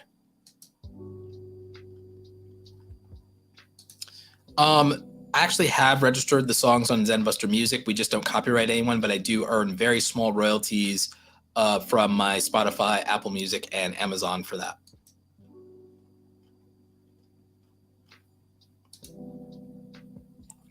Hanadi says, thank you so much. You've been a huge help getting my 15-year-old daughter's channel. We started 2.5 years ago, 150K subscribers. Congrats once again on that. Silver play button. You taught me so much. How can we calculate if our impressions versus views is at a good rate? Oh, this is an excellent question. I love this question. Let's review, shall we? So you want to talk about impressions. Let's go. Let's talk about impressions. So I'm going to pull up an old video just because it has data that I can use. Let's see. Let me go here to content. Let me find a video that has a bunch of views so that I can use a decent amount of views. 50K is a good amount of views. So we can use this for what we want to look at. So impressions and reach. So here's the thing. Let's look at this.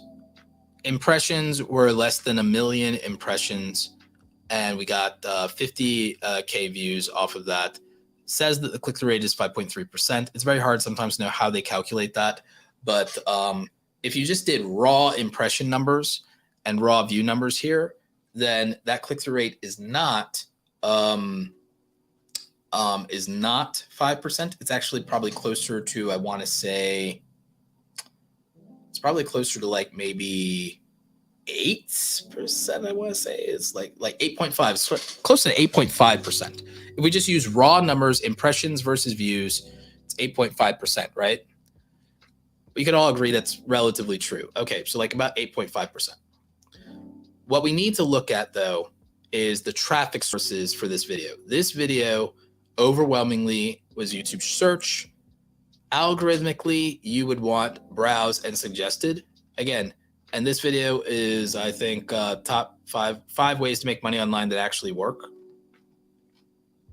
So yeah, make money online 22 was the biggest search term for it, so on and so forth. So your question is, how can you calculate your impressions versus views is a good rate? 2.3 mil views versus 175,000 views. It depends somewhat on what your goal is and where these views came from, because algorithmically, this video didn't do as good as we'd hope. If it did good algorithmically, then this line here at the top of our funnel from impressions that led to watch time would be much more full in terms of from YouTube recommending our content. So you would see it mostly was people seeking out our content. In this case, which for me is good. It's good for me if people are seeking out this content, and it means I filled a hole. So algorithmically, it could be different. But in general, I think your impression to view rate is good, because here's the thing. Reaching 2 million people is a lot. That's a lot. And it seems congruent with my own impression to view rate here, because if you triple your numbers and we triple my numbers, they come out about the same, right? So if I triple 700K impressions, that's like 20, that's 2.1 mil, right? So if I triple it, it's 2.1 mil. And then if I triple the views, it's like 150K, right? It's like about 150, 160K. So that would put me close to you, right? That would put me close to you. So what that means is that, in my opinion, and this is just me, in my opinion, from my perspective, that is not bad at all, because as you get more impressions, the click-through rate diminishes as YouTube tries to find a proper audience to respond to it. Because remember, our peak, the other thing y'all don't do is y'all don't click into these things. You don't click into these things, right? So our peak click-through rate at one point, our click-through rate peak was 9%. So the thing is, this is just an average. This is just an average of our click-through rate. That's what a lot of you don't realize. That's not our actual click-through rate. It's an average of our click-through rate. It's not our actual click-through rate. It's not a raw click-through rate. Our raw click-through rate is about, like, really theoretically, it's like 8.5 or something. So again, it has its peaks and it has its valleys, and this ends up being the average, as best as I can tell. As best as I can tell, this ends up being the average, not the raw. So you have to keep that in mind. If I click in to see more, it's also the average of all click-through rates across all sources, because if I change this to add a traffic source, where can I add that? Traffic source. Traffic source. Actually, I probably have to do, it usually lets me add a secondary metric. Here we go. So now, okay, so if we look at the impression view rate via traffic source, I wish it would let me move this to the, I wish I could customize these via drag and drop. It does not let me do that, by the way. So if we look by traffic source, YouTube search is where we have a 9% click-through rate. And then the suggested videos is where we have 3%. And then playlist is 2%. Channel pages is 1%. Browse features, which is the homepage, is 1%. So again, you also need to analyze your traffic sources and realize that your impressions and opportunities from one traffic source are not equal to another. We got almost 300,000 impressions from search. Homepage gave us almost 200,000. It did not perform well there. It performed very poorly there. And yet in search, it performed overwhelmingly well. But our average view duration from search was less. When YouTube picked people, the average view duration was better. So you have to weigh all of those things. And this can get very confusing in terms of what is a priority and why.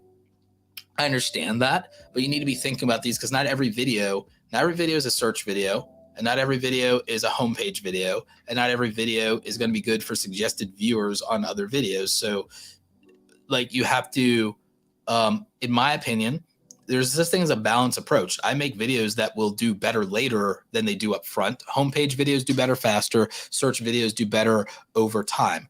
I'm going to show you an example of this. Like, we're going to look at the views in a different way. So now we're looking at the views. Those are the impressions. What about the views? Okay, so the initial view count when I uploaded this, it got 2,000 views that first day. That's, for a lot of you, 2,000 views is nothing the first day. You're like, oh, that video's gonna flop. This video got 50,000 views. That made a crap ton of money. So the first day, it didn't perform, but it consistently performed and got 500 to 1,000 views every single day for a very, very long time. And they all added up. And obviously that added up to a significant amount of money. Look at the money generation. Again, depends on what you care about. If you care about reach, then reach and like clout, it may not matter to you that it made a bunch of money. But because a lot of people would rather have 1 million views with a lot less money, I'd rather take the money than the views. If I have to choose between the money and the views, I always choose the money. But that's my circumstance, right? But I mean, I take cash over clout any day of the week. It's not even close.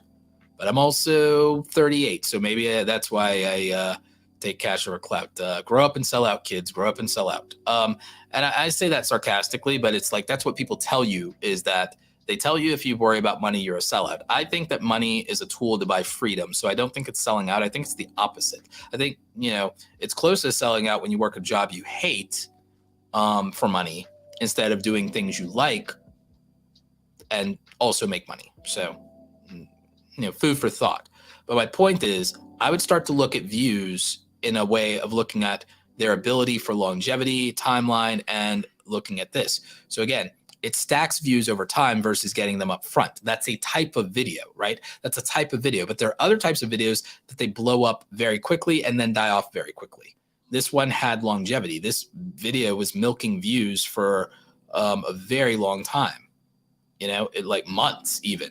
Like literally months before this video was getting hundreds of views every day for months. It took 5 months for this to go before less than 100 views a day.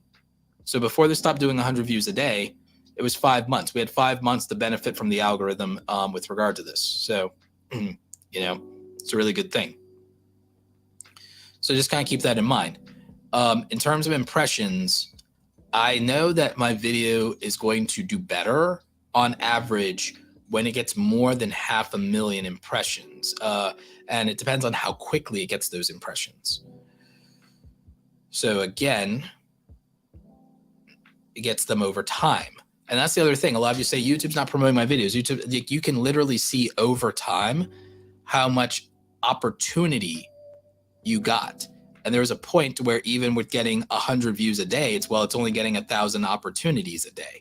So there's a point where the longer this goes on, in some weird ways, the click-through rate can go up because it's less reach, but it's reaching more of the right people. So again, your mileage may vary. And it does. It varies over time, mileage over time. So a lot of times the problem with the analytics and YouTube analytics and not understanding the algorithm is you're not understanding what YouTube is measuring and how it's measuring it.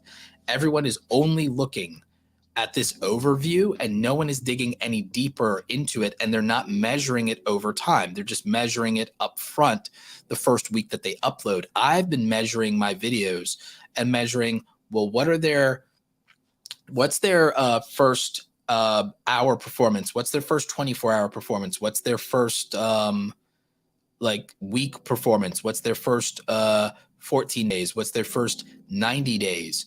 What do they do a year later? I really measure this stuff, and I look at spreadsheets about this, and I look at spreadsheets with larger YouTubers around this kind of data. And again, remember, I posted a video every day this week, and we have different outcomes. These thumbnails are all of equal quality, and the videos, because I filmed them all basically the same week, the video quality, all of you have watched these videos, these last 6 videos from me. The video quality did not go up or down. The editing did not get that much better or worse, and at any given point, it was relatively the same. But the outcomes on these videos are all drastically different. Why is that? Topic, title, thumbnail, timing. Topic, title, thumbnail, and timing. More people obviously care about getting 1,000 hours of watch time because they want to be monetized. Ironically, more of them watched more than people who want 10,000. Maybe it's because 1,000 feels more attainable. Maybe too much of the audience has 100 subscribers already, even though you would think that there's going to be, but that might do better over time because there will always be new YouTubers. But all 3 of these will do better over time because there'll all be new YouTubers. So these will do well over time. This is less than a week that they've had to perform. So again, not bad, and I can compare. And then this was breaking news, YouTube monetization update. This is breaking news.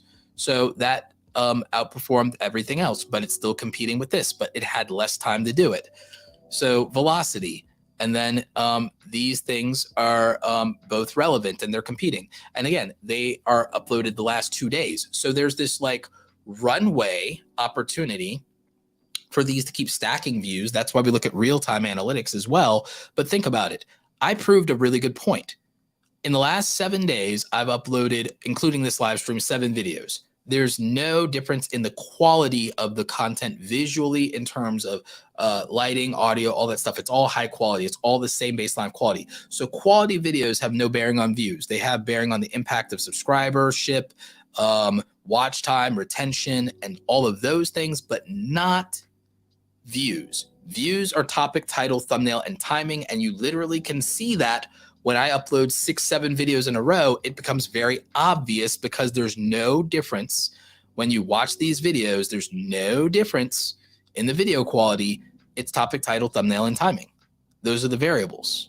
So we can know things about YouTube and the algorithm. I do not accept that, oh, it's a black box, it's unknowable, it's random, it's luck. No, it's not. But we don't like to understand what YouTube measures, how it measures it, and why it measures it. Even if something is a black box, you can measure the width of a black box. You can weigh the black box. You can know the volume of it. You can shine a light off of it and measure its reflectiveness. You can measure its density. You can determine, you can knock on it and see if it's hollow or if it's thick. You can figure out its volume. You can figure out its weight. You can figure out its density. You can figure out its toughness. You can figure out its scratch resistance. You can know a lot of stuff without seeing inside of the black box. You can accumulate massive amounts of data without ever seeing inside of a black box. So it doesn't matter if YouTube is a black box. That doesn't make it unknowable. You don't just say, oh, it's a black box and walk away. You have measurable, quantifiable things you can know about a black box. So don't sit there and don't think that YouTube is unknowable. It is very, very knowable. It's a matter of also learning how to apply it to yourself. What are general rules? What are specific rules? What are exceptions? And what applies to me and why or why not?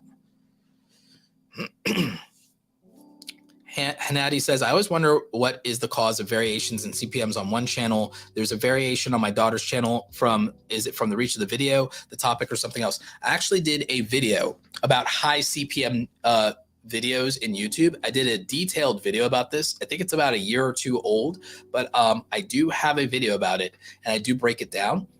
A lot of it is audience demographics, some of it's geography. There are a lot of variables, but I talk about it, and a lot of it is these different things. It's also timing of the market, because sometimes there's ad inventory available, sometimes not. Even on an individual video, and I can show you this, even on an individual video, the CPM can alter in real time, day to day. If we go to CPM, the CPM of this video is not the same day to day. There are days when the CPM on this video is $40 and there are days when it's $28. CPM changes in real time. This is not revenue changing. This is CPM changing. This is literally the ad rate changing. But the available inventory of ads changes day to day too. And what the value of those ads is changes day to day too. A lot of people don't realize this. There are videos that if I go far enough back in time and I show you the CPMs, there are days where the CPMs went to the moon. See this? This is a $150 CPM day on June 5th. That's crazy, right? Have you ever, is a literal day where the ad rate was worth triple on that day? God, I wish I could see that in real time. I'd love real-time analytics on CPM rates, hour to hour. I'll take it. If I had to pay YouTube for that, I'd pay. I would like to know. Granted, that'd probably be bad. A lot of people would exploit it, and we'd have a lot of spam content. But CPMs are variable and fluid at all times. And again, this is something most content creators know nothing about. I worked in advertising. I was Google AdWords certified when I worked in corporate America. I worked at a web hosting company. I was Google certified. I was managing a $250,000 AdWords account. I know Google Ads. I know the other side, and I am an advertiser. So I've seen the other side of this. I've seen the other side of this as an advertiser and as an ad buyer and media buyer. And I know that industry, and I worked in it. And I worked for clients when I left corporate. I went my own way. So I worked for people. So I've seen this. I've managed campaigns. And so what a lot of people don't understand is this is a bidding auction pool that changes in real time every single day. This is not, a lot of people don't understand that YouTube is not static. YouTube is not static. It's not like school or work. In your school and work environment, nothing changes in real time on the ground as much as it does in these mass systems. This is again, this is not a static system. It's a responsive system. And that's what no one can contextualize in an easy to understand way, is that YouTube does not sit still. It is an organism. It is evolving in real time at all times. However, there are specific conditions. There are specific conditions, and there are what I call fixed fluid variables, which means that there is a range and a parameter. These things can change, but they can only change so much at a time. So, it's a headier thought. It's harder to grasp, but once you see something like this and you see that I can show you that, okay, there are literally days of the week or month where ad revenue is triple, you can't unknow that, but it's not the same thing as knowing what to do with it. It's not the same thing, which is why, by the way, my thesis of making the most money would be to just do a daily do daily content. I see podcast channels go daily. I see commentary channels go daily. I see a lot of niches go daily. It's the smartest thing they could possibly do, because I look at it like the stock market. It's dollar cost averaging. It's dollar cost averaging for content. So it's effort value ratios. So the thing is, they're not missing a day in the marketplace. They're not missing a day in the marketplace to benefit.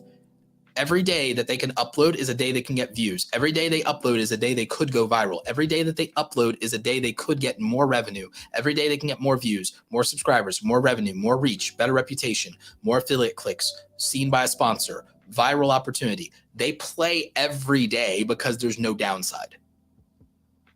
I mean, you could theoretically call burnout a downside, but people go to a job every day sometimes. So, and they enjoy what they do. If you enjoy what you do, it's easier to not burn out from doing it a lot. It's then just a stamina game. And again, if you got enough money, you can be healthy. If you're making YouTube money, maybe you can get the gym membership, you could be healthy. Maybe you can get the physical trainer, you can be healthy. Look, if I get a big enough brand deal, I literally just got to hire a personal trainer, and then you will get fit Roberto. You will get the fittest version of Roberto that's ever existed. I will become a god. Like, if I could hire a personal trainer, I will go through the rituals. I will go through the sacrifices. If I can have my washboard abs from track and cross country back, I will take them. I will go full Cobra Kai, full Cobra Kai, take out Miyagi-Do, whatever it is. I will literally submit myself to Sensei Lawrence's training. I will do whatever it takes. I will become a ninja. I will become a great shinobi, whatever it takes. If I can have my washboard abs back, I'll take it, right? As long as I can afford a personal trainer, I would whatever sacrifices I have to make to literally be the fittest version of myself that has ever existed. You get swole, Roberto, that'd be amazing. So I'll do it. If I get the brand deals, I'll throw the money and get the best body I've ever had, So again, I joke, but kind of not. I'm joking, but kind of not. So my point is, doing whatever it takes matters. And if you can do daily content healthy, if you can stay healthy and do daily content, you would never miss the best days in the market for ad revenue, right? And if you make enough content, it's evergreen content. That's the other hack for me anyway. If I'm making evergreen content literally every day, never missing the best days in the market, and I'm playing in a high CPM niche, what is the downside if I like what I'm making? If I like what I'm making, what's the downside? So I have to make things I like that make money. That's the hard part. Figuring that out is the hard part. Figuring it out, always having ideas, always being ready. But the easy part is throwing money at always having a setup. And see, I always have a setup. I have the multicam. I have all the things. So for me, I've already invested upfront in I can turn on the cameras and I can go. So that was the other hard part, building up to that. It was not overnight. So there's a method to my madness. There is a method to my madness, and I do not mind telling you the method to my madness. I just also understand that it's not attainable for everybody, not accessible for everybody, and that not everyone will get it, and not everyone can do it, and not everyone should do it. It's not healthy for everyone. I make it as healthy and reasonable as possible, but that's the shtick. But Peter wants to know, what is my view on sports channels? I create F1 content. That is one of the best growing niches out there right now. Would love to have my own media company and show thoughts. Love from London. Yeah. So Formula One is taking off. A lot of my friends, a lot of YouTubers I know, they're getting into Formula One. So it's great. Sports, I've had sports clients before. I also used to work in an ad agency where our biggest thing was sports entertainment. I used to do posters for HBO boxing. I did stuff like the Alexander Bradley fight. I did the Closey fight, Amir Khan, stuff like that. A lot of the lightweight, featherweight stuff. Manny Pacquiao, stuff like that. So when I used to do that stuff, sports stuff and everything like that, I learned a lot about the sports entertainment industry when I was doing those campaigns. And it was really cool. And I got a healthy appreciation for the marketing and advertising behind sports. So sports content, I think, on YouTube is massively underrated and it has untapped potential. Sports audiences are also very evergreen, but there's also a timing element to some of that. It's seasonal sometimes too. But if you can get it right, it can be tremendous. It can be tremendous. And there's an ancillary business to build on the back of it, like you said, with a media company. So there's a lot that can be done there. And I think more people should consider it.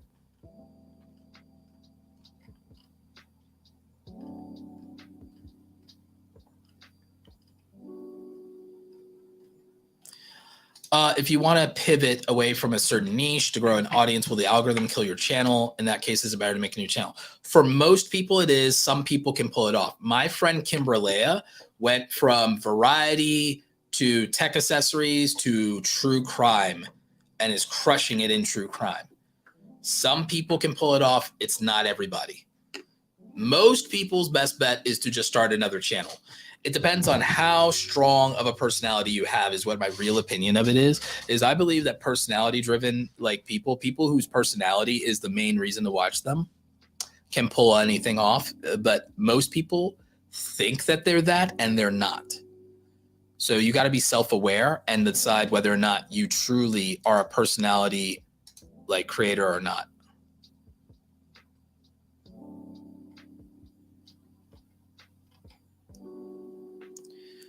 T Connection. I don't know if I saw your super chat. I think I missed it. Could you post your question again and I'll answer your question? Because for some reason, I think I missed your super chat and can't find it.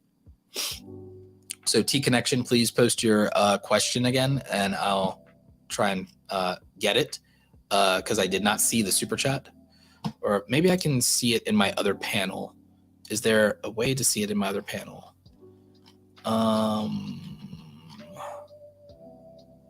Let's see here.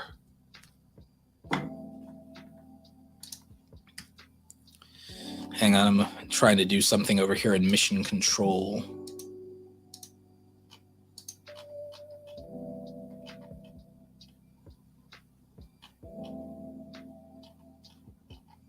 Let's see if I can find it. There's so many chats. There's so many. Thank you, by the way, for everybody. Thank you for that.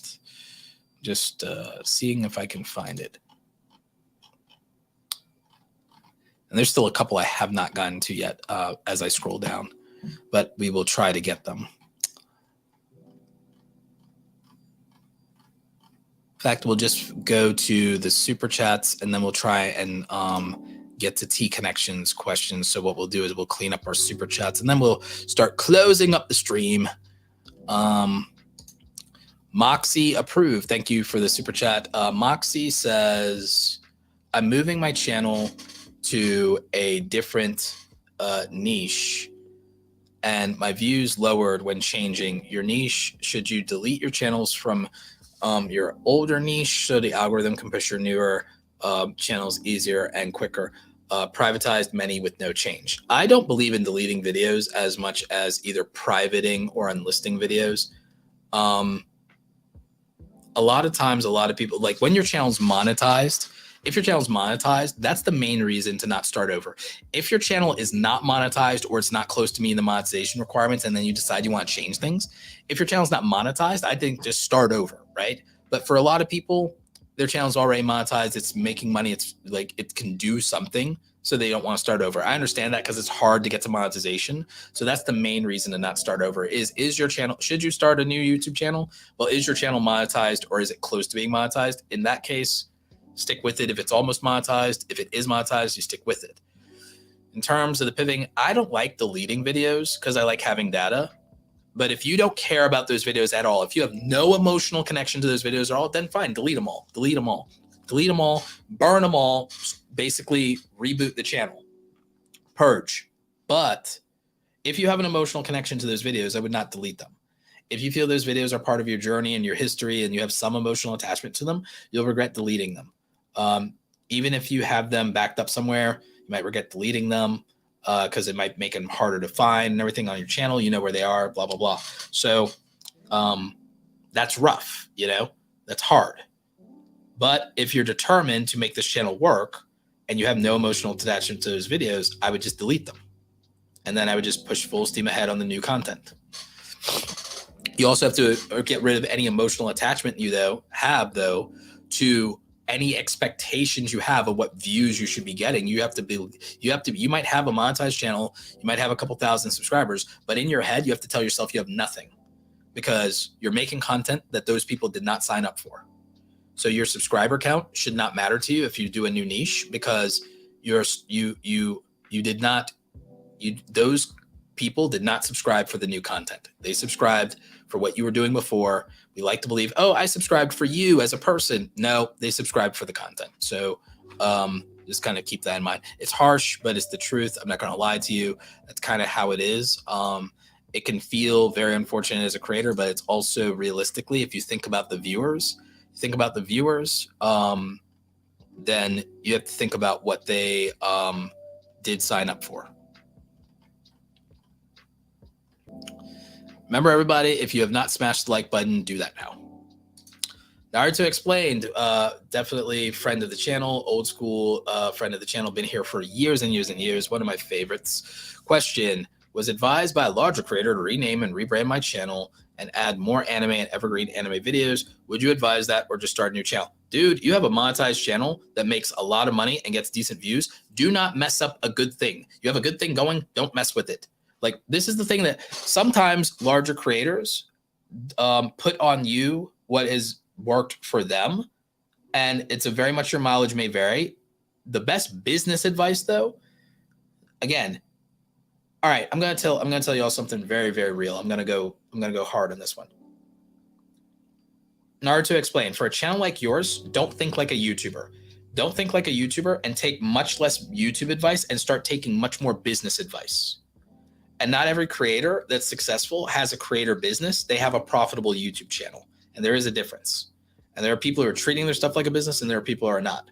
Now, I'm not dissing whoever this is because, again, their advice isn't terrible advice because there is a value to expanding and broadening your horizons. You could become a bigger channel. But that really isn't necessary for you right now. Your channel is big enough. Your Naruto Explained channel and your other channel, it's big enough. And people did sign up to you for Naruto content. It happens to be anime. You already know how to build and grow a successful YouTube channel. You already know how to get a channel to monetization more than once. You've already done it 2 or 3 times. So you don't have to worry about really starting from nothing as a small YouTuber. You have several advantages a small YouTuber never has. Number 1, you have 2 huge channels of your own to shout out your own new channel on. So that's number 1. Number 2, you have the experience of a silver play button creator already 2 times over. So you already have knowledge that no one has starting from zero, success no one has starting from zero, money and resources to be a full-time content creator, and you already have 2 successful channels that you can shout yourself out on in videos and in the community tab constantly. You literally are your own collab with a big YouTuber. There is zero downside to you starting another anime YouTube channel that's more evergreen and is more anime topics and can be anything, just like the Amagi is one of the most successful anime channels and covers everything. You can do a YouTube channel that's basically like the Amagi right now, and you have everything you need to be successful because you have a way to promote it to an anime audience already yourself through your existing channels. You have already vast experience in the anime niche in YouTube that people don't have. You will already have superior thumbnails from day one, and you already know the niche, and you are not guessing. You are knowing. So there is no downside to you just starting a new anime channel and having multiple monetized anime channels and not messing with what you already have since you already have a good thing going. I do not like messing with. That's the reason why I'm going to do this shorts channel instead of this doing a bunch of shorts on my main channel is I'm not going to mess up the money engine. I'm going to go ahead and I'm going to pivot and not mess up the money engine. Same reason I moved the podcast over. Live streams work great on this channel. but they do perform in a very specific way, and I can make them work and I can make them perform to where I can get vis-a-vis the replays, I can get to 10,000 views on a live stream and not hurt my sponsorship stats My sponsorship stats are exclusively being hurt by my YouTube shorts right now. If I make enough content, I can make up for it, but I don't want to make that a habit. So for me and for you, I would say do not experiment outside of what is working and what is reasonable for your current channel. Like, there's no need. It's making money. It's successful. It's growing. Make a new sub channel and basically be an anime media company. And there's nothing wrong with you having a bunch of channels. If I was in the anime niche, to be very real, if I was in the anime niche, I would have like a channel for every one of the big five right now. And then I'd have 8 anime channels. I'd have 8 anime, like, I'm being facetious here, but I'd have like 8 anime channels. So I'd have the big 5 plus a regular anime channel that is like covers all anime or whatever. Then I'd probably have an anime news channel, and then I'd probably have an anime channel that either was, I'd do one of two things. I'd either do video essays or I would do reaction videos, and that would do that. And I'd have like 8 anime channels, because I'd have the big 5. Then I'd have a everything anime channel. That's even a good name, everything anime. I'd have 5 channels that are, I'd have 10 anime channels. I'll tell you why. I'd have 10 anime channels. I'd have the big 5. I'd have the big 5 in anime, right? So I'd have the big 5 in anime. Then I'd have everything anime, just cover everything. Then I'd have a news channel, right? And then I realized that I would probably have a reaction channel. And then I'd probably have an anime shorts channel. And then I'd probably, knowing me, would then also do some weird like thing where I can either have an anime video essay channel, or I'd figure out some way, somehow, I'd find something that lets me do an anime channel that lets me run a 24-hour live stream like Lo-Fi Girl without copyright problems. Yeah, because like that'd be my evil genius takeover of the anime community. It's just like, now I'd be posting 3 anime shorts a day, and then my anime shorts like thing under my brand would be like the biggest thing in the anime community in shorts, and I would like be able to get to a gold play button on shorts by literally having like posting 3 to 5 anime videos every single day on shorts. Have some crazy version of a 24-hour live streaming channel for anime fans, like own an anime news network. Then also have all these interesting lore videos, deep dives, and almost like a Star Wars theory type essay channel. And then I'd have like these 5 channels dedicated to the big 5. I would just take over everything. Now that's unreasonable, and that's literally like hire a team of 8 people and work around the clock. But like, I'm insane, so that's like, somebody should steal this business model. So, but that's literally get 8 guys and work around the clock, though. But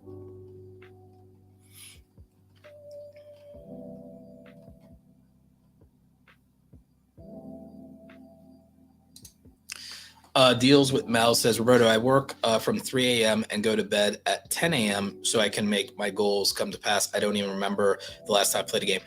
Deals with Mel, I would do something radically different than in your situation, because that's not like a generally healthy like sleep schedule. Like, it sounds like you're working like a weird shift type thing. I wouldn't even be focused on content creation in that situation. My spare time would probably be on being able to change careers in such a way to where I could have a more normalized sleep schedule. I would have a more normalized sleep schedule, because then like with that sleep schedule, I can't imagine getting anything done. So I would spend all my free time getting a skill or a trade or figuring something out that lets me pivot to a different industry where I make 20 to 30% more money, have a regular sleep schedule, possibly remote work. So what I would do is I would spend all of my energy. I wouldn't be spending it on content. Even as a hobby, I would not be doing that if this was my situation. This is just me personally. My advice in this situation is I would not spend even any of my time on content creation at this point in my journey. I would be focused on, because again, I left my job and I went freelancing, and then I went from freelancing and having time freedom and being work from home to be able to be a content creator. You see, so I had time freedom, time control, and it's different. And I controlled my sleep. So the best sleep control I ever had ever since ever being an employee by working for myself, which is not for everybody. But what I would do in this situation, if I was working these hours, what I would be doing is I would be spending all of my time learning the tools and skills to move it to a trade that lets me work remote work and work a more reasonable schedule, get a ton of sleep. Now I have time, freedom, and control. I have control over my productivity.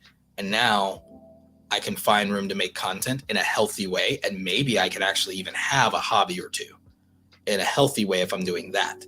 So that's what I would do, is I would change. A lot of you, what you do need to do is change your circumstances, and your YouTube channel will not be the fastest way to change your circumstances. I know we've all loved YouTube success stories, which is fine. Nothing against them. But YouTube's not the fastest way to change your life. It's not the fastest way to change your life. And it's a long-term play. Remember, I didn't have massive success with this until 3 years of consistency and making almost 1,000 videos. That's rough. That's really rough.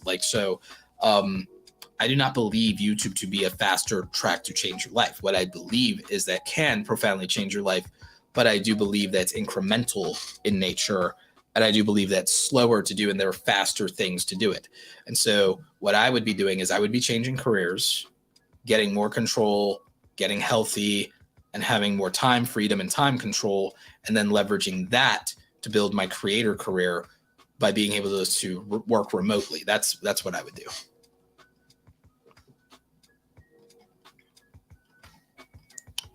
So hope that helps. I do hope that helps. And again, for a lot of you with a full-time job, I feel like that is the best advice.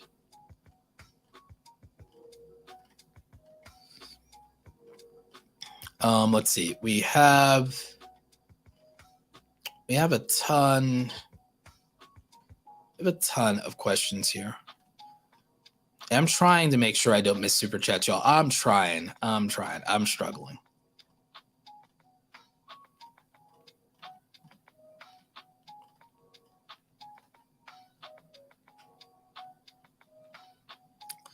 MCMs are scams. Courses are not scams. I know that's a hot take. I know it's a hot take, and I know everyone says, "Oh, well, of course you said that. You're going to sell a course or whatever." Courses are not scams. Some courses are scams. Some courses are scams. Even most courses are not scams. Some courses are scams. And I'm going to explain this in a very specific way, because everyone likes to make these really hot take arguments about courses as scams, but it's appealing to an audience that doesn't like to buy anything, except for t-shirts, hoodies, beer money, video games. It's the biggest scam is literally buying a PlayStation or an Xbox. Biggest scam in your life is buying a PlayStation or Xbox for $500, not buying a $500 course. I'm going to explain it to you why. Now, from a purely materialistic and entertainment standpoint, remember, I own PlayStation 4, not 5, 4, and the Xbox X or whatever, not the new one. That I own whatever the previous generation of consoles are. I own those, right? I don't own the new. I don't own the new because I don't care like that. Same reason that I don't wear Yeezys. So here's my thoughts on courses. First of all, predatory student loan debt's the real scam in this country. Let's all be very clear about that. Predatory student loan debt is the scam. There's not a $2 trillion online course problem. There's a $1.7 trillion student loan debt problem, and a bunch of people walking around with completely worthless degrees that did not make them any more money than someone who didn't go to college and start their adult life in debt. So first of all, we need to understand and quantify what we're talking about in value. So a course that's under $500 from somebody that you've already gotten free value from is probably useful and helpful, because what's the ROI of $500 for a content creator? If you're a content creator, I want to qualify for you I'm going to do a podcast episode about this, by the way, so I'll try to keep this quick. I'm actually going to qualify for you guys, one, the difference between free and paid content, but also the difference in how YouTubers who do education content handle free versus paid content.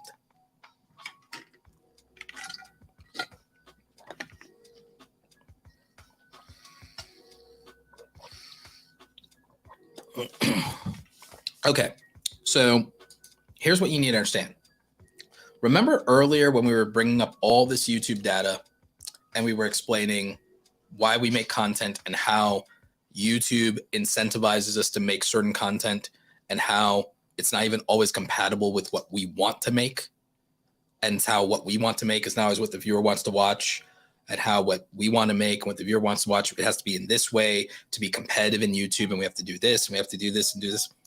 Do you think for one moment that YouTube and YouTube's incentives and the YouTube culture and worrying about retention rates and worrying about clickbait thumbnails and making a YouTubery face, do you really think that YouTubery face and worrying about retention rates and average view durations and ad revenue creates the best circumstances for someone to teach anything and teach purely with the motive of making what is in the best interest of the learner and making the best learning environment and the best information conveyed in the best way possible?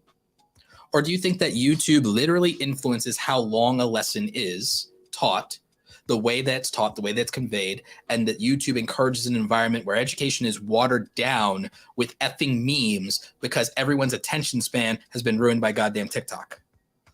I want everyone to ask themselves honestly if they think that YouTube is the best place for online education, or is the only reason that we believe that is because it's effing free. There is no way that, given the choice between most paywalled information and most paywalled content that exists, that anyone would choose the free option if money was no object.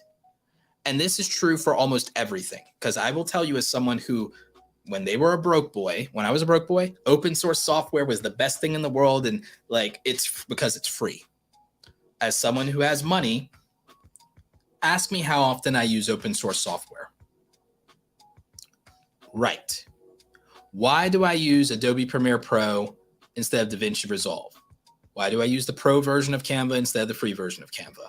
Why do I use the pro version of everything versus the free version of everything? Why do I have the YouTube premium experience that I pay for every month instead of the free experience with ads? Because the free content's value is only valuable because it's free. Now, that's not to diminish online education on YouTube itself as a whole. The problem is the incentive structure for everything. If you want to know what the fundamental flaw in most things there are that you get, whether you pay for it, whether it's free, whether it's platforms, whether it's algorithms, whether it's experiences in the world, the incentives behind it are ultimately where the flaws begin. So when you have to make content, then the only way it will be seen and reached, even if you wanted to teach and you desperately wanted to teach people and you want to be validated, you are competing with people who are better at getting attention for you. It doesn't matter if you're the better teacher. Remember, it doesn't even matter if you make the better content. It matters if you make the better topic, title, and thumbnail.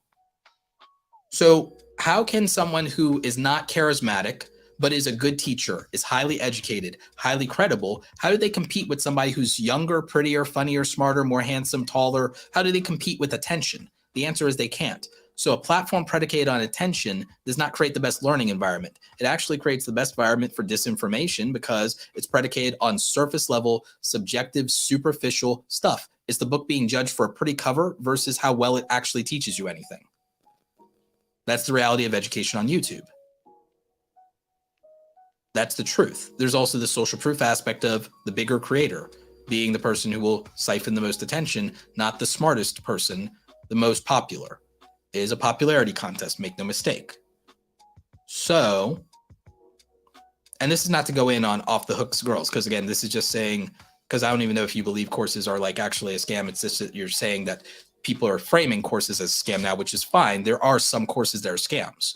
Some courses are scams, but in my experience, most are not, because making a course is actually really difficult. But the other thing is no one can quantify value properly is content creators a lot of times, because I'll give you a primary example. I'll give you a primary example that is relevant to content creators. Content creators don't know how to value gear. Let's get off courses for a minute and let's talk about ROI. Let's talk about ROI.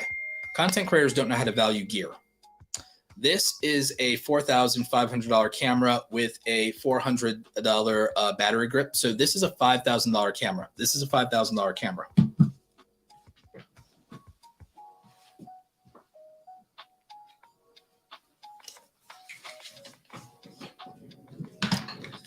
This is a $3,000 lens. This is a $3,000 lens.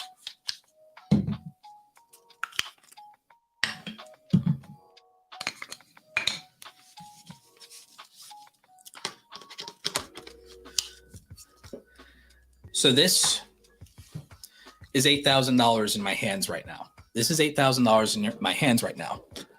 Most of you would not value this and what this can do at $8,000. Doesn't mean that it's not. What most people will not dispute and will not say that it's a scam to have this set up for $8,000. There's several reasons that people won't. One, people understand to some extent the utility of a physical object. So the fact that it's a physical object that I can hold in my hand, people can say, yes, it's a fancy camera and it's a fancy lens. It's professional gear. And if you know how to use it, then sure, you can make your ROI on that. And at least you have the physical object. It retains its value. Hell, if you want to sell it, maybe you can keep it in good condition and sell it at 70 or 80% of its value, yada, yada, yada. We can rationalize $8,000 sitting in my hand right now. And people will do that and say, yep, I can see the value of that.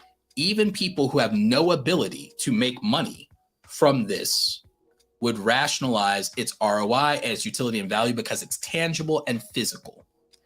Now, when it comes to courses, people will do the same thing with college because you're going to a physical location and a campus, you're having an in-person experience, and there's a physical human being teaching you in real time. And the net result doesn't necessarily guarantee in any way, shape, or form, guarantee that you will make the money you spent back into college from the degree or courses that you studied. In fact, if colleges were held to the standard that YouTube courses are, and if 50% of all colleges, if colleges had to say, hey, 50% of all of our graduates, or not even all of our graduates, because again, with YouTube courses, it's not even about people who finish the course. It's not even about the success rate of people who finish the course. With YouTube and influencer courses, it's actually about how many people signed up for the course, not attended. So imagine if everyone who attended a college, not even who graduated, imagine if colleges were held to the standard that, hey, 50% of everybody who attended your college has to be working in something related to the courses they took, and they have to be making a reasonable full-time income, or your college is a scam, and we have to shut your college down. Almost every college in America would be shut down if they were held to the standards of online courses. Debate me on that one. Almost every single college in America, if held to the specific standard and scrutiny that an online course is held to, if every professor is held to the standard that an online instructor is held to, they all shut down because they can't do it. They cannot prove ROI on that. Now, here's the thing about some of these online courses. I can only speak to the ones that I've taken for the most part, and people I know who are trustworthy. People like Chris Do, Pat Flynn. I know these people do good work, and I've taken courses and things from them. Michael Port, Graham Stephan does a good job. Ali Abdal, people like that, right? Credible YouTubers that sell course products. So here's the thing. If you're serious about a YouTube career, I will show you the math. I will walk you through this. If you are serious about a YouTube career, you're going to make another 100 videos in your YouTube career. So if you spend even $1,000 on a course and you're going to make 100 YouTube videos, how long does it take you to make a YouTube video? Let's be reasonable and says that a YouTube video from everything you have to do has a turnaround of 5 hours. For some of you, that's like, oh, only 5 hours? Oh my God, that'd be like half the time you spend. Let's say it's 5 hours. So if you're going to make 100 more YouTube videos to even jumpstart your career, you're looking at a $500 to $1,000 investment. You make a 500 to 1,000 hour investment, a $500 to $1,000 to 1,000 hour investment. So if you pay for a $500 to $1,000 course, ROI on that course means a couple of things. If you monetize your channel, will you earn that money back? Yes or no? So the goal would be to get your channel monetized if you're buying it and you're not monetized. If you're already monetized, then the goal post moves and it's very different in terms of making that money back. If you can make more content, better content, more sustainable, does this help you get closer to the goal of going full time? But more importantly, does this ever save you any time or save you money? If you get a YouTube course and you have to make 100 videos, how many hours are you going to spend on that? If anything saves you time, then it can produce that ROI. How many dollars an hour do you currently get paid? If you get paid $15 an hour, then the ROI for a like $500, like let's say you get $10 an hour to make the math easier. Let's say you're getting $10 an hour right now. If a YouTube course can save you 50 hours over the next 100 videos you make, then it successfully made you back the value that you invested if it was a $500 course. If it could save you 100 hours over the next bit of your career, then it was worth $1,000. That's one of the first metrics for attaining value. There's also value per use. So this is, again, $8,000 worth of camera gear. What is it I have to accomplish to make this worthwhile? Well, if I'm using this for content creation, it depends on how many videos I'm going to make to justify the ROI. If I'm going to make 100 videos with this camera, let's say I'm going to make 100 videos with this camera. So if it's $8,000, that means that over the course of 100 videos, $80 per video is the ROI of this camera, is $80 per video over the course of the next 100 videos. But also, what do those videos do for me in reputation? Over those course of 100 videos, am I going to get a brand deal? Am I going to build my network? So what's the value here? And what's the opportunity cost? YouTubers do not know how to value purchases like cameras and laptops, but they also don't know how to do intangible things like courses, because no one explains to them that using this every day, or like using this camera every day for 365 days to get to $8,000 of value on this camera means that it's less than $25 a day that I'm essentially needing to extract from the value of owning this camera. If I buy a $3,000 laptop, I only need to extract like what, $10 a day to $15 a day in value from having a $3,000 laptop. No one thinks like this except for business owners.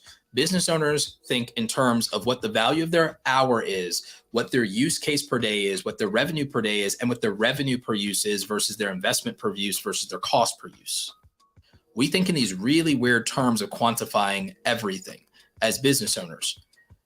As a former employee, an employee never values anything but their time in proportion to their hourly wage. That is a conditioning that does not work and scale to being a full-time content creator. The paradigm shift that hurts content creators is the inability to move from employee to entrepreneur in mindset and in execution. And one of the foundational principles of entrepreneurship is being able to understand benefit cost analysis, ROI, but also ROIC, return on investment of capital. So the return on investment of capital of having an $8,000 camera is my capacity to make more competitive, high quality content. I can measure that return on investment in capital over time or over actions. I can measure it over time or over actions. I can measure it over the number of days, the year to date, or I can measure it over the number of videos that I'm going to make with this. If all I'm doing is making videos, that's not counting any photography. So think about it from that perspective. From that perspective, it's a very different thing. So if I make 100 videos going forward and I buy a $500 course, am I improving at a value equivalent to $5 per video better? And what's the value of that? And what's the value of my time? Am I 30 minutes faster at making my videos? Am I 30 minutes faster at making my videos if it takes me, X amount of time, 100 videos, 500 hours, because 5 hours a piece. So am I any faster? Am I like 30 minutes faster at every video that I make? Because what's the value of my time? If my time is valued at $10 an hour, then to make the ROI on the investment of that capital, I need to be at least 30 minutes faster at making my videos, if nothing else, in terms of the measurement of time, right? So then anything that makes me a better, more efficient, more effective video editor, anything that makes it easier for me to research my videos, anything that makes it easier for me to write scripts, anything that makes it faster for me to make thumbnails, because I have to make 100 more videos. So every hour, every minute, every execution, all of it counts. But no one is taught how to measure. We're not taught anything about this in school, by the way. We're not taught about ROI, ROIC, value to effort ratio. We're not taught that. Value to time ratio. We're not taught that. We're not taught anything about the employer to employee paradigm.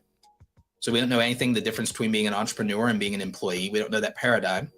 So the thing is, how do you qualify if a course is a scam? You have to determine what the most reasonable outcome, not the outcome that is marketed, but the most reasonable outcome of taking a course is. What is the most reasonable outcome of taking a course? If you were a YouTuber and I told you were going to take a course from anybody, the most reasonable outcome that I can think of are the following, because of the things that matter to being a YouTuber. The same reason, by the way, even with free content like this, what's the outcome? Will you understand YouTube analytics and the YouTube dashboard and the data that drives your channel better? That's an outcome that's worth some money to you.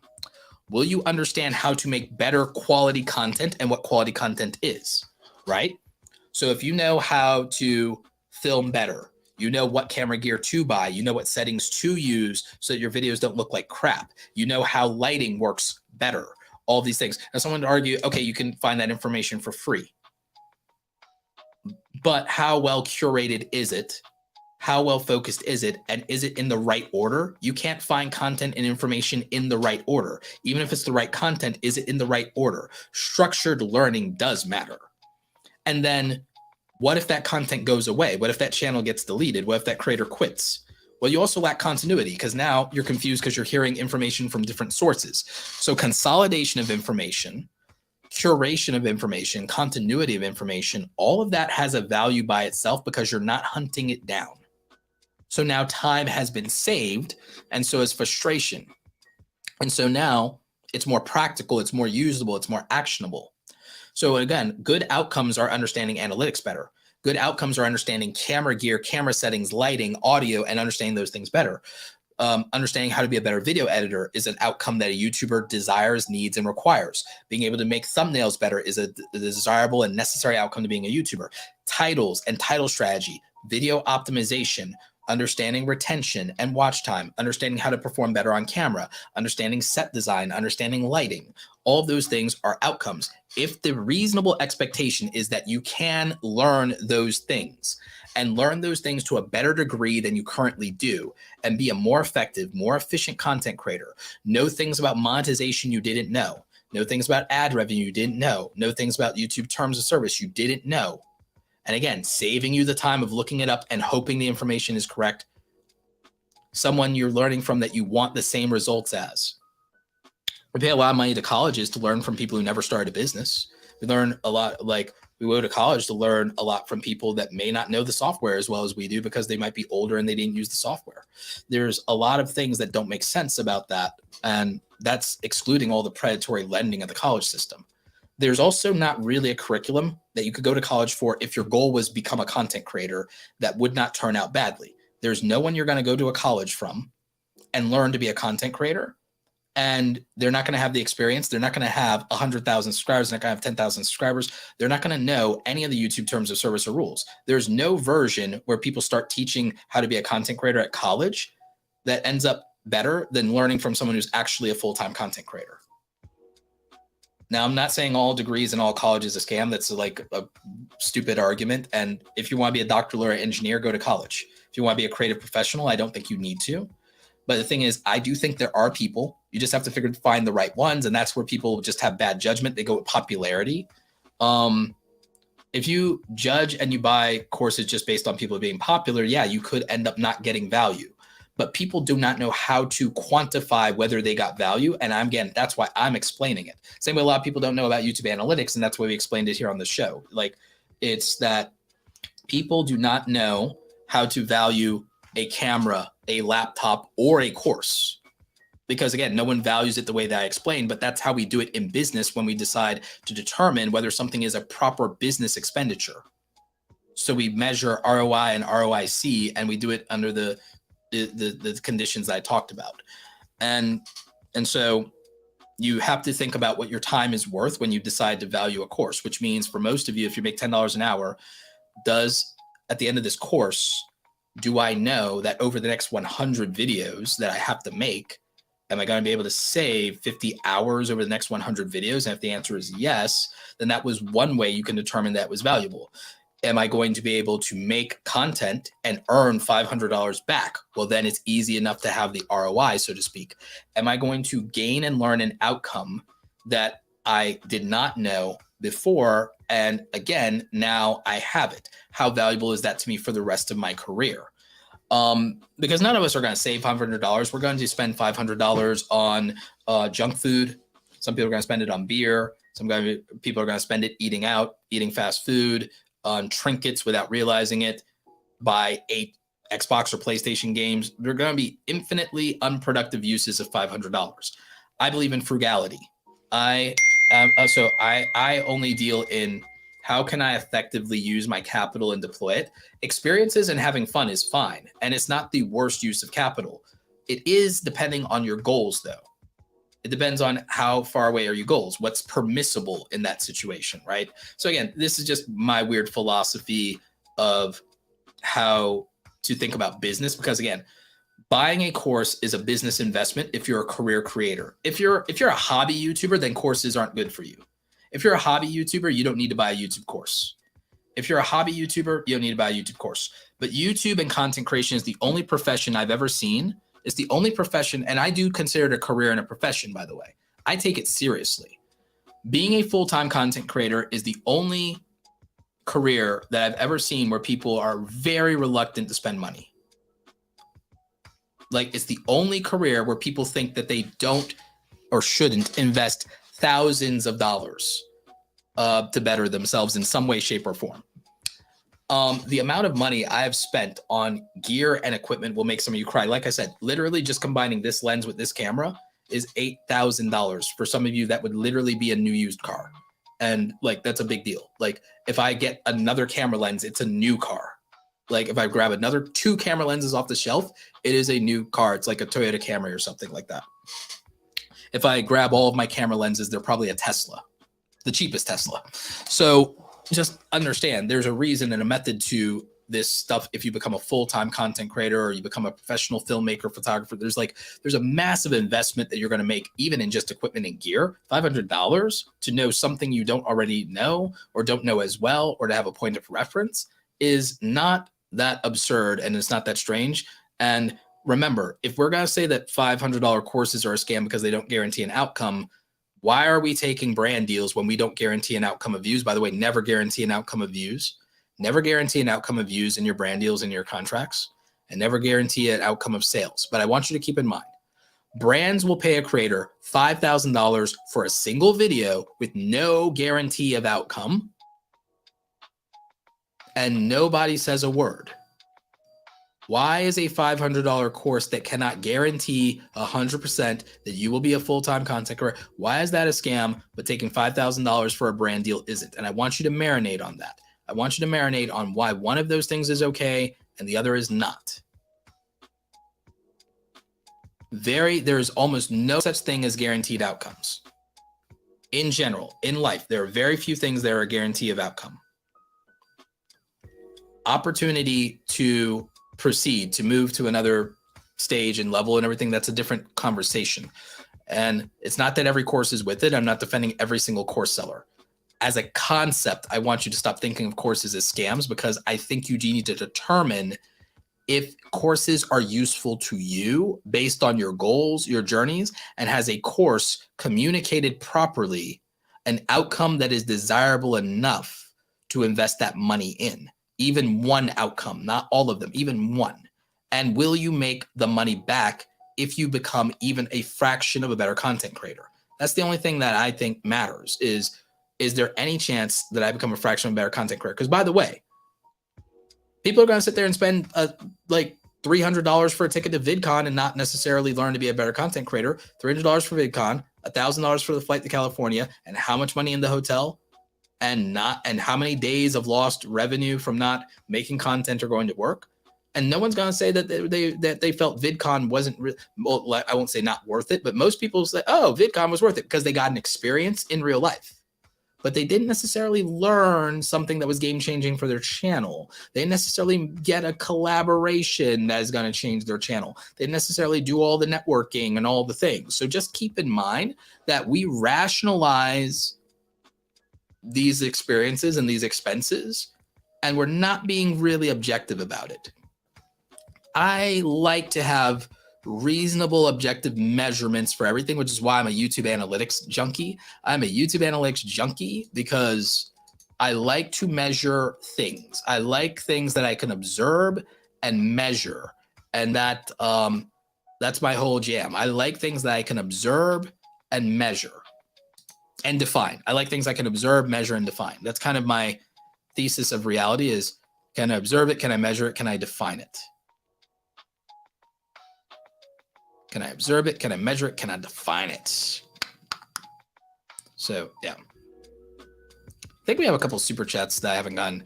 Question, if you have no niche and you can run your mouth about so many things and enjoy it, what should you do? If you have no niche and you like to talk, start a podcast. It's a really good idea. It's a really good idea, and it's a good way to get monetized. It's actually a really good way to get monetized. Yeah, sometimes shorts can push traffic to long form, sometimes. And again, Daniel is a really big fan of that. We'll do a panel. Do I think shorts will fade? Are they here to stay? They're here to stay for at least the next couple of years. YouTube won't get rid of shorts, but I don't think that shorts will be forever a dominant force. I think that shorts will not be forever a dominant force. I think that shorts is kind of a very much Gen Z. We have Gen Z to thank for that. Yay. I think TikTok is literally ruining the world. Sorry, TikTok. I think TikTok's ruining the world. So I blame TikTok.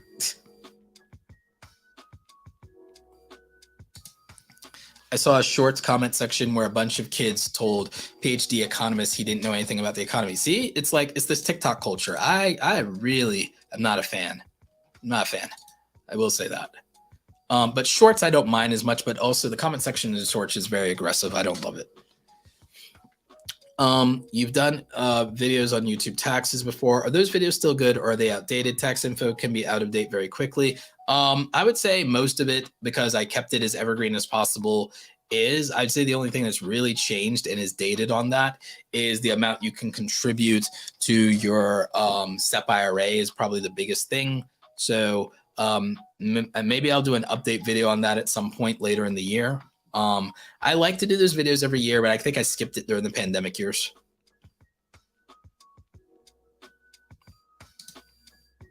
Thank you for your video on the merch shelf. You're very welcome. What do I think about TikTok, Roberto? I think TikTok has ruined the world. I think TikTok is a menace to society. I'm not even joking. I genuinely feel that way. I am salty about it. I genuinely feel that TikTok is a menace to society. T Swain, I already told you the way to get your TikTok community to come over to YouTube is to live stream and ask them to.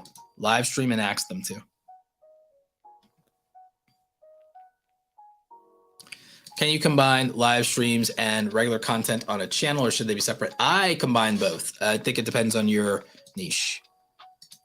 How's the Lo-Fi channel going? Lo-Fi channel would be going better if I were uploading more often. I do have a plan for that. I just needed to recover from COVID, and now I can move forward on that. How many cameras do I have for this live stream? This is camera 1. This is camera 2. This is camera 3. I have 3 cameras, and I also have a monitor, which I use for screen sharing stuff for video tutorials. So there's that. Come to Discord. Yeah, I need to do more in the Discord server.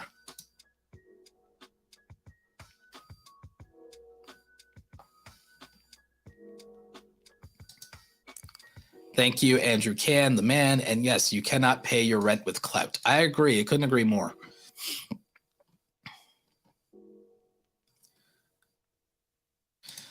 Can promoting your videos on external sites like Reddit hurt you in the algorithm? No, not really. A lot of you are too superstitious about the algorithm. Roberto, thank you so much. This is so helpful. Thanks for always dropping gems. Hope you have an awesome day, staying cool during the hot ATL days. Yeah, I'm trying. I'm also hydrating.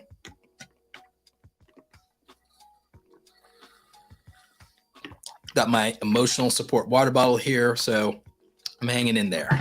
Hanging in there.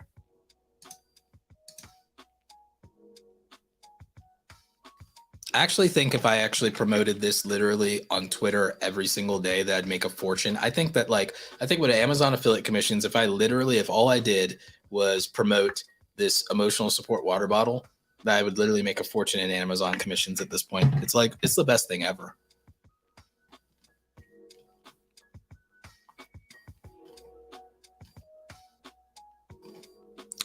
Okay, I've got a bunch of chats. Swole Roberto. Yeah, hashtag Swole Roberto, right? Great advice. That's why I cook every day. It's a labor of love for me. Thank you so much. Appreciate you. Hey, Super Nardfall. Appreciate you being in the chat. Any tips for movie review channel? I would do, I would react to moments in movies. Like I said, I would do something like most epic moments, most tragic moments, saddest moments. I would also consider doing movie summaries. Movie summaries have been massively popular lately. I watch movie summary channels all the time.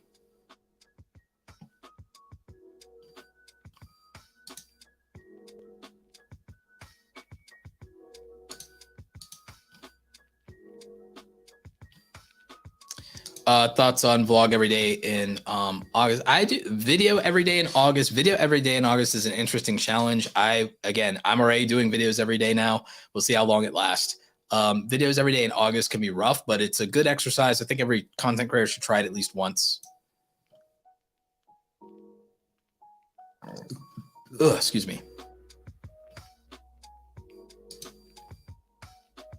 Is there a good ratio between long videos and shorts? I do not want to be a shorts channel, but the reach is insane. I make Star Wars content and I've been posting a short one day and a long vid the next. I mean, that's not bad, but shorts can do extremely well in the Star Wars niche. I've helped several Star Wars YouTubers revive their channels and shorts has been good for them. So grain of salt. Grain of salt. Grain of salt, my friends. Are there content career classes with actual students? Okay, so my favorite one that does this is what's called cohort. It is the style of thing you're talking about. It's called a cohort. Ali Abdal does it. It's called Part-Time YouTuber Academy. It's called Part-Time YouTuber Academy. Ali Abdal does it. I really like what I've seen from him. Another one is Creator Now, and I've been an instructor for Creator Now. I'm not paid affiliate of either. I don't have an affiliate link for those, but I do believe in them, and I know students of them. I've known instructors for them, and for Creator Now, I've been an instructor twice actually. So I do believe in cohorts where you attend live sessions. Now, in terms of physical in person, the only person I know who does a physical in person thing is Tim Schmoyer with his Video Labs, which I believe is in Ohio. So you have to be willing to go out there. But I don't know if they changed that during the pandemic. And that's the other weird thing is like school and university spent a decade dunking on online education and online content. And then they did online education via Zoom when they had a choice, and they never lowered the price, which was really weird and sus to me. That was the thing. Best way to ensure replay value is this. Have a built-in strategy for clipping your live streams. Have an agenda and a format, and be prepared, and be willing to do timestamps after. Something we're going to focus a lot on with my videos. I know we didn't do it when I posted them, but we're going to be focusing a lot more on timestamps to help people. We're just going to do them very smart. And so, yeah, that can be a big thing, especially for live streams. The live streams, we're definitely going to start doing timestamps. Is it worth downloading? Is it worth sharing free downloadable resources such as green screens? Sure. There's not a downside. Not a downside. I really am very anti-student debt. It's a thing. It's affected people in my family. I paid for community college, so I didn't have student loan debt because I knew that student loan debt was going to be a problem. So I decided to evade that. I decided to just dodge, weep. Yep. So I dodged student loan debt, but not everyone in my family could do that. So my youngest sister, she went full scholarship. So very proud of her. That was a good thing. So like we had 2 dodge it and 2 who didn't. So it's like it's a whole thing. But it's also, again, in life, no one teaches you in life how to navigate life and how to be good with money throughout your life, how to be frugal, but also not just be frugal and be cheap, but how to be thoughtful and how to view everything you spend your money on as an investment. And I was stupid with money in my 20s. I was stupid with money in my 20s. You know how much gimmicky crap I bought in my 20s? The gimmicky crap I bought in my 20s because I was stupid could probably have been the down payment on this house, you know? And so I was able to not be perfect and make my mistakes. I still managed, thank God, and because of the audience, I was able to become a homeowner at 37 instead of much later in life. And I could have done it sooner if I was not stupid with money, because I didn't realize that trinkets and little things and eating out and movies and things like that, you should do some of it, but it adds up. It adds up. And a lot of people, just do not know how money works and how to have a basic grasp of investing and things like that. But there's also misinformation out there. So I get it. I like books. That's the thing I like about books is like, but I can read. Not everybody's a reader. Not everyone loves reading. I love reading. I don't need any other hobbies. I could just read and work out. And those would be my 2 hobbies. Like, in fact, that's my recommendation for most people in your 20s. You want hobbies? Yep. Here's 2 hobbies. Read and work out. Read and work out. You won't be sorry. If you ditch all your other hobbies and your hobbies are now read and work out and maybe content creation, there's no downside. There's no downside if your only hobbies are I read, I work out, and I make content. There's no downside to those being your only hobbies in life. I swear to you. Think about it. What's the downside? Tech Troublemaker says, I get rubbed the wrong way when courses were the originally uploaded to YouTube and not original videos dedicated to the course. Yes, I agree with this one. I agree with this take a lot. That's because my problem is there are videos in a course that should only be 2 minutes. And if you watch that same content for free on YouTube, it'll be dragged out to 16 minutes. The answer is a 2-minute answer dragged out to a 16-minute answer. So I don't like that. There's other things where they try to make the video in 5 minutes, but it should have been a 50-minute deep dive. It should have been 50 minutes of walking you through the process, but they wanted a 5-minute video so they could get more views. You see what I'm saying? So it's both ways. It goes both ways. There are things where YouTube can be good for some things, but bad for others. And courses could be the right move for some things, but not good for but it's also the execution. It's whether the course is original content or not. And so there's that. And yes, I do know that people do fake reviews and things like that. So the answer becomes down to, there's also a way to just never really get scammed on a course. You use a credit card where like American Express, where you know that they guarantee the chargebacks and they honor the buyer and they protect the buyer. So PayPal and American Express do that. Plus, read the refund policy and make sure that there's a way to do that and that there's a good refund policy. And then other than that, then if you're worried about it, don't buy it. But I don't believe that courses should be something that people that don't have the means invest in. In general, I don't think that anyone should spend money on anything if they aren't prepared to potentially not like if you buy something, you have to risk it being broken, right? So if you spend money, you still have to be prepared to lose money, because if I buy anything at all, I could still just break it and screw up. And there's not really much of a protection for I screwed up, I broke the thing I just bought. So I have to be able, it has to truly be disposable income. If you get what I'm saying, it's like money that you're going to spend on non-essentials should only be disposable, discretionary income.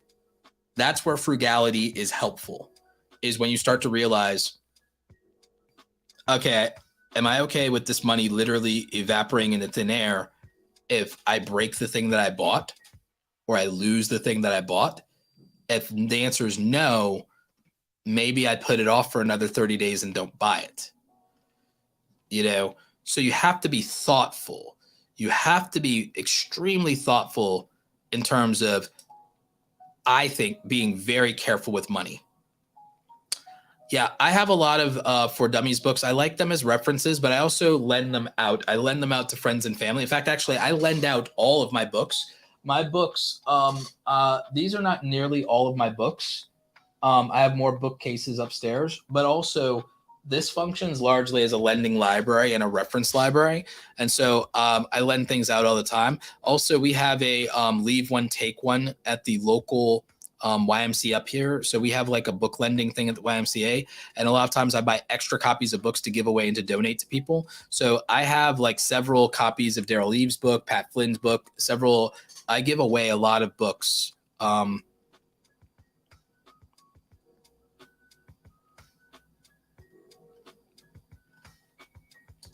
Yeah, I agree that TikTok can be a problem with misinformation and with also bad information, and that people really think that, oh, they learned something because they watched it distilled through TikTok. I agree. I agree. I still think I think there are values to courses in college. Like I told you, I went to community college. I didn't just, oh, screw college. I went to community college. I went to community college. It's affordable. People should go to trade schools. People can go to affordable community colleges. They can go to state schools and they could go to trade schools and they could get superior or better outcomes in some cases, and they could save a lot of money. And they can save a lot of money. The problem is education has become a name brand. It's become a merit badge. It's become buying Gucci. It's become buying Yeezys. And it's become, oh, I want to have this experience, not I want to get this value. It's become, I want to have this experience instead of I want to get this value. I take a utilitarian approach to it. If you want an online college course, that means that you only value structured learning information, which is fine. And there are a lot of ways to do it. It could be an online college course. There are actually, Harvard's doing some free college courses. Several colleges have free online education. Several colleges have free online education and structured learning.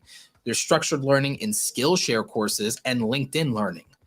And I'm a LinkedIn premium member. And I did do a course on LinkedIn. I did when I flew out to Cupertino for the Carpinteria, not Cupertino. Flew out to Carpinteria and I filmed for Skillshare for a couple of days. It was during the fires, and then I had to fly back and do it again. And we put that out. We put that out 2-3 years ago. I still make royalties on it. But I filmed something for LinkedIn Learning back when they were lynda.com, and that's still been out. It's around video marketing. Like, I believe that online learning can work. And I don't always think YouTube's the best environment because of ads and other incentives that YouTube has. When you're on LinkedIn, there's no ads. When you're on Skillshare, there's no ads. So it's not that I'm against online learning. Far from it. It's that ads interrupt the experience. Viral videos interrupt the experience. The YouTube algorithm interrupts the experience. I think it's like trying to study in the cafeteria. It doesn't work that well for everybody. So like, I think that there are good college courses out there. I think there are good online courses. I think there are online course platforms that are good. And I think there are good teachers out there. My biggest problem is the predatory lending of college as an institution and the pricing. And that was largely, I blame more the government for anybody than that. I blame the government for that. Tech Troublemaker says, I teach college courses. Lots of students fail to figure out what their future job will pay. Exactly this. People do not think about their future. Exactly this. And take that into account before choosing colleges and degrees and taking loans. We agree 1,000%. We agree 1,000%. There's not a framework, though, for teaching anyone how to be an adult anymore. I think that's a problem. I think it's a problem. So I also think, yes, kids push their college. Parents push their kids into college, and it may not be what they want or what they need. And I don't think everybody should be an online content creator either, by the way. I just think that I don't think there's anybody that teaches as a real framework for how to live your life as an adult, how to hit the adult milestones, how to build out a career, you need to know how to build skills. You need to build skills, first of all. And I try to teach some of that. Teach you Photoshop, teach you video editing, teach you cameras, teach you photography, teach you photo editing, teach you how to film. Like, these are skills that you can use, and you can use these to make money. So you need to be able to build skills. You need to be able to build a career. In theory, you might need to be able to build a team or be a part of one. And then you also need to know how to build a network. And you also need to know how to build your investment portfolio and your career portfolio. I think that we don't teach people how to build these things, and then we're surprised at the results. And it really bothers me a lot. It really bothers me a lot that there's not a solid framework for building the life that you actually want to live.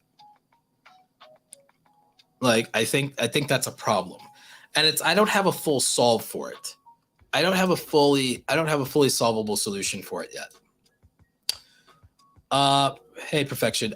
Click-through rate for thumbnails definitely jacked up. Was regularly 12%, and we're getting a couple hundred views. Now getting 3% for views, but way much higher views. Is that on like YouTube Shorts, or is that on something else?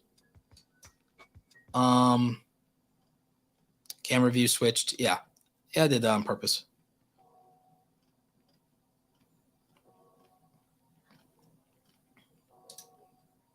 Yeah, I agree.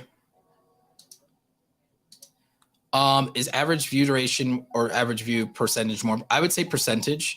I would say percentage is more important because percentage tells you how to improve your content. So looking at percentage and looking at the drop-off rate, if we bring this back up and we specifically go to like, let's go to like a video. Hang on, let's go to a video and let's look at this one. And then we go to the analytics. If we go to the engagement tab, what we can do is if we look at the average view duration, we don't just want to look at 34%, even though my goal is really to hit like 40 or 50% here. What we need to look at is completion rate. So my completion rate is close to like a 25% because like right here at the last tail end of the video, you know, we've still got like 20%. So we got 20% completion rate. I want that to be closer to like 30, 35. But the drop-off rate in terms of that first 30 seconds, we want to have more of that. 71% of viewers are still watching at 30% mark. I want that to be 80%. I want that to be 80% because that's going to be better for me. So we want to reduce the steepness of this drop-off rate, and we want to flatten this curve. We want to flatten this curve out a lot more. But that can teach us how to improve our videos. So I'd rather pay attention to the retention rates compared to typical videos. I want to pay attention to intros, top moments. I want to like really pay attention to that. Nice work. This video has a part that kept your viewers watching longer than usual. So again, I want to measure these things because this tells me to improve the content, the pacing, the editing, things of that nature. And it tells me where in the video these things are happening so that I can make adjustments accordingly. So in general, it interprets my video as very strong right up until the end. So that's a good thing. And so we can use things like that to measure. And that's what I think ends up being important.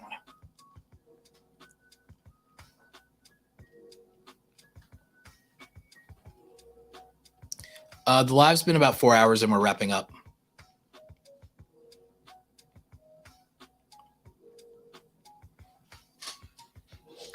I have 3 cameras set up.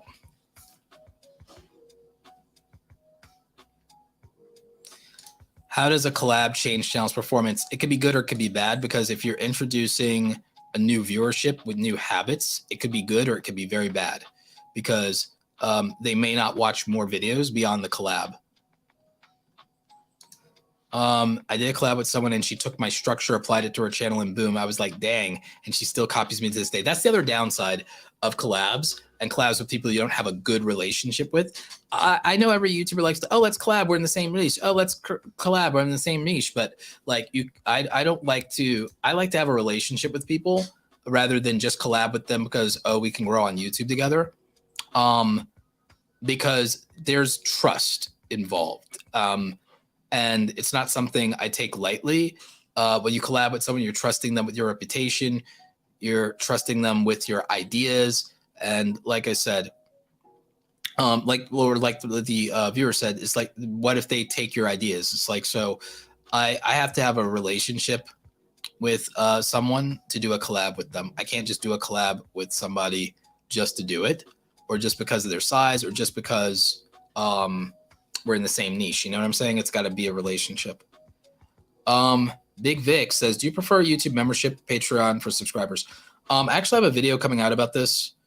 YouTube is convenient for memberships, but YouTube takes 30%. Patreon is like 8 to 12%. So it depends because you might be able to get more people with YouTube memberships, but you'll keep a higher percentage with Patreon. So your mileage may vary. And then with your own membership website, you'll keep all of it, but you have to pay every month. So your mileage may vary. I like keeping more money, but then again, making more money with YouTube and its convenience, see, that's the trade-off.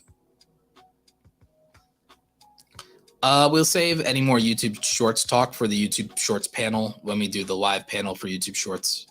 So come back next week. Yeah, reputable course will have a decent refund policy, but not implementing what is taught is not a reason. Yeah, that's most people in general do not implement things that they are taught. We know this. Any of us who are adults who've had younger siblings, or if you've had kids, you already know that you can tell them everything you want, and it's a matter of whether they will follow through and whether they will do it or not, right? So anyone who's ever been around kids, it's like you can tell them exactly what to do. You can tell them exactly what to do, know exactly how to play out, but they got to actually do it, right? So, and that doesn't change when people become adults. Ironically, when people become adults, they become even less likely to follow instructions. So, it's a grain of salt. It's a grain of salt thing. Everything is very much your mileage may vary, because you have to account for personality and temperament in addition to talent and circumstance. What about the YouTube tarot community? That's growing. I would say celebrity tarot is the real thing that's probably, I would say readings on celebrities, especially celebrities in scandals, would probably do very, very well. Oh, God, yes. Buying cheap gear. Look, sometimes you have to when you're starting out. I'm going to save people some money with like the right budget gear. There is budget gear that's good, but I've spent so much money over the years. The stories I could tell you. Buying cheap gear, I don't do it anymore for a reason. I'll leave it at that for now.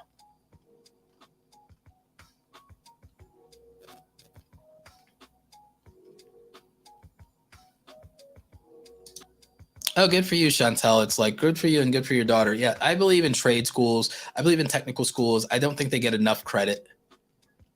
I look at average view duration on individual videos. I don't use the channel level. I use the individual videos, and then I use the retention. Does the frequency at which we change video details for optimization over time have any drawbacks? Not in my experience, and not from what Mr. Beast has told me about changing a video's details 8 times. Which I do believe they're going to start limiting how often you can change a thumbnail in the first day. I think it's going to be, I think they're going to do something with that, because I think they're worried about clickbait and scams. So I think they're worried about clickbait and scams when it comes to the number of times you can change a YouTube thumbnail in a day. So that, I think, is going to be it, everybody. Thank you for joining my deep dive on YouTube analytics, and then also my my TED Talk on how money works and how education works. Next week, I will try to assemble a panel of 3 other content creators to specifically talk about YouTube Shorts. So we'll definitely be doing that. I'll probably try to also work in some updates for you on YouTube shopping as more information comes out, and the also tagging products feature works and everything like that. Once again, I want to thank all of our wonderful sponsors. I want to thank TubeBuddy, Epidemic Sound, StreamYard, and Spreadshop for sponsoring my streams and my channel. Make sure you're using the links down below. There are free trials for everything down below. And just thank you to all the wonderful sponsors. Again, you can make your own creator merch for $0 using Spreadshop. You can get music from Epidemic Sound, copyright 3, get a 30-day trial, free version of StreamYard to do multicasting like I am. And of course, TubeBuddy starting at $0 to optimize your YouTube channel. And you know that I use them for every single video. Also, if you guys want to check out my music, it's linked down below. Zenbuster Music on YouTube. You could also look me up by name in Apple, Spotify. You can literally tell Siri or Alexa to play music from Roberto Blake, and it will actually play my music, which is pretty dope, actually. So that is on the table. And of course, I've got all kinds of dope creator merch for you to check out. So we're wrapping up. That's it for this live stream. I want to thank all the super chatters. I want to thank everyone who asked wonderful, wonderful, wonderful questions. And like I said, next week, I'll have more content coming out this week. I plan to do another 7-day sprint of content. We did 7 days in a row. Make sure you're checking out the videos. And also, we're going to do the podcast this week. We're going to do a new podcast episode. So you want to check that out. And I think that's basically everything I wanted to cover. Like I said, next week we'll cover YouTube Shorts. We'll do a discussion panel, a little bit of friendly debate. and we'll see who I can get. All right. As always, you guys stay awesome, and I will catch you on the next one.